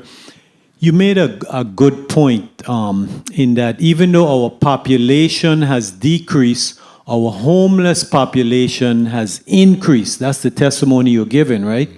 So what that means is that those that left are the ones that probably can work and can get a better job or some other opportunity. So this is, like the chairman says, it's a very vulnerable population. And most of them that you said, Mr. Denema, or some of them, a substantial portion of dual diagnosis. They have mental health issues and substance abuse issues, et cetera, right? Dan Derima, COC Chair, Executive Director, MTOC. That's correct, Senator. Okay, so now, Commissioner, I want to go back to you again, one quick. Now, being that they're homeless, I think that they probably would automatically qualify for the Medicaid and the SNAP and all those programs. Is someone coordinating that they get their insurance and they get their health checks and all of these other things, those benefits that would come with being a low-income population? Is someone coordinating that they get the SNAP and all of these things? How is that being We do handled? have individuals that we afford the opportunity of obtaining our services once they have met all the requirements. Being homeless is not the only requirement. We have other federal requirements that individuals has to meet. And once they meet those requirements, we make sure that they get all the services afforded by DHS. And we do outreach in that manner as well. We recently did an outreach where we were able to get individuals assistance. So that is something that's continuous. That is not that is not something that does on a partial basis. Okay, thank you, Commissioner. Mr. Richard Bowen-Vanak, Catholic Charities, we're very familiar. Thank you for your services. We see you, with those soup kitchens and all of that. You still located up there, back across from Berg's home, Community Hospital ground? Andrea Shillingford, Catholic Charities, yes, we are. Okay, so you said that there were about 40 males that's housed there? Currently, we have 17. 17. Yeah, we have 40 beds in total. 40 beds, okay. So let me ask you, if they need mental health services, you have a direct contact to the Division of Mental Health so that you refer them? How does that work if they need mental health and medications? Again, Andrea Shillingford, Executive Director, Catholic Charities. We do have a medical clinic for the homeless that occurs every second Saturday of the month. And at that clinic, we do have a psychologist who comes in, and we refer clients to her, and then anybody who needs further assistance, she refers them to the mental health division. Okay, and suppose, because you mentioned sometimes they have kids, if they need to get to school, etc., is there any assistance for them to get to school? Any special things that you do for the children so that they can get to school? When we have children, we can provide them, we provide them sometimes with uniforms and school supplies. But as to getting the children to school, that's the parents' responsibility, because we are within close proximity to the bus stop and the safari stops.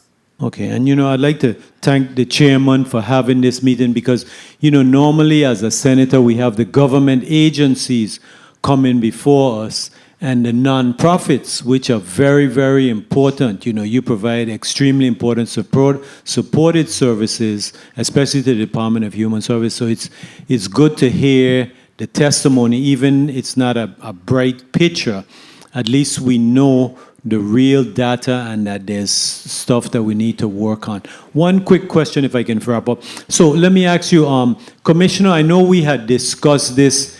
If someone appears from, say they come from away, and they appear here on our doorstep, and they're homeless, they're just coming down here and they're homeless, is there anything that we can do? Because, we're stretched out as it is now, and I heard some testimony that people like to come down here during the winter season when it's homeless. Is there anything that we need to do, laws, etc., as a legislature, so that we don't get this additional burden of vagrants? If you come down here and you're homeless, then you come down to cause, you come to stress out the government. Is there anything that we can do to address them, like put them back on a plane? We don't need them here. Not if you're coming down as a homeless. Senator, it's funny that you asked that question. Since coming on board, we've had about four incidents where we have put people back on plane. They show up in our territory. They come for American Paradise, the sun, and the beaches, and then they have no place to stay. We have reached out to family members and asked them if they're willing to take their families back to live with them. And once they say, yeah, we have found hotels for them overnight and put them back on a plane the next day. That includes adults and children. So DHS have assisted with buying airline tickets, putting them up for one night in hotels or Airbnb, and then putting them back. It's cheaper for us to put them back on a plane, other than they keep them here and they become our problem. So that is something that we do on a continuous basis.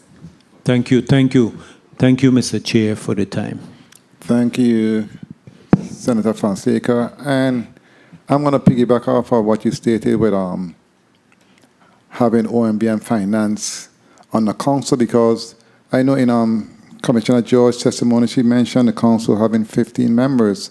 But I know that in 2005, when the council was enacted, there were 26 members, and which included members from several non-for-profit organizations, a number of community organizations, and other individuals.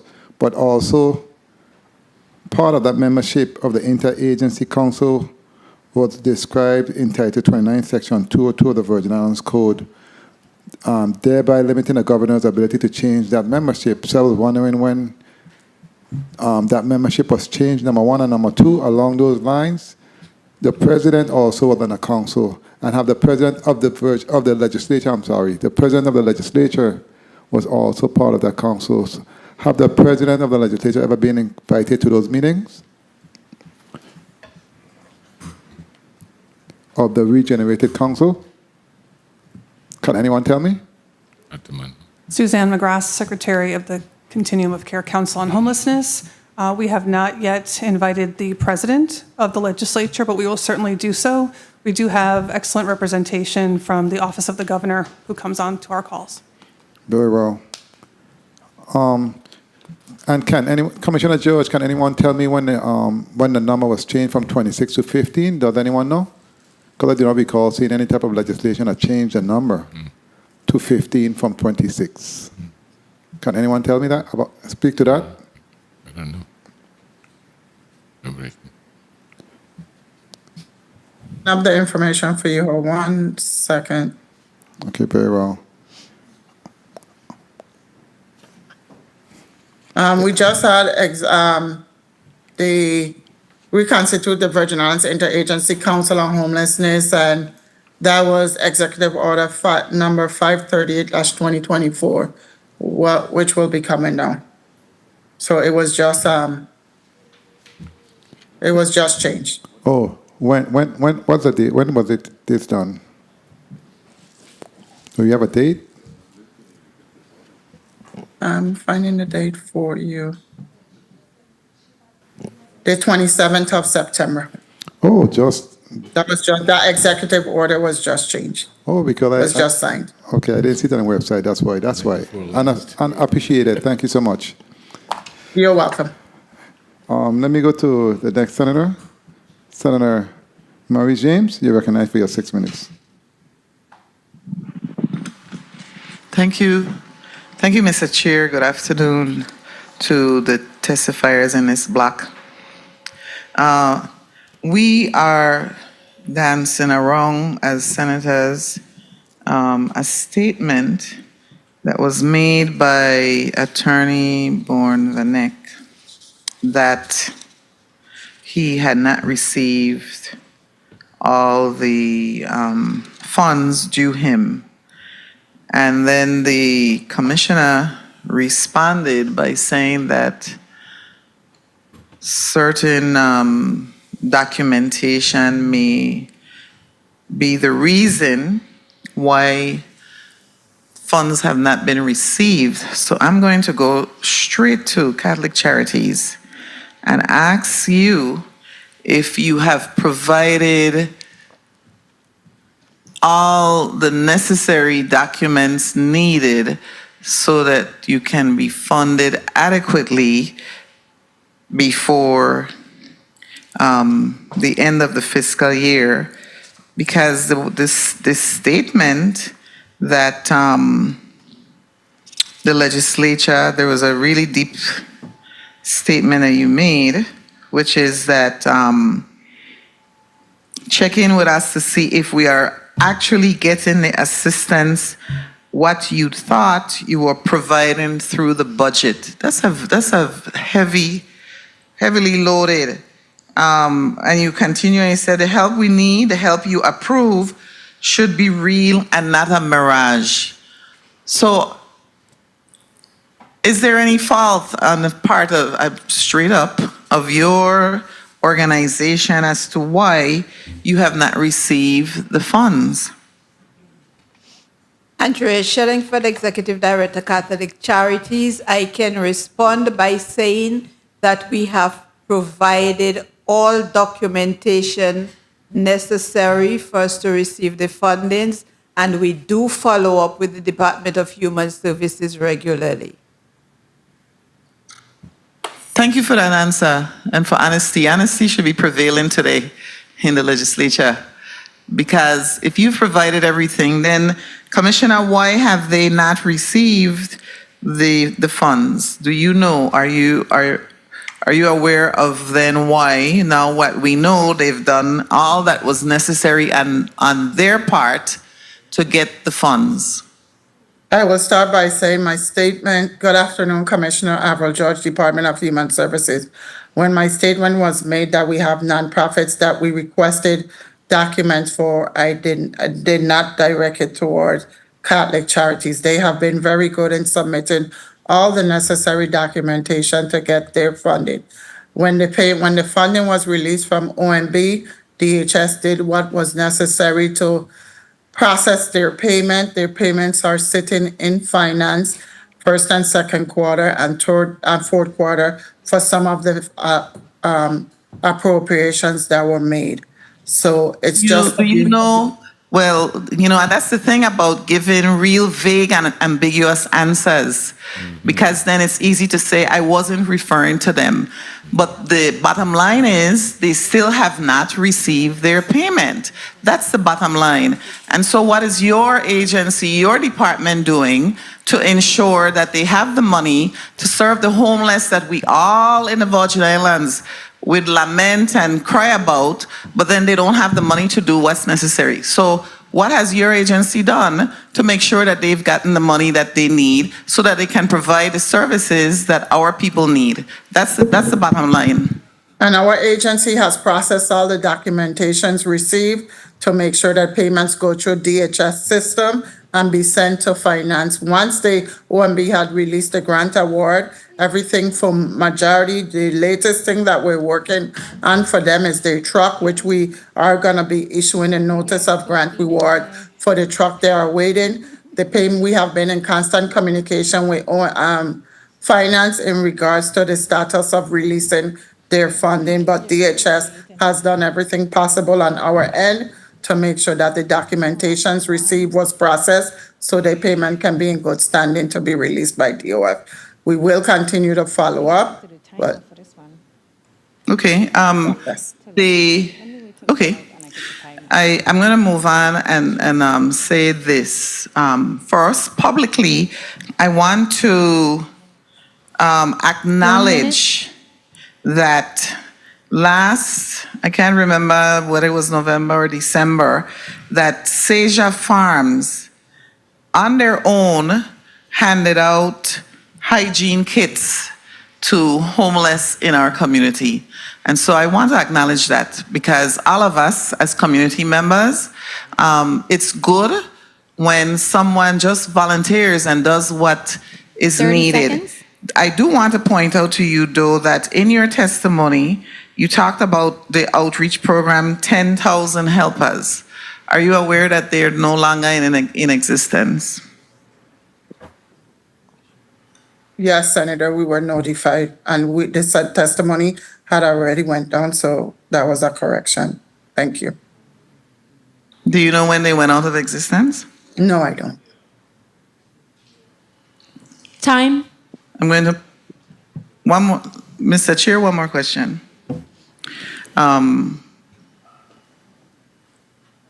The need for a coordinated system of care, coordinated entry system, was referenced last year by the former commissioner.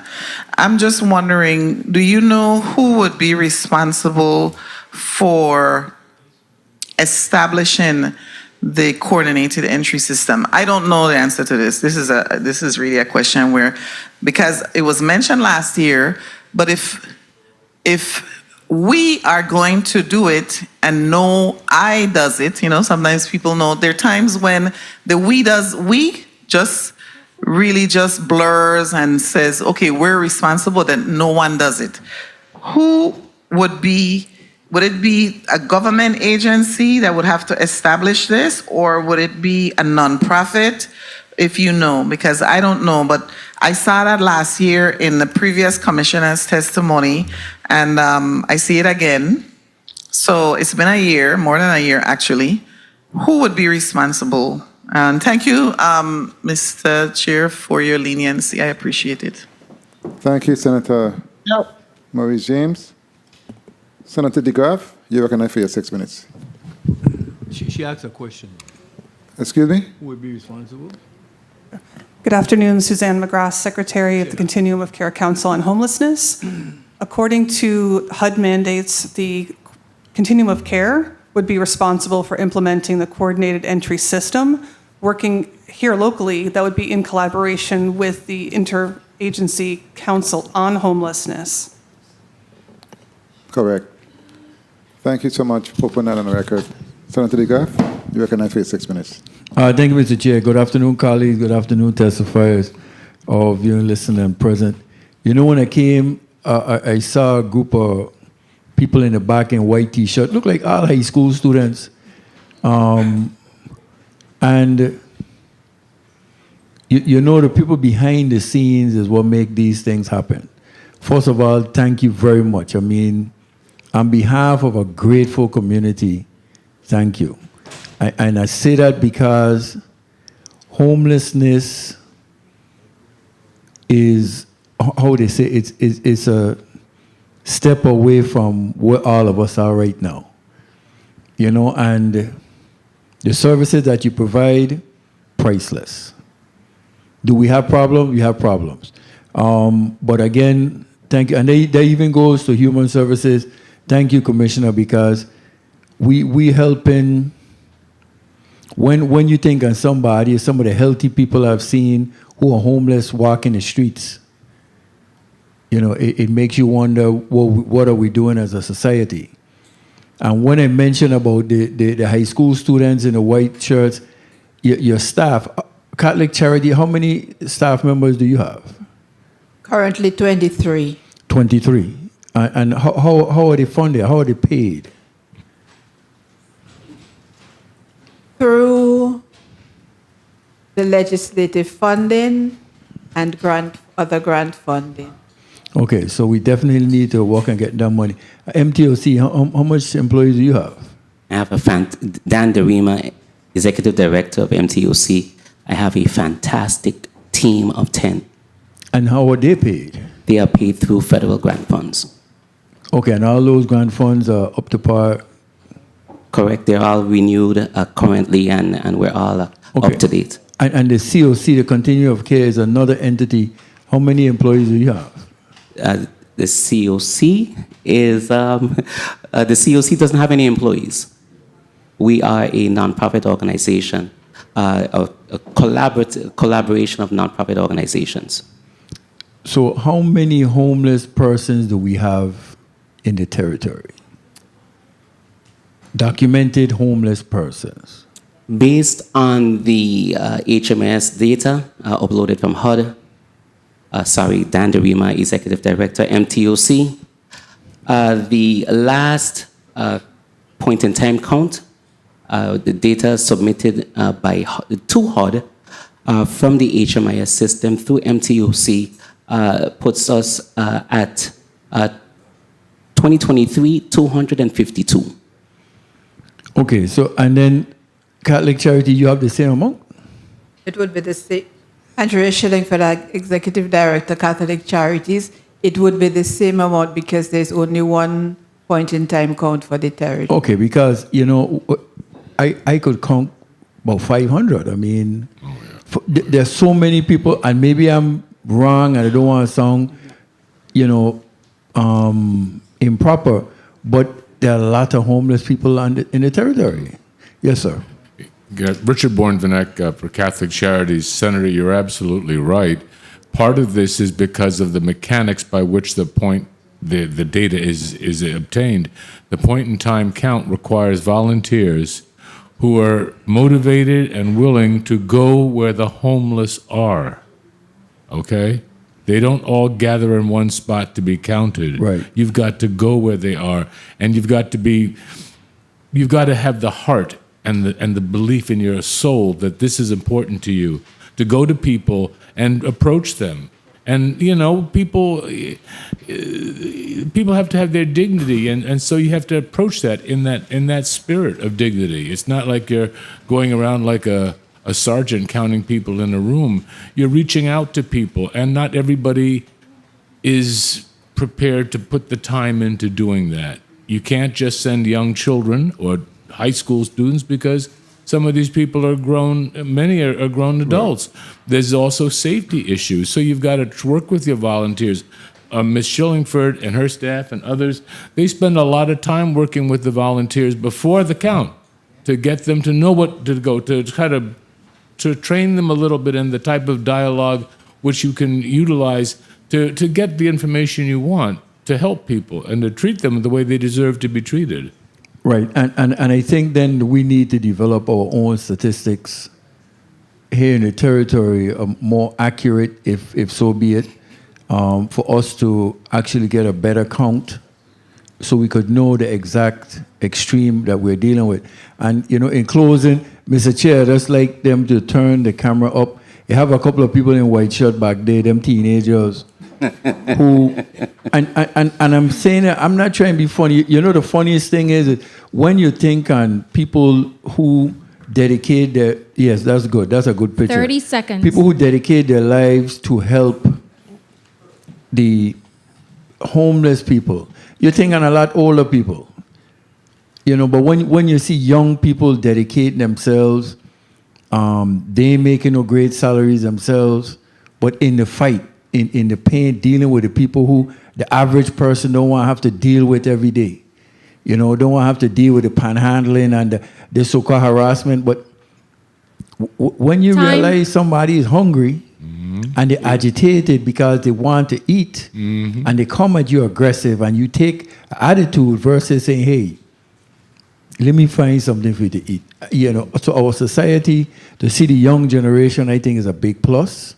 And I think we need to get the word out into the schools to teach that compassion and try to get more young people trained and treated. And finally, in closing, if I do, Mr. Chair, what kind of services do you provide for the employees who have to deal with this constant bombardment of stress?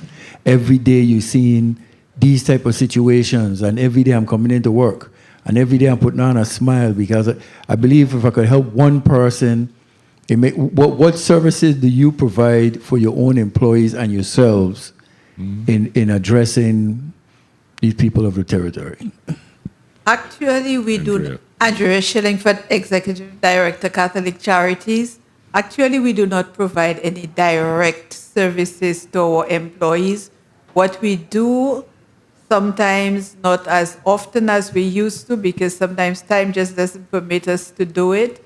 Sometimes we just gather, you have a little gathering, and we talk about things, and we look at some of the things that we've done in our staff meetings. We discuss our issues and try to encourage people daily to do what we need to do. We always tell them this is a calling, and to do what we are doing, it has to be a calling. This is not something that you can do just for the salary. It has to be something that you have the heart for, and we just try to encourage them on a daily basis. Okay, MTOC? Dan DeRima, Executive Director, MTOC.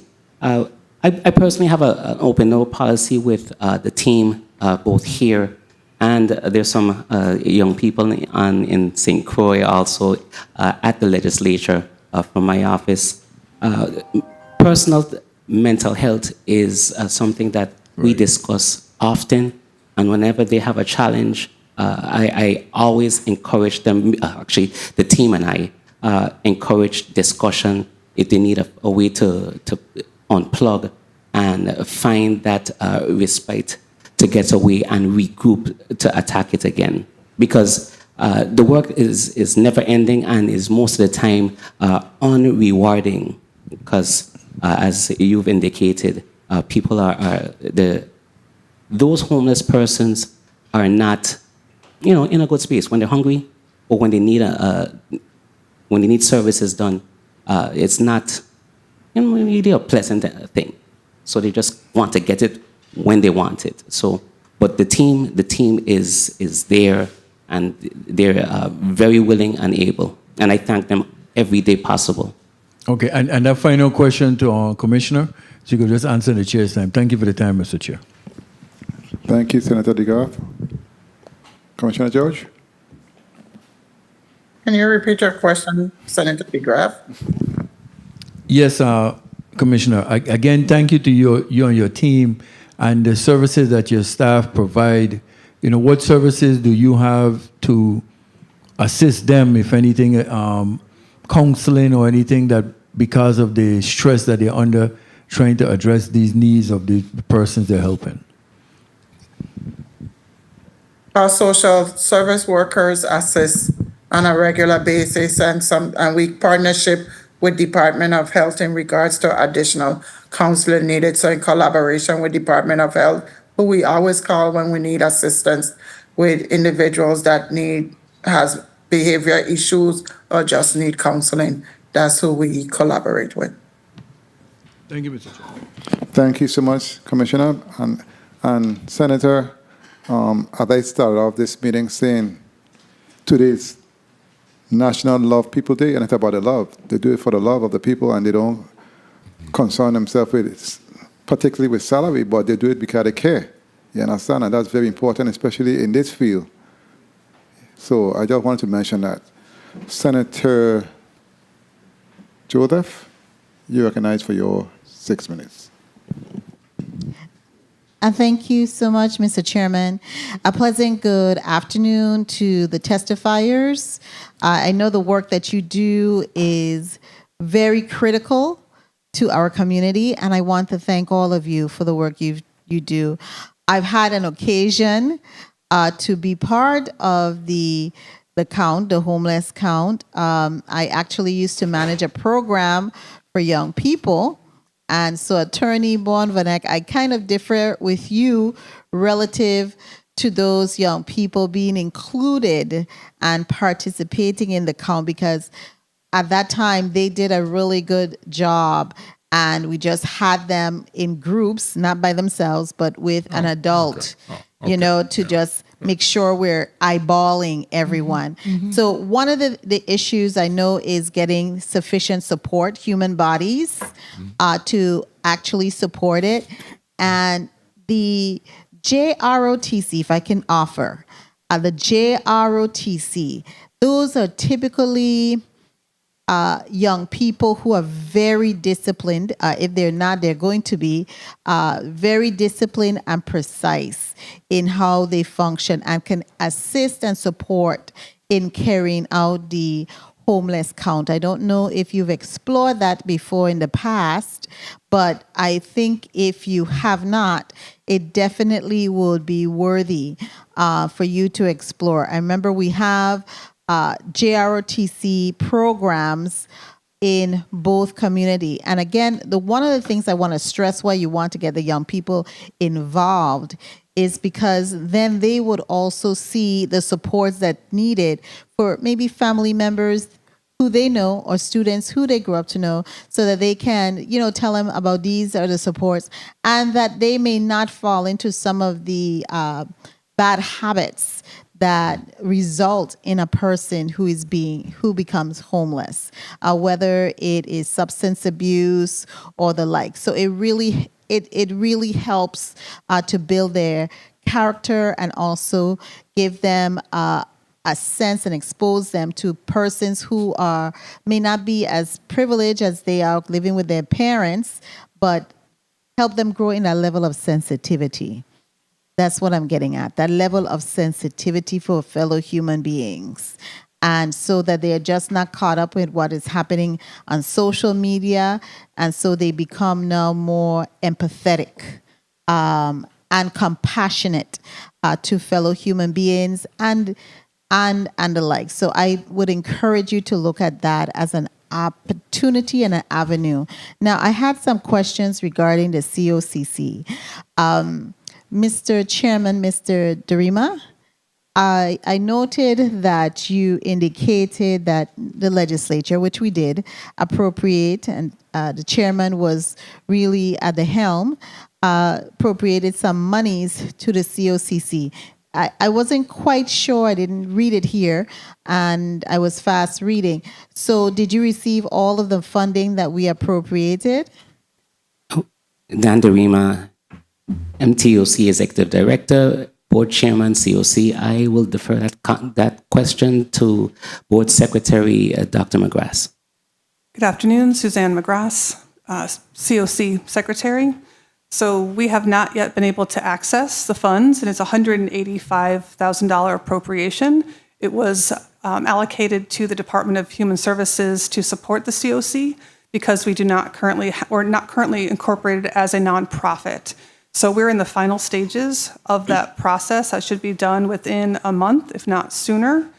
But in the interim, we did work through DHS to issue a request to the community for a fiduciary agent to support the COC in the interim because of the critical needs to get that coordinated entry system in place.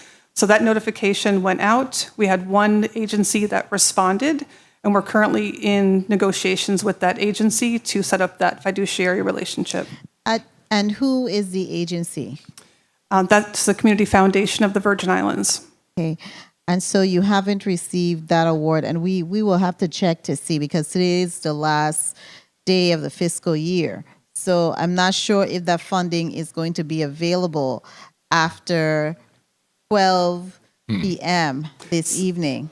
So I believe Senator Blyden did submit a request to allow the funds to be utilized until fully expended. Okay. Well, that would be a good thing for us to be able to assure that you have the funding available. 1 minute. I want to also ask, when do you anticipate that the challenge that you indicated that you're not in compliance, this is part of your SWOT, you're not in compliance with HUD regulations for the CES. And the CES, I had it here what the CES is. With the CES, Community Engagement, Coordinated Entry System. Okay, and that's a vital system, I get, for collecting all of the homeless information. When do you anticipate? What is your project time frame to do that, to become compliant? So once we have the fiduciary sponsor in place, we then need to advertise to hire the individuals that will support that to develop the coordinated entry system. So we expect probably within a month to have that staff member on board. And then I would say the rough framework of the coordinated entry system would be ready within 3 months. Okay. And Mr. Chairman, I have one follow-up question. How much federal funding or even foundation funding do you anticipate once you have that in place based on our need? Because I've already noted you counted over 200 plus in St. Thomas just being homeless, and that's almost like 3 times the amount in the other islands, St. Croix and St. John. So tell me, what other funding have you already started to look at, the different funding sources that you can receive monies to address our homeless issues here once you become compliant with the coordinated entry system? Dan Derima, Executive Director, MTOC, Board Chairman of the COC.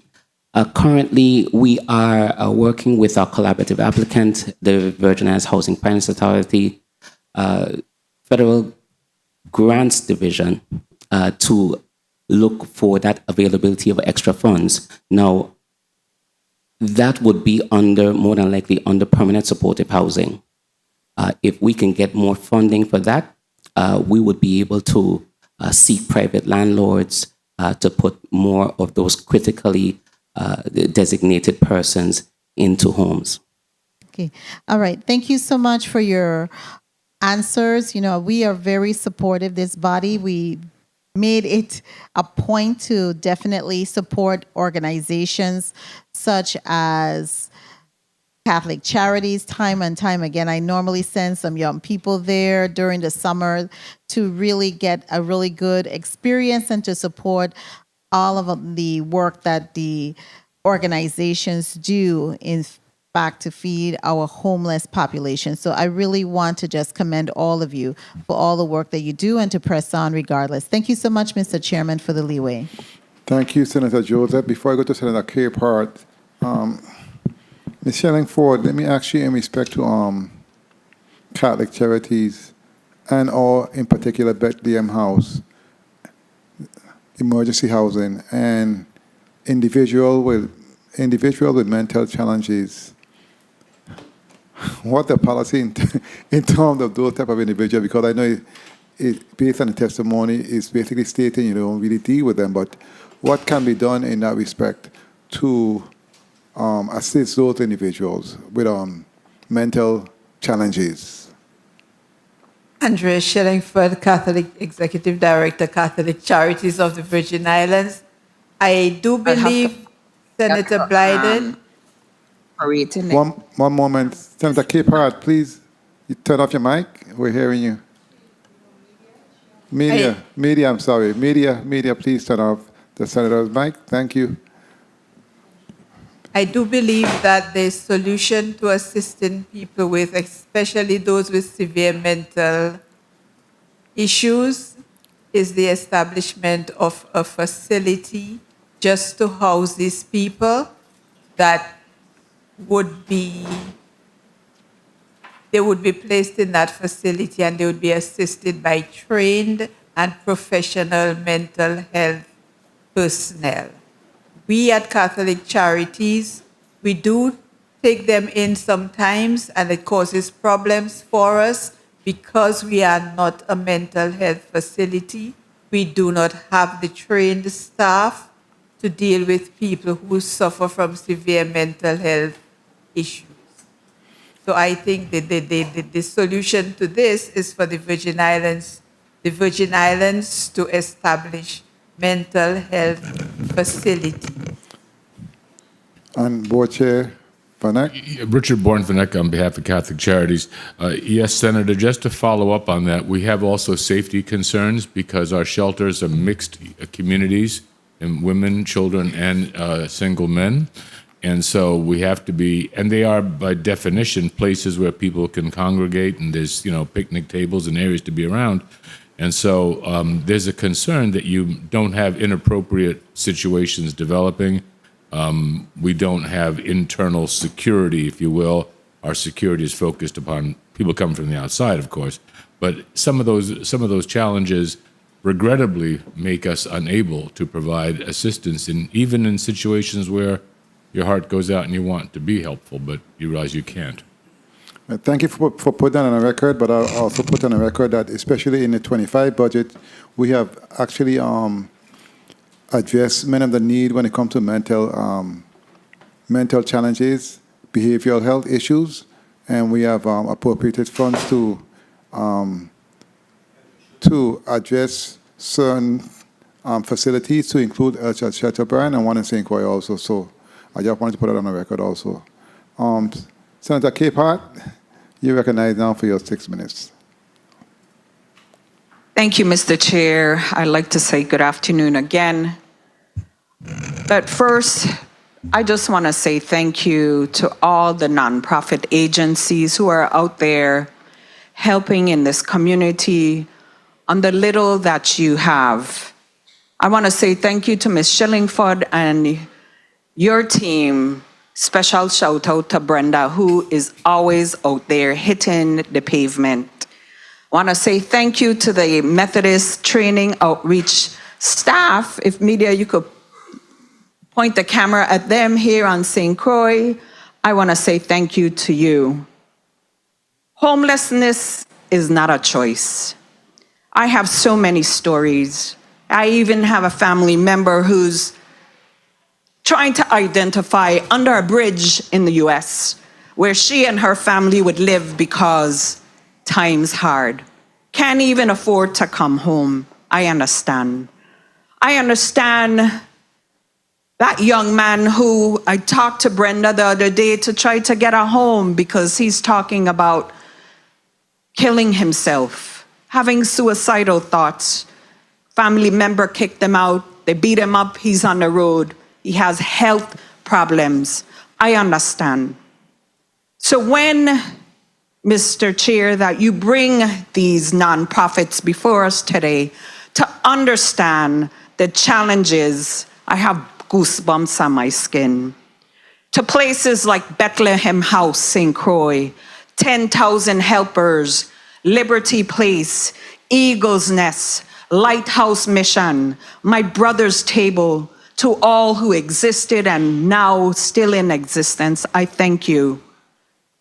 To when I talk to the staff here and they say that they don't even have a vehicle, I call to PMP and say, hey, do you give away vehicles to nonprofits? So I say to you today, if you don't have a vehicle, write a letter to PMP Commissioner. Make sure you have your letter of good standings. Make sure you have a good track record and look at the fleet of vehicles to do the work. because there are not only 252 individuals out there homeless, there are more. First thing, I get passionate as I say, we do our elderly in the community bad, our homeless, our mental, our disabled population, we do them bad too.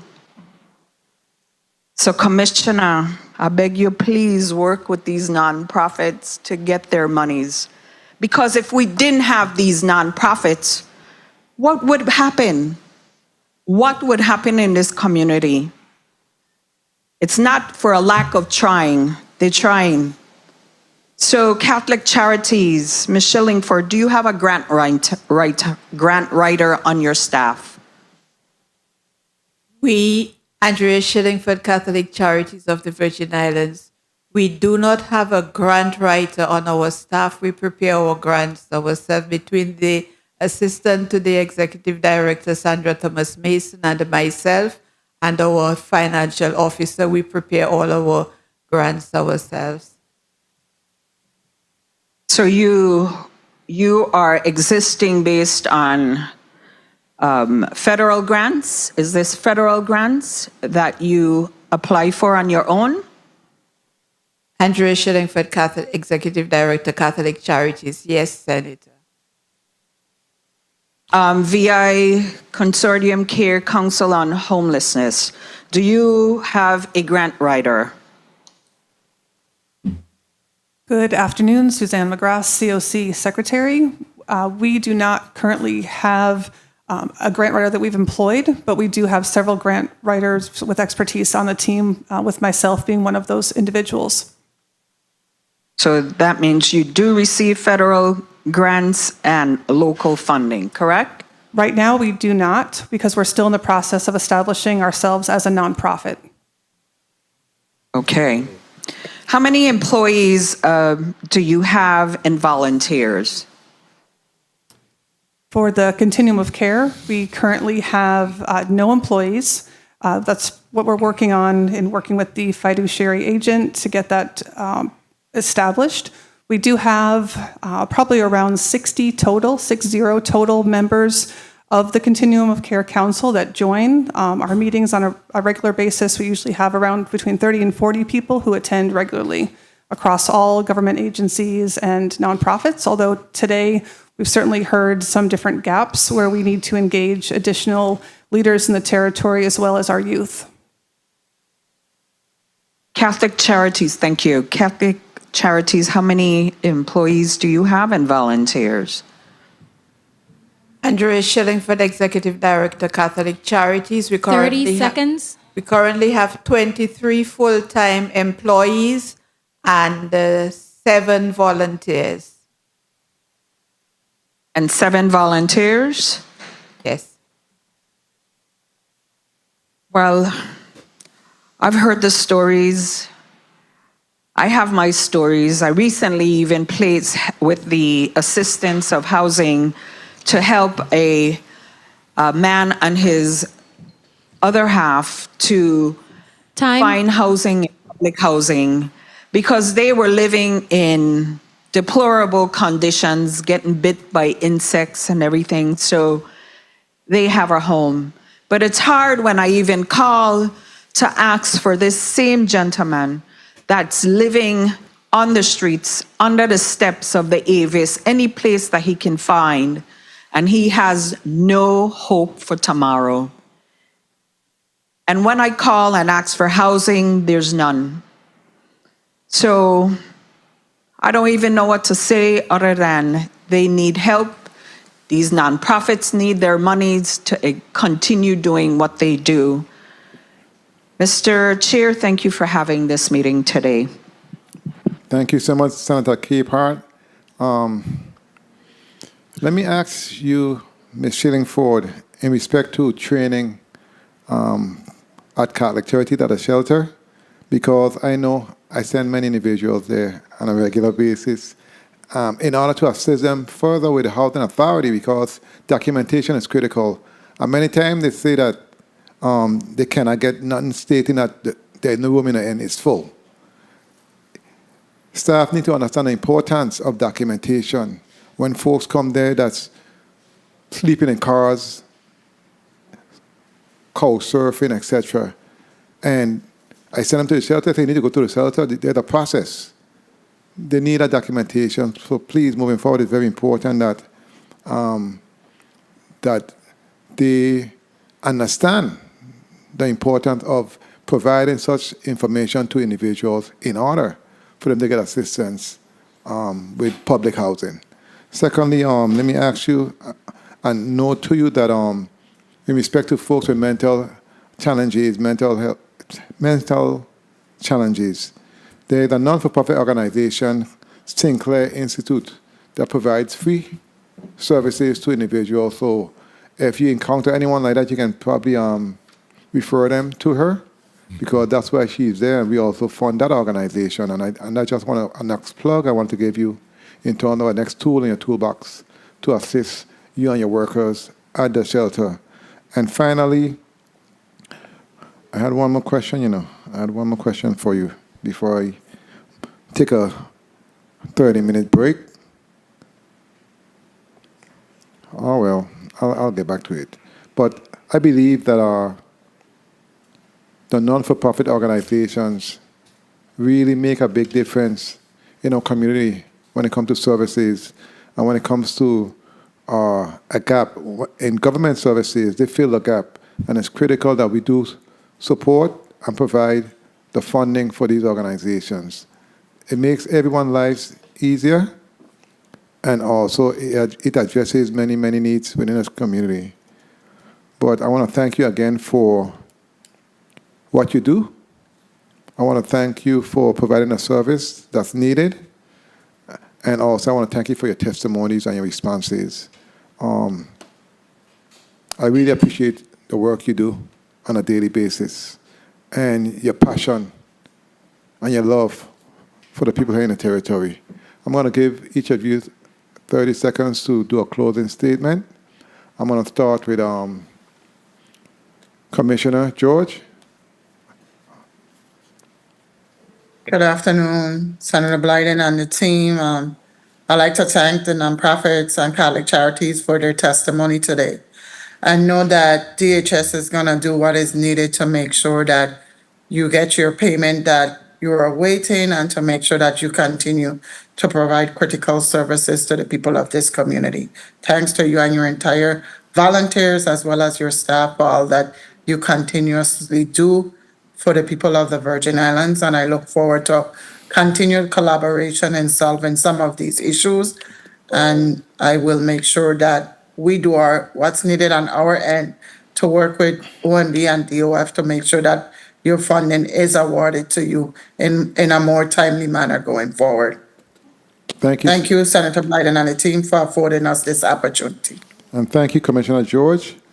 And I hope and pray that we continue to basically rectify many of those challenges on behalf of our people. Thank you again for what you do. Ms. Shillingford? Andrea Shillingford, Executive Director. I will respectfully defer to our board chair to do the closing remarks on behalf of Catholic Charities. Ms. Shillingford, I want you to speak from Catholic Charities' perspective, and I'll have the board chair speak from the board's perspective. Thank you so much. Please proceed. Thank you, Senator, for the opportunity to testify today on behalf of our clients, our people, the people we serve. As the staff usually refers to them, our peeps. These are our peeps. And thanks for the opportunity to, again, express our thanks, for your support, especially. I know that we have the support of most of the senators, but especially you, Senator Blyden. As we say, you always have our back. Thanks for your support, and look forward to working with all of the senators going forward. Thank you for allowing us the opportunity to express some of our concerns for our peeps. Thank you. Thank you for your responses, and thank you for your passion, and thank you for all that you do on behalf of our peeps. Thank you. Richard Bornvanek, Board Chair, Catholic Charities of the Virgin Islands. And I want to begin by thanking you also, Senator, and for your colleagues. But Senator, you have, through your committee, had us here on several occasions to continuously provide you with updated information. And that is so reassuring to all of us that we have this opportunity to at least articulate the difficult circumstances with which we contend on a daily basis. I'd like to express a thank you to one of our partners who hasn't been mentioned as much today, and that is our partners at the Virgin Islands Housing Finance Authority. That's true. The process in which we're engaged, helping to address the needs of the homeless and the needy in our territory, involve both facilities and services. And for the facilities, we are grateful for the support at HFA over the years through the CBDG block grant program. We've been able to acquire the facilities that we are now staffing to provide soup kitchens here down at the lower Crown Princeton's God on St. Thomas and on St. Croix. So those are thanks all around. And once again, I want to also add that we have had no question of the support of many of our partners at the Department of Human Services. We know that there's a challenge we all face. This is not an exercise in pointing fingers, but it's an exercise in sounding an alarm, because the people we serve need to be served, and we can't allow anything to stop us from being and doing what we need to do so we can sleep at night. Thank you. Thank you again. Thank you for your passion. Thank you for your advocacy. And thank you for the work you continue to do on behalf of the board. Thank you. Board Chair Derima. Good afternoon, Dan Derima, Executive Director of MTOC. On behalf of the Board of Directors, management and staff, and the super staff of MTOC, I would like to thank you, Senator Blyden, and all committee senators for this opportunity to give our view of homelessness in the territory. We do so much with so little, and we, with your help, will continue to do that work. Thank you. Thank you, Chair Derima. I want to also thank you and your staff, and also the staff at Catholic Charities and Bethlehem House for all that you do and continue to do on behalf of the people. Thank you.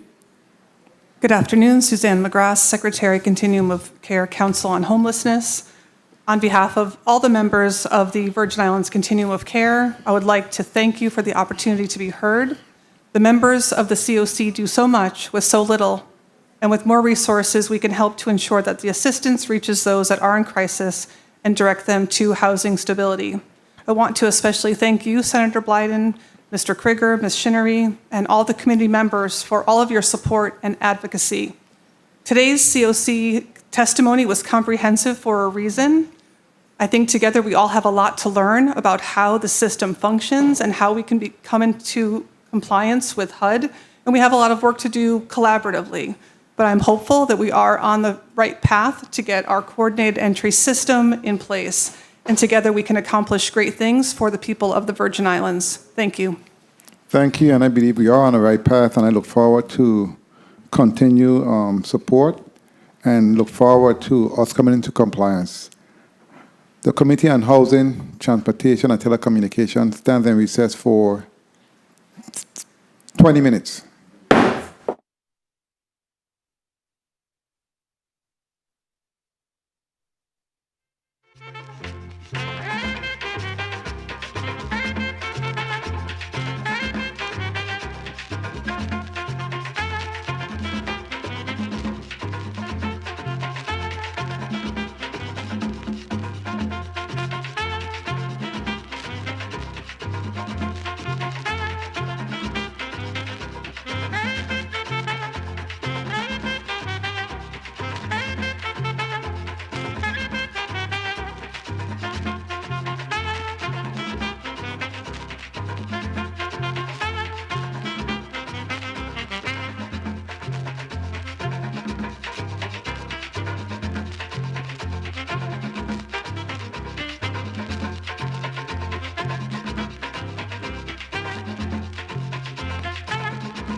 committee is back on the record. Madam Clerk.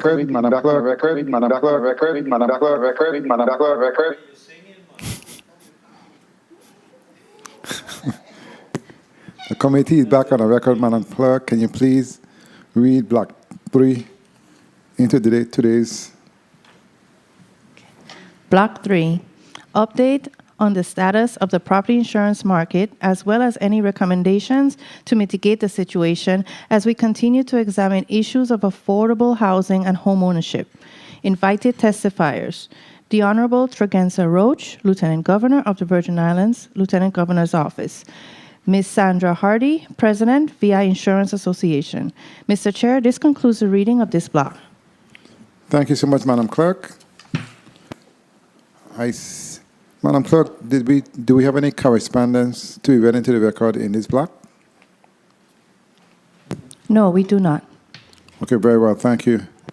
I see we have the professional from the Lieutenant Governor's Office here with us this afternoon. Good afternoon. Good afternoon. Oh, Good great, afternoon. mic check. Good afternoon. Good afternoon, Glendina Matthew, Director, Division of Banking, Insurance, and Financial Regulation. Good afternoon. Good afternoon. Can you pull the Magdalene mic Burke. up? Pull up the mic. Magdalene Burke, Acting Assistant Director and Chief of Securities Registration, Banking and Insurance. Good afternoon to you. I was told that today is your birthday. Attorney Matthew, is that so? Yes. Oh, wow. Well, happy sweet 16th birthday to you, and I wish you many, many more. I welcome that. Well, what we're going to do is have you go ahead at this time and please put your testimony on the record. Good day, Committee Chairman, Honorable Marvin A. Blyden, and honorable members of the 35th Legislature of the Virgin Islands, Committee on Housing, Transportation, and Telecommunications, other senators present today, as well as the viewing and listening audience.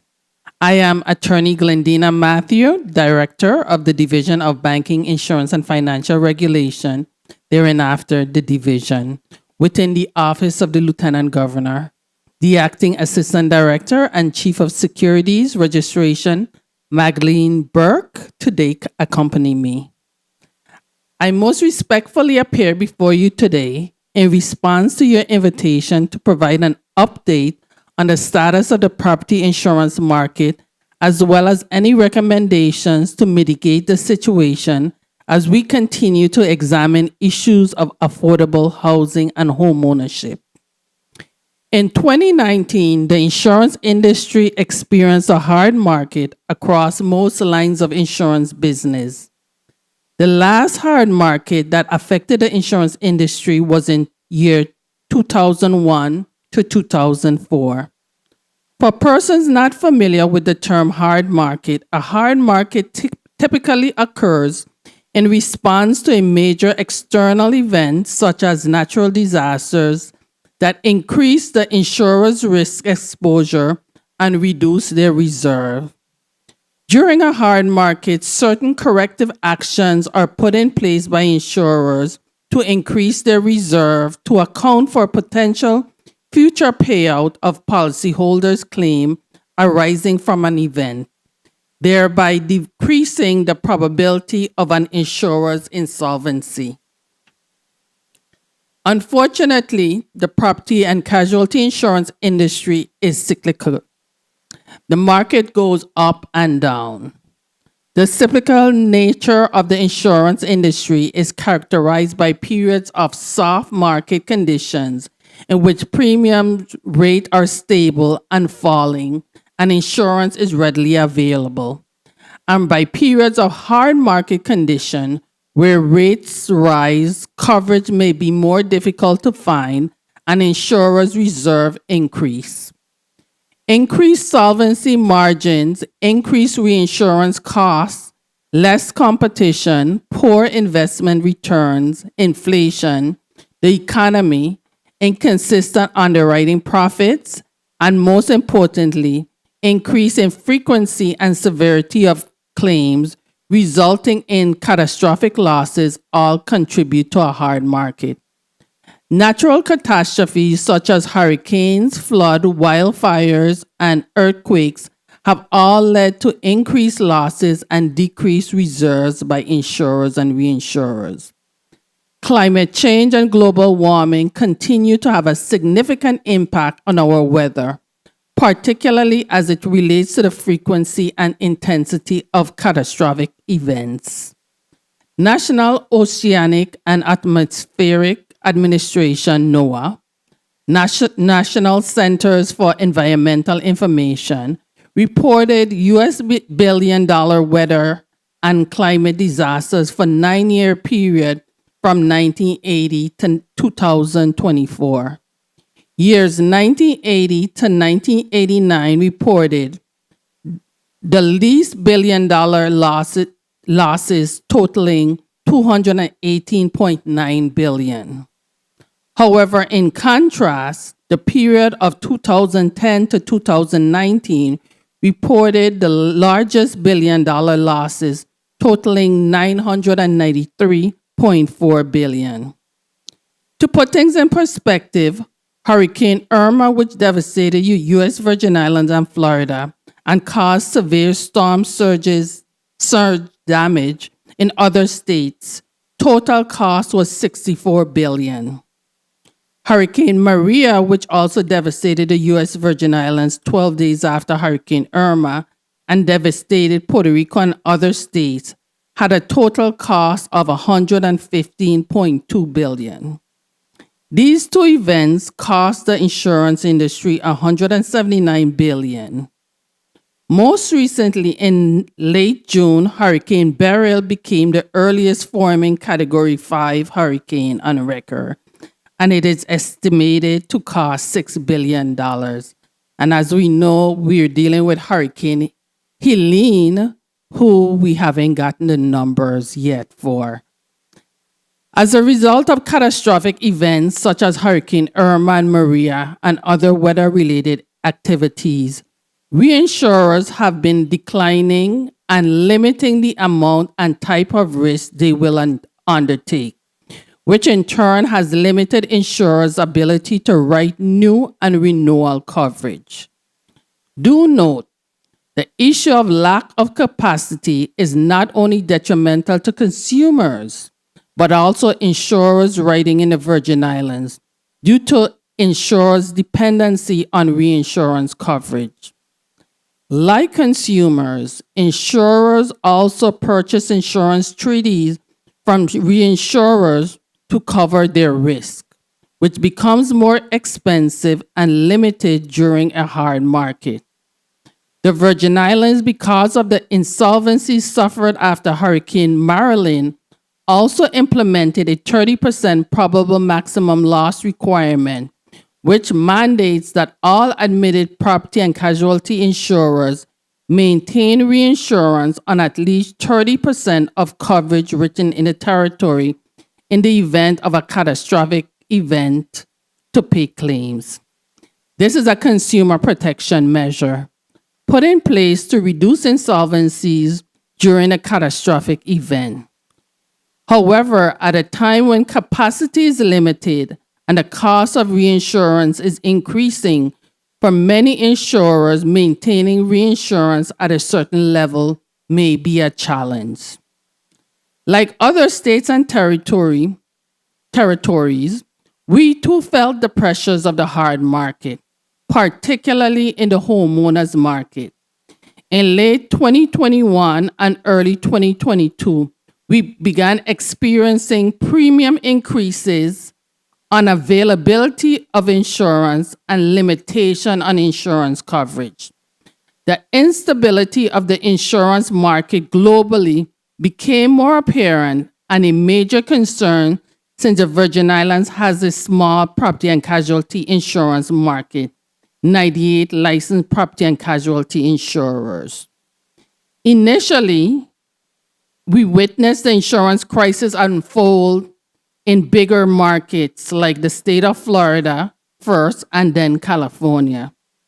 In both states, major property and casualty writers exited the state's insurance market, become insolvent, or choose not to renew the policies. To prevent a crisis in the Virgin Islands, the division considered measures that would help stabilize the Virgin Islands insurance market and maintain homeowners coverage in the territory. In year 2022, the division began receiving rate increase requests up to 20% from licensed property and casualty insurers, whose reinsurers mandated that rate increases be requested from regulators to increase the amount of reserve on hand to pay claims. To stabilize the local insurance market and maintain insurance capacity in the territory, the Commissioner of Insurance approved partial rate increases between 5 and 10% in accordance with 22 VIC Section 53A, which allows for the approval of rate increases if the Commissioner determines that there is actuarial basis for rate increase and it is supported by actual and credible loss and expense statistics. Do note these increases were granted at a time when insurers and reinsurers were pulling out of insurance markets to maintain capacity in the local market. Based on increases granted, insurers were able to maintain their capacity and policyholders were able to renew their policies with the exception of wooden structures in some cases.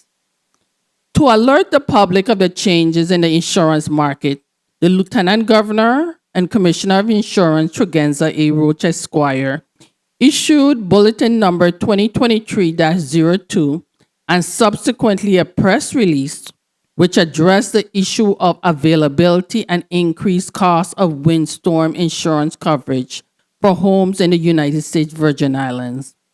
Included in the bulletin was alternatives for anyone having difficulty securing homeowners insurance due to limited capacity in the admitted market.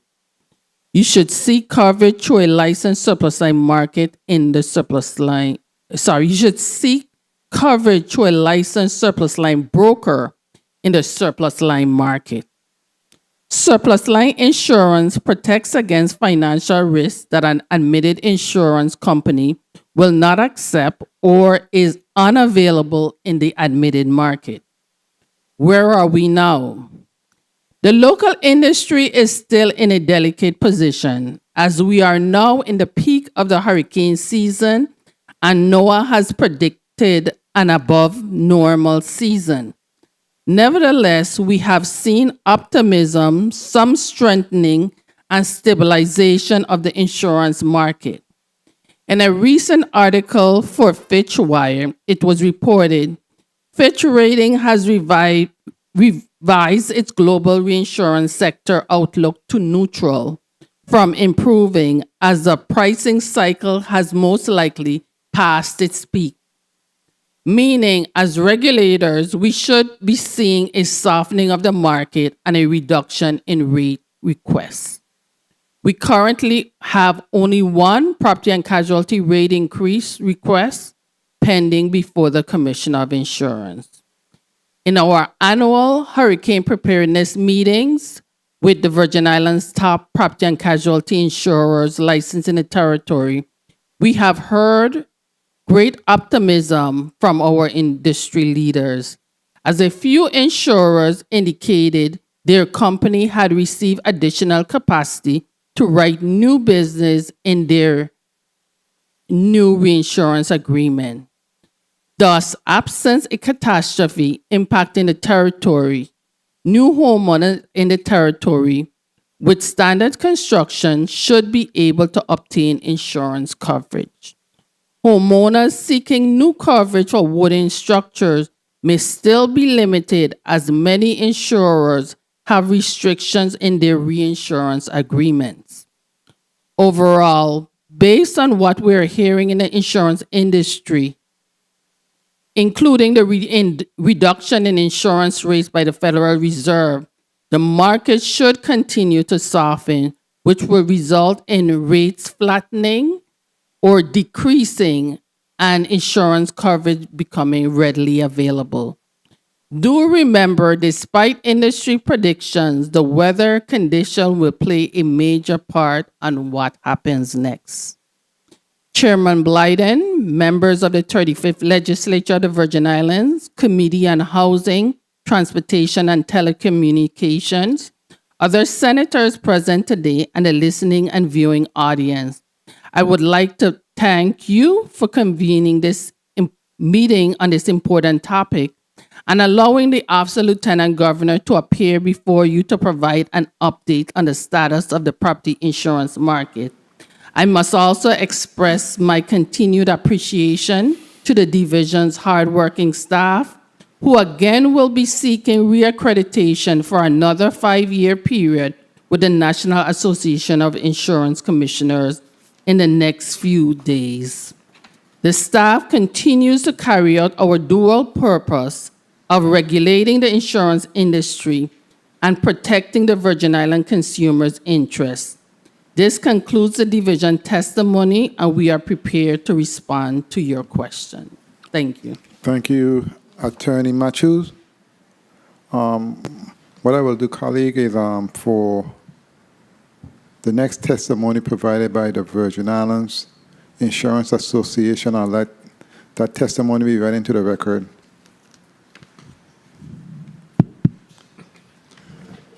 Thank you, Mr. Chairman.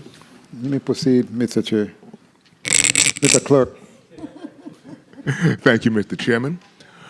This is testimony provided by the Virgin Islands Insurance Association before the 35th Legislature of the Virgin Islands Committee on Housing, Transportation, and Telecommunications, dated Monday, September 30th, 2024.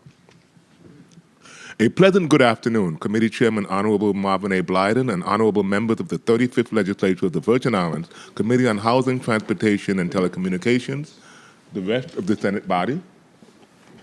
Sorry, Mr. Clerk, but we have decided, my colleagues have the testimony, and we have decided that since we can't ask any questions, no need to read it into the record, so we'll just proceed with our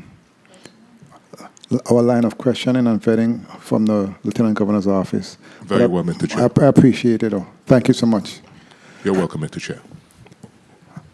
Colleagues, we have the Lieutenant Governor's office in front of us, and before I go to my line of questioning, I have a couple quick questions for Attorney Matthews. Attorney Matthews, in respect to the insurance in the territory, and you spoke in your testimony to the rates flattening and insurance coverage becoming readily available. Since Irma Maria, as you stated,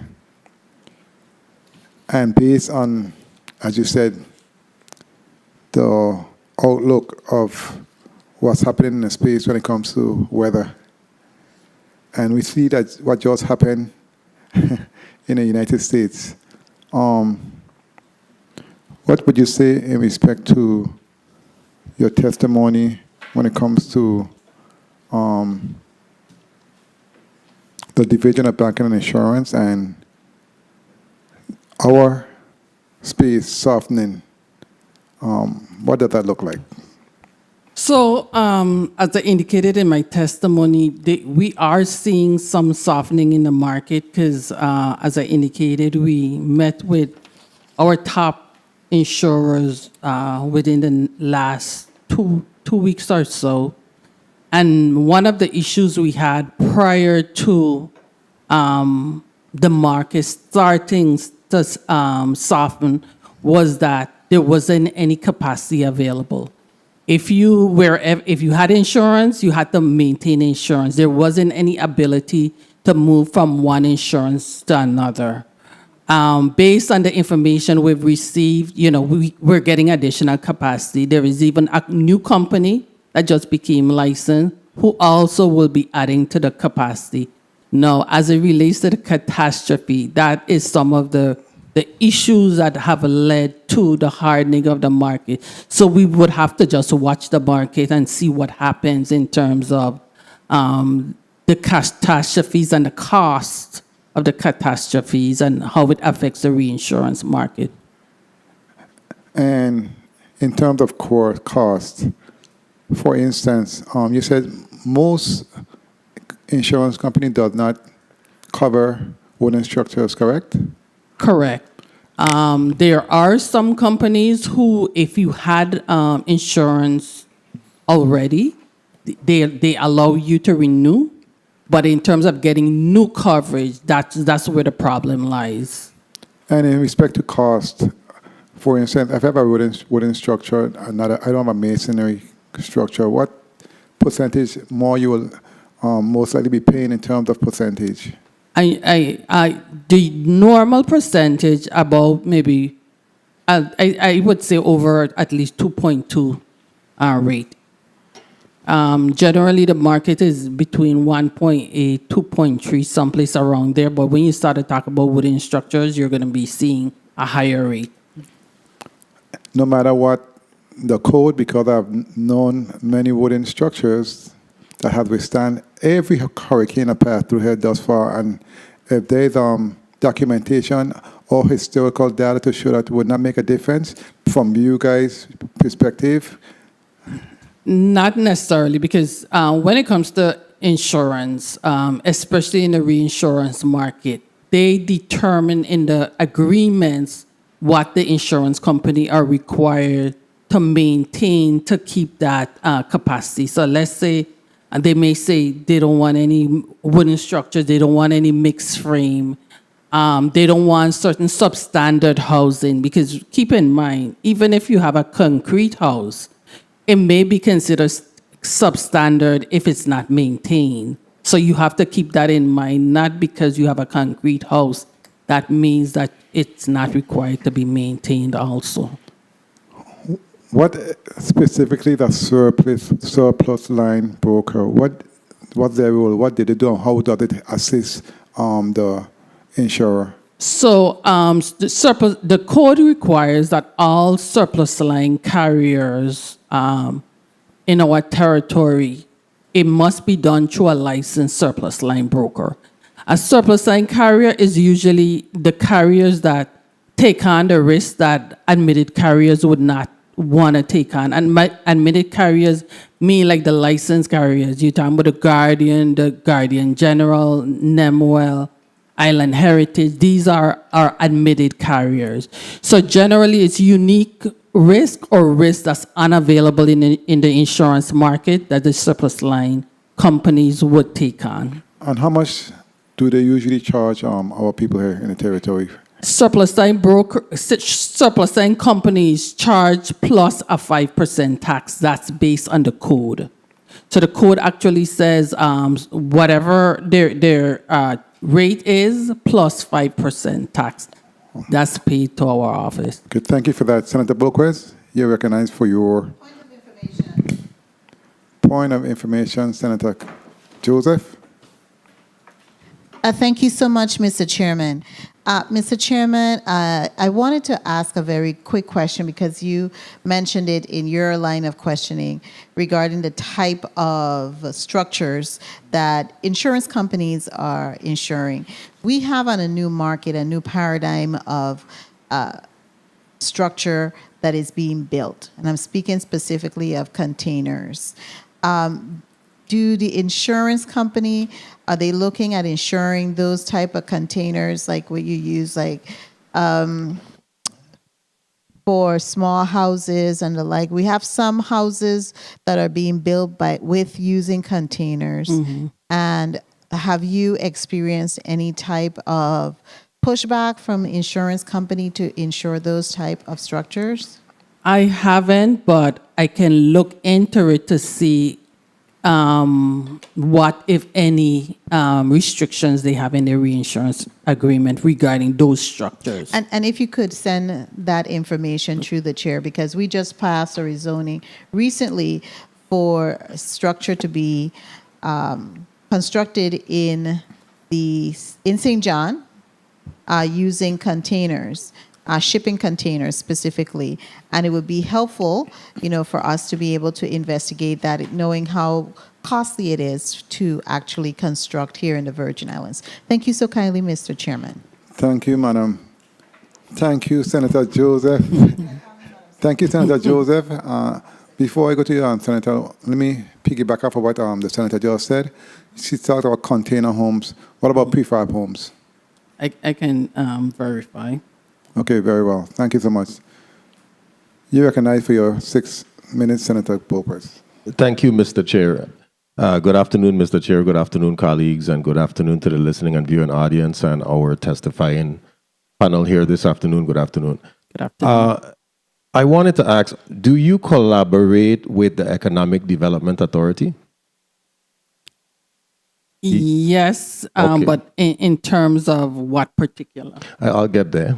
So I asked the question because I'm wondering what you do to incentivize these companies that come here to offer insurance for the people of the Virgin Islands. Being that they're companies, they could particularly be included in the Economic Development Authority EDA program, and that can be sort of a bargaining chip in the sense of attracting more of the companies that you seem to have a challenge of attracting more companies to provide insurance opportunities for our people. So I asked the question in the nature of that, because I'm wondering how you incentivize these companies, and I know that you mentioned in your testimony a number of them have pulled out, and that potentially could be a solution to trying to attract some more companies to provide the much needed insurance opportunities for the people of the Virgin Islands.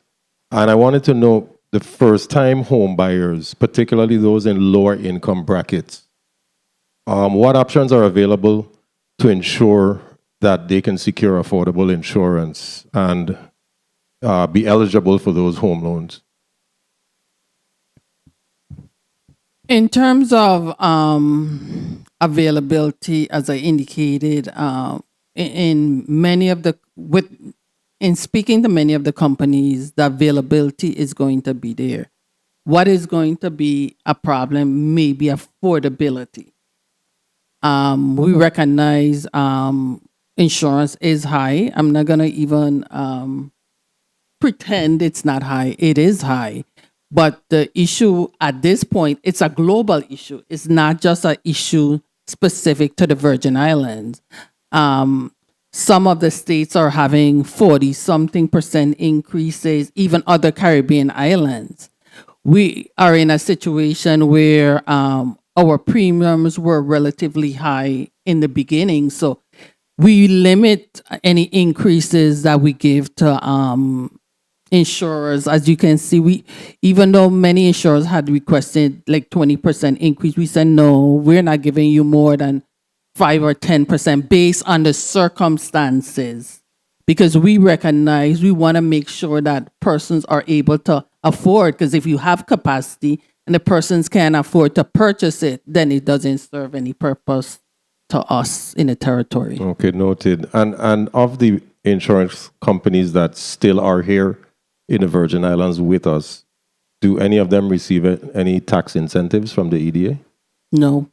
I would encourage you to try to collaborate with the EDA and see, because we want to make sure that they stay. We don't want them to leave. We don't want the same problem to continue to happen, because then that's going to put you in a more challenging place than you already are.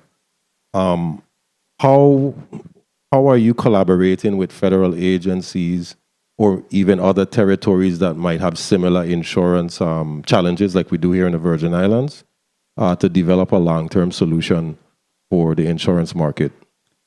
Well, we collaborate with, of course, we have the National Association of Insurance Commissioners, that is all of the states and territories, as well as we're in organizations with other Caribbean islands, meaning BVI, Turks and Caicos, because some of our companies are companies out of other foreign jurisdictions. So we make sure we collaborate to make sure that we're able to know, of course, what the insurers are doing in other jurisdictions, but also to secure capacity in the territory. And if I might ask, how is the current insurance market affecting the home constructions in the affordable housing developments right now, as of today? I know before, I can't say as of today, but I can say I know a couple months ago, if you were to ask me that same question, it would have affected because you couldn't get insurance. And that was one of the reasons that we granted some of the increases because you couldn't get it. It was just a matter, insurance company was saying, either we get something or we're leaving. And our market is too small to have our insurance company leaving. So we have to compromise in terms of being able to at least help them to increase their reserve, get the necessary insurance, and allow us to be able to get capacity in the market. Mr. Chair, may I wrap up? Thank you, Mr. Chair.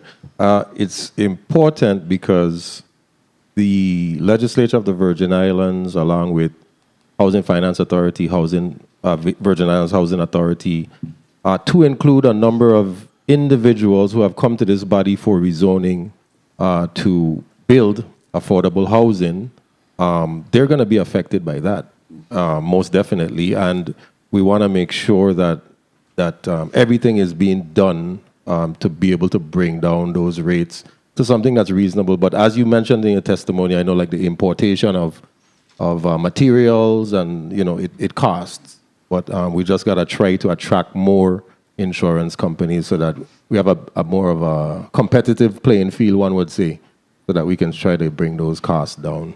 I don't want to abuse my time, but Mr. Chair, thank you for the time. Senator, I just want to respond to that. One of our biggest concerns, as I said, we have a small market, but we have 98 licensed property and casualty companies. The problem is, even though you have 98 companies, a lot of companies aren't actively writing at all, and then some aren't actively writing in the homeowners market. So it's like the companies decide they'll come in, but they're watching the market to see what's going on, especially because we're in a hurricane-prone area, which is a negative for many insurers. Thank you so much, Attorney Matthews. Before I go to Senator Maurice James, let me ask you, though, in respect to insurance matters, and I know in some places in the U.S. mainland, homeowners' policy were terminated by insurance companies without any appeal based on footage from the drone camera showing inadequate, like roof repairs, etc. Do we know if insurance companies here are using that type of equipment? They're using drones only for the purpose of paying claims, but not necessarily renewing coverage. Okay, very well. Because I think that's unfortunate, because I think you need to actually go and take a look and see based on common codes and common specs, etc. Okay, I just wanted to ask that question based on my readings. I saw that that's happening right now in the United States. Senator Maurice James, you're recognized for your 6 minutes. Thank you, Mr. Why am I doing all this? My co-chair, Actually, for me, I wanted an explanation for my own knowledge of some of the statements or sentences contained in a testimony, just so I could understand from how it applies to me as a homeowner with insurance coverage. And where you talk about the 30% probable maximum loss requirement, which mandates that all admitted property and casualty insurers maintain reinsurance on at least 30% of coverage written in a territory in the event of a catastrophe to pay claims. Can you break that down for me in layman's terms? Okay. If you can remember when we had Hurricane Marilyn and Hurricane Hugo, we had a lot of companies that went insolvent because they didn't maintain the necessary reinsurance in place so that when they had these catastrophic losses, the reinsurance would pay these claims. So the company itself wasn't able to absorb the claims, and as a result, they went insolvent. So we put that 30% based on the amount of losses. We did a ratio on the amount of losses that companies at that time had suffered, and all insurers now coming into the territory are required to maintain reinsurance in of 30% to handle claims. So 30% of the amount of coverage you're offering to the residents overall. 30% of what they have sold. Does that make sense? Correct. That is correct. Okay. All right. Thank you for that. I was trying to understand it. Thank you. And I mean, insurance is a very technical area. When you say too that you receive rate increase requests up to 20%, but the Commission of Insurance approved partial rate increases between 5 and 10%. Your last statement seems to imply that the insurers were fine with that increase, meaning that they're able to first of all sell the insurance, but I mean, this is a business, make a profit, right? And that policy holders were able to renew their policies.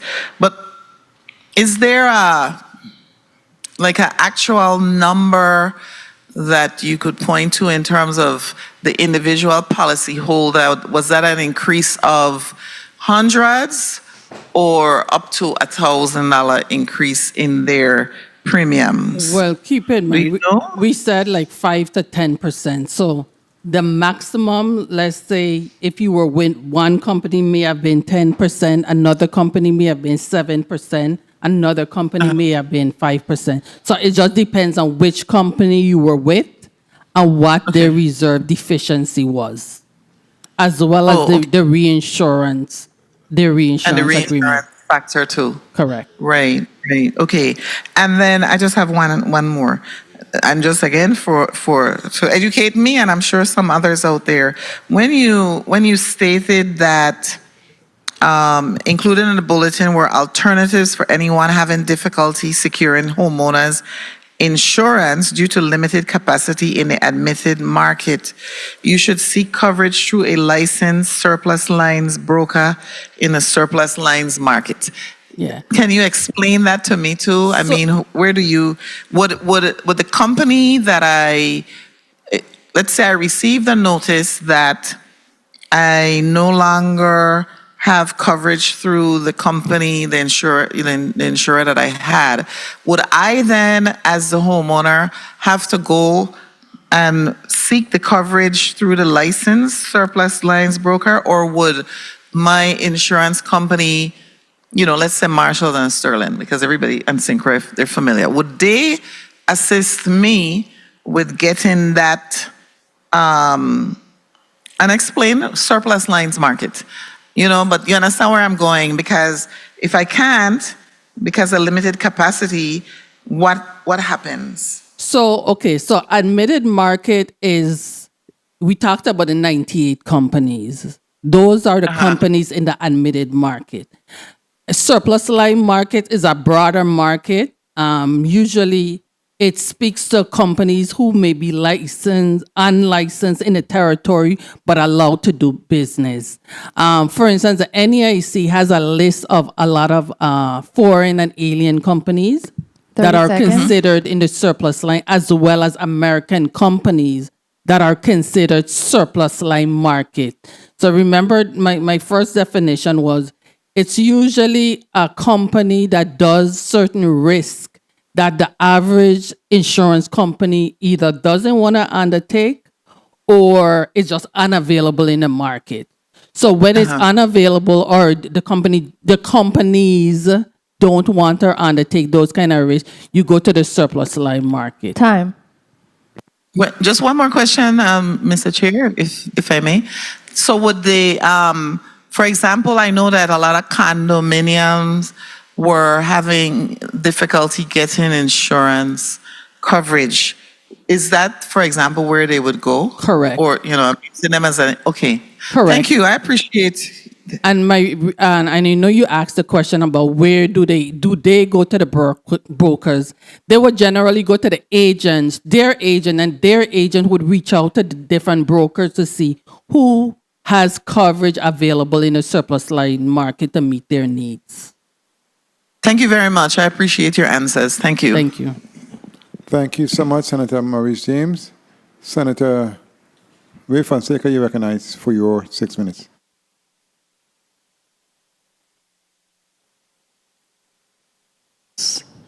Yes, thank you so kindly, Mr. Chair.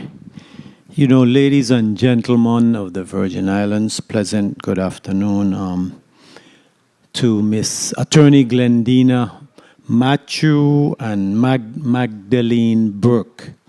Welcome. This division here, right, is this is probably one of the most powerful divisions in our whole government. These two ladies that's right here, you regulate the banking and insurance industry. This is, I've been waiting to ask these questions since I became a senator, so I finally have a chance to ask these questions. So let me ask you, with the mortgages that's issued by the banks, because you issue the charters to the banks, right? Based on your recommendation, yes. Mm-hmm. Okay, so are the mortgages categorized like, say, the green people, the purple people, and the blue people? Is there a report that we can see how much green people, purple people, and blue people get the homeowners mortgages?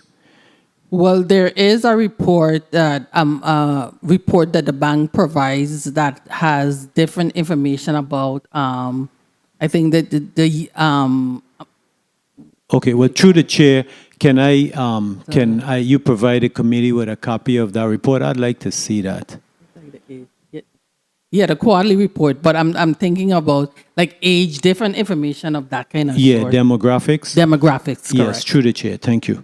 Okay, so let me ask you now, if a mortgage, and oh, by the way, insurance is where most of the homeowners, most of your money goes into either the mortgage or the property insurance. We're not even going to talk about the health and the life insurance. This legislature here, we just approved $226.1 million for the Cigna insurance. That's one of the biggest things, most fiscally biggest amongst we've approved.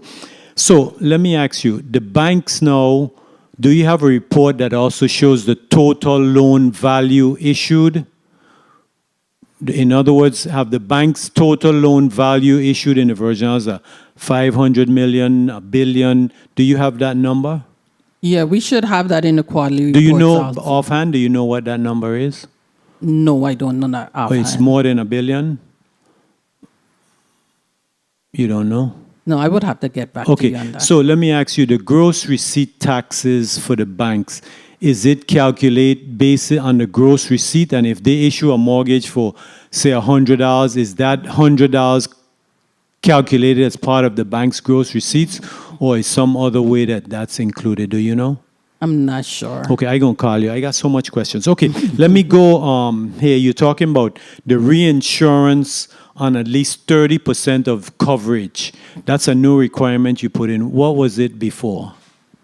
I don't think there was a requirement, but after Hurricane Marilyn, we found a need to put that in place because of the number of insolvencies that took place among our local carriers. Okay, so it's so interesting that you mentioned the Fitch ratings in your report. When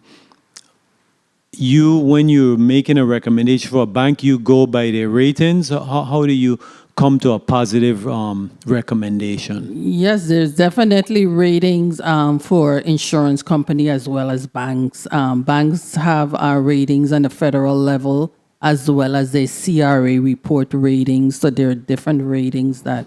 Okay. I want to go quickly now to the wood structures, and I want to see if there's a way for the homeowners to get a lower rate. Now, you said the wood structures. This excludes a concrete masonry house with a wooden roof, or is that included? That excludes that category. We're talking about the framing and the foundation. Yes, wooden structures. Okay, yes. so with a wooden roof, that's excluded. Yeah, correct. Okay, so a wooden roof will get the same rate as a concrete roof? No. A concrete roof would have its own rating, as well as wooden with galvanized will have its own rating. So a concrete roof is a lower rating, and also you pay less? That is correct. Really? Based on 1 minute. Based on the structure of your property will determine the rate that would be charged. You would be charged for that structure. Okay, I never know that before. You learn something new every day. Okay, so now the insurance guarantee fund, it's at $50 million, right? It should be. I haven't looked at it lately, but I would verify. But it should be at $50 million. Okay, and that's great. It helps people out because what is it? Real Legacy went Real Alliance or something? Real Legacy. Yeah, Real Legacy went bankrupt, and it was good that we have that. And that's great that we have that, security built in for the folks, right? Okay, so now I want to ask you here now about the hard market. You said that it's showing, Mr. Chair, okay, you said that it's showing signs of softening, right? It's improving. Mm-hmm. So are you saying that it's a possibility that our insurance rates might decrease since it's softening? I mean, it's hard against soft, so some kind of movement. I don't know it's there yet. What I can say is that we are receiving capacity, meaning we are, some insurers are able to write new coverage, which was one of the things that we weren't able to do a couple of months ago. So I think once, and keep in mind, in my testimony, I talk about it being cyclical in that it goes up and down. The insurance rates have gone down before. In 2012 or someplace around there, the insurance rate had gone down. But as the market changes, sometimes it goes up, sometimes it goes down. Yeah, it was interesting that you showed that Maria was so much more expensive than Irma. Here in the Virgin Islands, we would think that Irma was way worse than Maria. But thank you very much, Mr. Chair, for the time. Thank you, Senator Fonseca. Before I go to Senator DeGraff, let me ask you, Attorney Matthews. Mm-hmm. We had the housing authority here this morning, and also we have the Housing Choice Voucher Program, Section 8, and all of them rent from individuals and other housing authority. Plus, we have other individual rent on the private market. Mm-hmm. In respect to insurance, rental insurance. Mm-hmm. What the availability for that here in the territory, number one. Number two, what the price point when it comes to renters insurance for our people? There are renters insurance. I'm not sure of the price point, but there are rental insurance available in the territory. And I encourage anyone who has questions regarding whether the availability of coverage, just reach out to us, because sometimes we would reach out to the different producers and see what's available. Sometimes, even though the consumers may think there is that availability in the market, if you touch base with the right producer, there is. Thank you for that. Senator DeGraff, you're recognized for your 6 minutes. Thank you, Mr. Chair. Good afternoon, colleagues. Good afternoon, testifiers, all viewing, listening, and present. We saved the best for last. Okay. USA Insurance, how come they ain't in the VIHA? One more time, if somebody asks. That has been a lot of sleepless nights with USAA. Every administration come in, we write to USAA. They tell us the same thing. They're not writing in coastal areas. They're not writing in certain areas that are hurricane prone areas. So every administration come in, we make that call, we do that written correspondence, and they come back and they say no. Okay, does the banking and insurance, you regulate the profit margin for insurance companies? We don't regulate profit margin. What we regulate is to make sure that they have the adequate reserve available to pay claims. I'm getting to that. Okay, before I get to that, is there, I guess, you know, there's gap funding for purchasing of homes. Is there any type of gap insurance or companies that we have here that would fill to make up the full 100% if you can't afford, I guess, the regular insurance? And it seems like you're asking about PMI? Is that PMI would be what? Private mortgage insurance? Are you talking about that? It may be, but I forgot the name of the insurance that you have when you're underinsured and you don't have enough, or you're given that underinsurance. But are there companies that, like I say, gap financing have to do again with, like, if we don't qualify 100% for something, you can apply for that. I just wonder if we have any kind of insurance companies like that here. No, no, there isn't. I think it seems like it's PMI you're talking about, where generally you have to carry 80% of the mortgage, and if you're not able to carry 80% and you're carrying less than, you would require to do PMI to fill the gap between the normal standard, which is 80-20, and if you're going lower than 80-20. Of the mortgage, but not the insurance. Correct. Okay, so it's not applied to insurance companies. Sorry, I'm Kathleen Burke, acting assistant director. Please, good. Yeah. Please recognize the testifiers bank. The PMI insurance, it's not homeowners insurance, which is a completely different market. If you fall short in receiving for your down payment, if you're going to make a purchase, so the PMI will cover that gap. And and that's a cost that the individual would have to pay as well as your standard insurance. So that would be an additional cost. Cool. So if my insurance payment, for example, would be $5, PMI added to it would be an additional, say, $2. So for the next maybe 10, 12 years, I would be paying $7. That also takes into consideration not the increase of my property taxes on my regular homeowner's insurance. So that's the only gap. So if something happens to my home, a catastrophe, PMI is not going to cover that. That is only covering the gap for your down payment. That helps you obtain the mortgage. Okay. So now the insurance guarantee fund is $50 million. It is. Mm-hmm. I remember when it was 10 and we fought, we got it back up. Mm-hmm. It is $50 million. Mm-hmm. You said you just looked at where you instituted a reinsurance of 30% that the company have to have for the claim.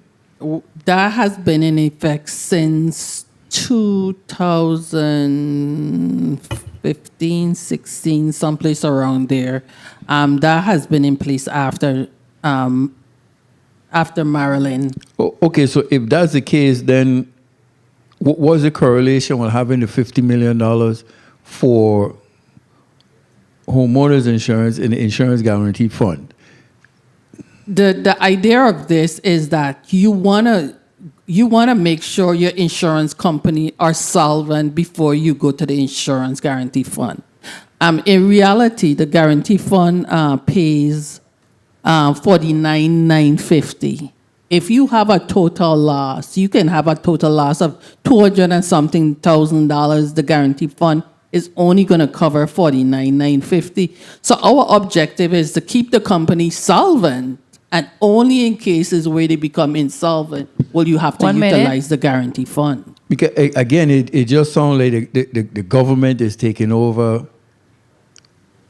I'm going to pay my money to insurance company on a monthly basis 15, 20 years as a part of my 30-year mortgage.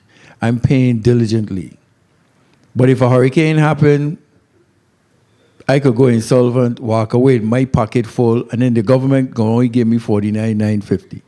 That's what it sounds like. If it's not, then you could tell me. No, it's Okay. definitely Go not. ahead. Because first of all, the company is totally responsible in paying claim. Only in a situation where the company becomes insolvent, and usually, for example, I'm going to give the real example, Real Legacy. Everybody knows Real Legacy. Real Legacy was licensed in the Virgin Islands and Puerto Rico.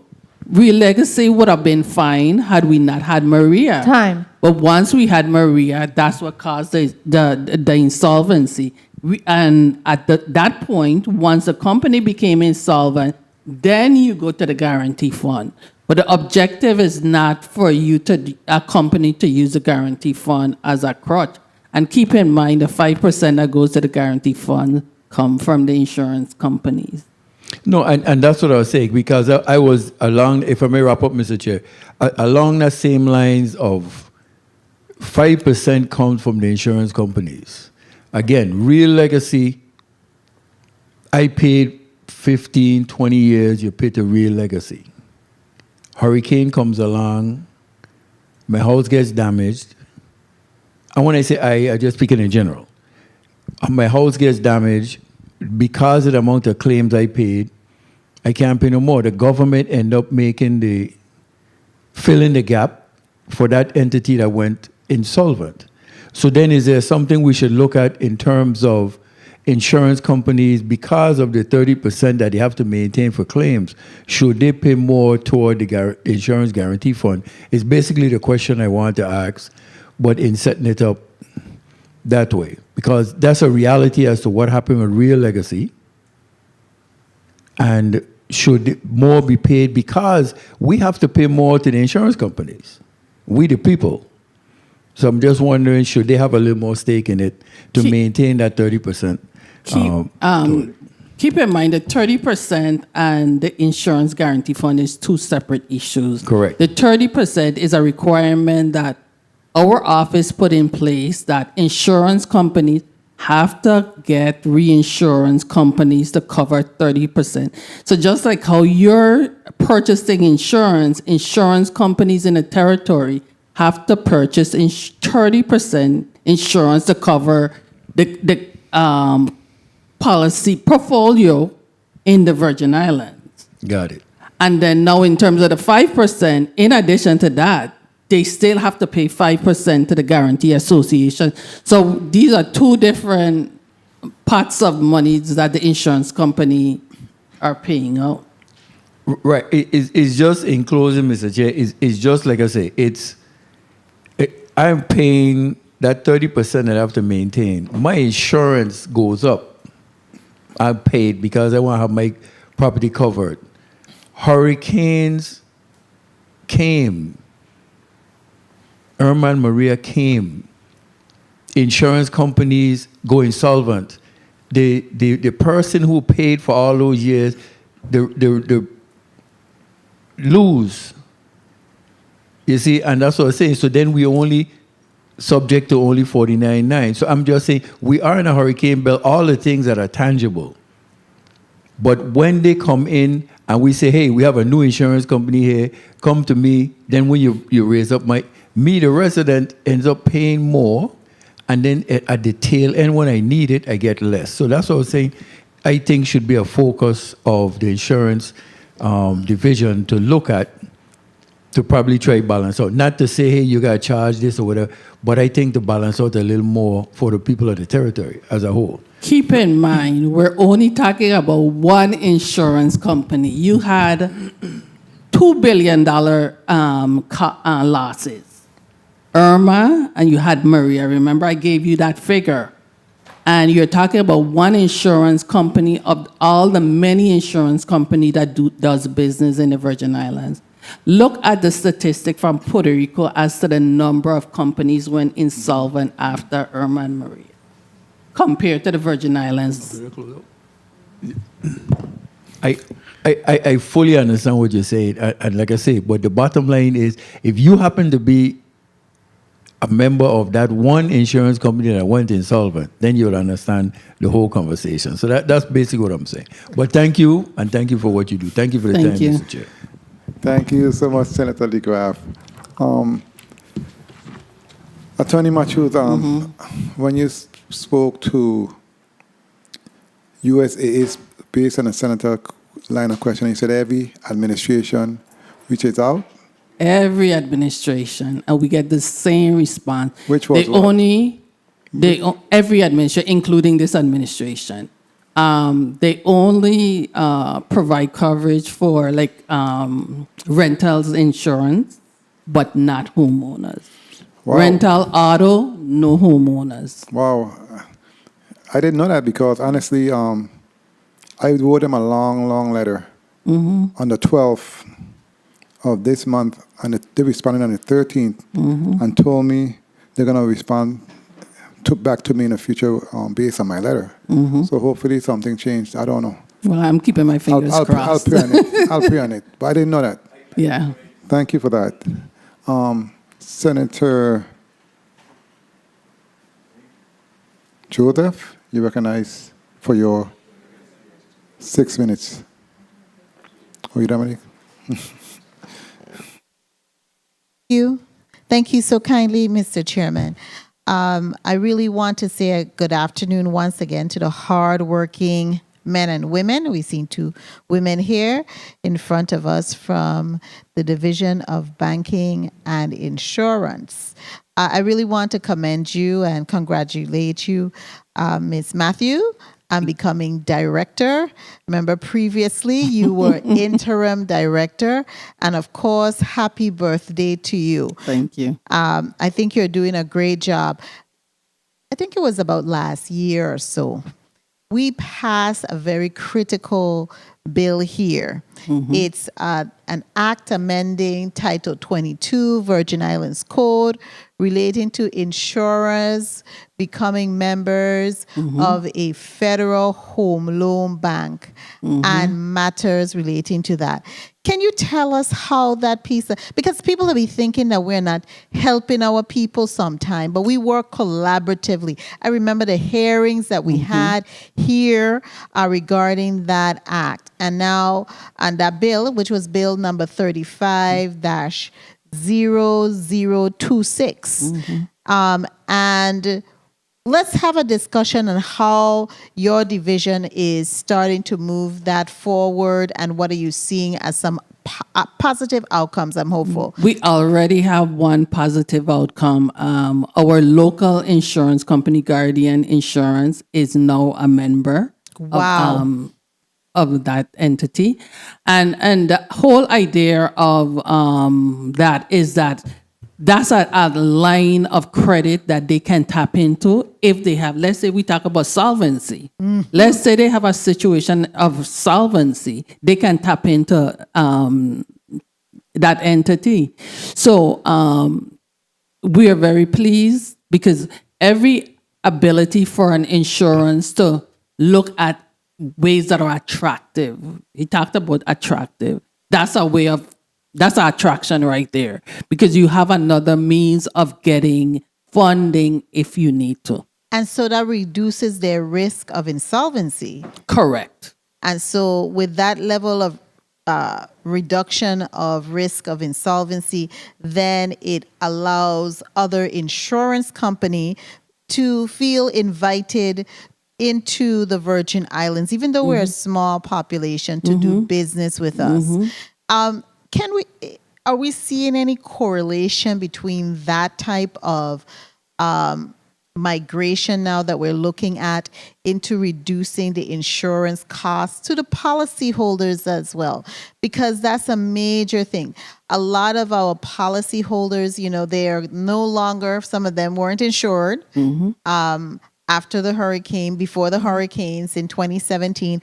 Now, because they have received grant money and even loans from FEMA or SBA, they are now required to become insured. and many of them are on fixed income. And so the insurance based on the property appraisal is sky high. How can we look at making insurance, homeowner insurance specifically, more affordable to those type of persons, those individuals in our community? So the more competition we have in the territory, and when I say more competition, not meaning more licensed company, more companies that are actively writing, that helps open up the discussion regarding rates. Because when you have a few companies and they're taking off high risks, they're going to be looking for the return so that if in fact there's a catastrophe, they can pay claims. So we don't have to have the discussion of the guarantee fund, but they're actually able to pay claims. So yes, that discussion really is having the competition, the necessary insurers actively writing in the territory for us to be able to kind of really see improvement in the premiums. And you did mention in your testimony you're seeing an increase in the capacity Correct. of those type of insurance companies Correct. writing in the in the territory. So that's a plus. I wanted to ask you, since the passage of Tropical Storm Ernesto in the Virgin Islands, and I don't know if you are privy to any claims from homeowners regarding any damages that they've received from their homes. Has there been any? One of the things we talked about, as I indicated, we met with our top insurers in the territory prior to the hurricane season. And many of them, one of the questions asked was in terms of how much claims you have had. And even our local insurance, I think they said they may have had 7 or 10. It hasn't been any high numbers. Okay, that is very promising. Correct. So that we could keep our insurance affordable because it's very costly. On average, how, if you were to, I don't know if you'll be able to answer, but if you were going to insure a structure, homeowner structure that is about 1,200 square footage, galvanized roof, how much would, Mr. Chairman, how much on average, Attorney Matthew or Ms. Burke, would they look at insuring that home? Just an average. Well, first thing you're gonna look at whether or not they have any preventative devices, shutters, anything of that nature. Let's say 2.2 being the high end, you would do 1,200 times 2.2 is what would have given you the amount of premium the person would have charged, using that as an example. Okay, thank you so much, Mr. Chairman, for the leeway. And I just want to say I really appreciate that you were able to give us some feedback on that piece of legislation that we voted upon here in this body. Thank you kindly. Thank you, Senator Joseph. Senator Fonseca, you recognize for your point. Thank you, Mr. Chair. Okay, so Magdalene Burke, you're the chief of securities registration, right? That is correct. Okay, so just update me now. How is that market going, and how do you track if the companies are involved in day trading? How is that going? That's a growing business in the VI. Give us some information. Magdalene Burke, Acting Assistant Director. On an annual basis, from the time I've been with the division, I've seen growth. We've had individuals, and not all of our investors or broker dealers are domiciled here in the Virgin Islands. Literally, we've actually had this year 2 individuals, 2 firms that were interested to be domiciled here. We've approved 1 firm thus far, and another firm is pending approval. Okay, and see, that's what I want to get. So if they're not domiciled here and they're involved in day trading, how could you track their profits so that we could get tax revenues? Because, if they're doing day trading, it's very hard to track that.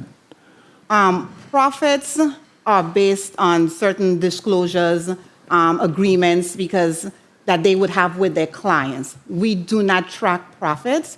We regulate and ensure that the investors of the Virgin Islands are protected. So how would we know come gross receipt time what their profits was? Nobody tracks that, right? On our end, not at this time, no. Okay. Thank you. Thank you, Mr. Chair, for the time. Thank you, Senator Fonseca. Let me ask you, Attorney Matthew, in respect to property insurance and carriers in the territory, how many carriers do we have when it comes to insurance companies? Property and casualty, 98. Wow, 98? Yeah, we have a lot, but a lot of them aren't actively writing. That's the problem. Or they don't write in the homeowners market. Very well, interesting. And that's where you talk about how do you incentivize them to actively write. Correct. Okay, very well. My colleagues, I don't know if any of you all have a burning question. No? Okay, very well. Well, we have exhausted our time. And I want to thank you so much for spending some time with us here today, giving us a status update when it comes to property insurance in the territory. And again, I want to wish you the best on the rest of the day, what's left for your birthday. So I'm going to give you 30 seconds to make a closing statement before we wrap up. Senators, I want to thank you for allowing us the opportunity to testify before you. We realize this is a crucial issue, the insurance market, and we don't take it lightly. Hopefully, the next time we come before you, will hear even better news. The market has softened even more. And some of the discussions we're having here today, we would be able to say we've seen reductions of rates or something of that nature.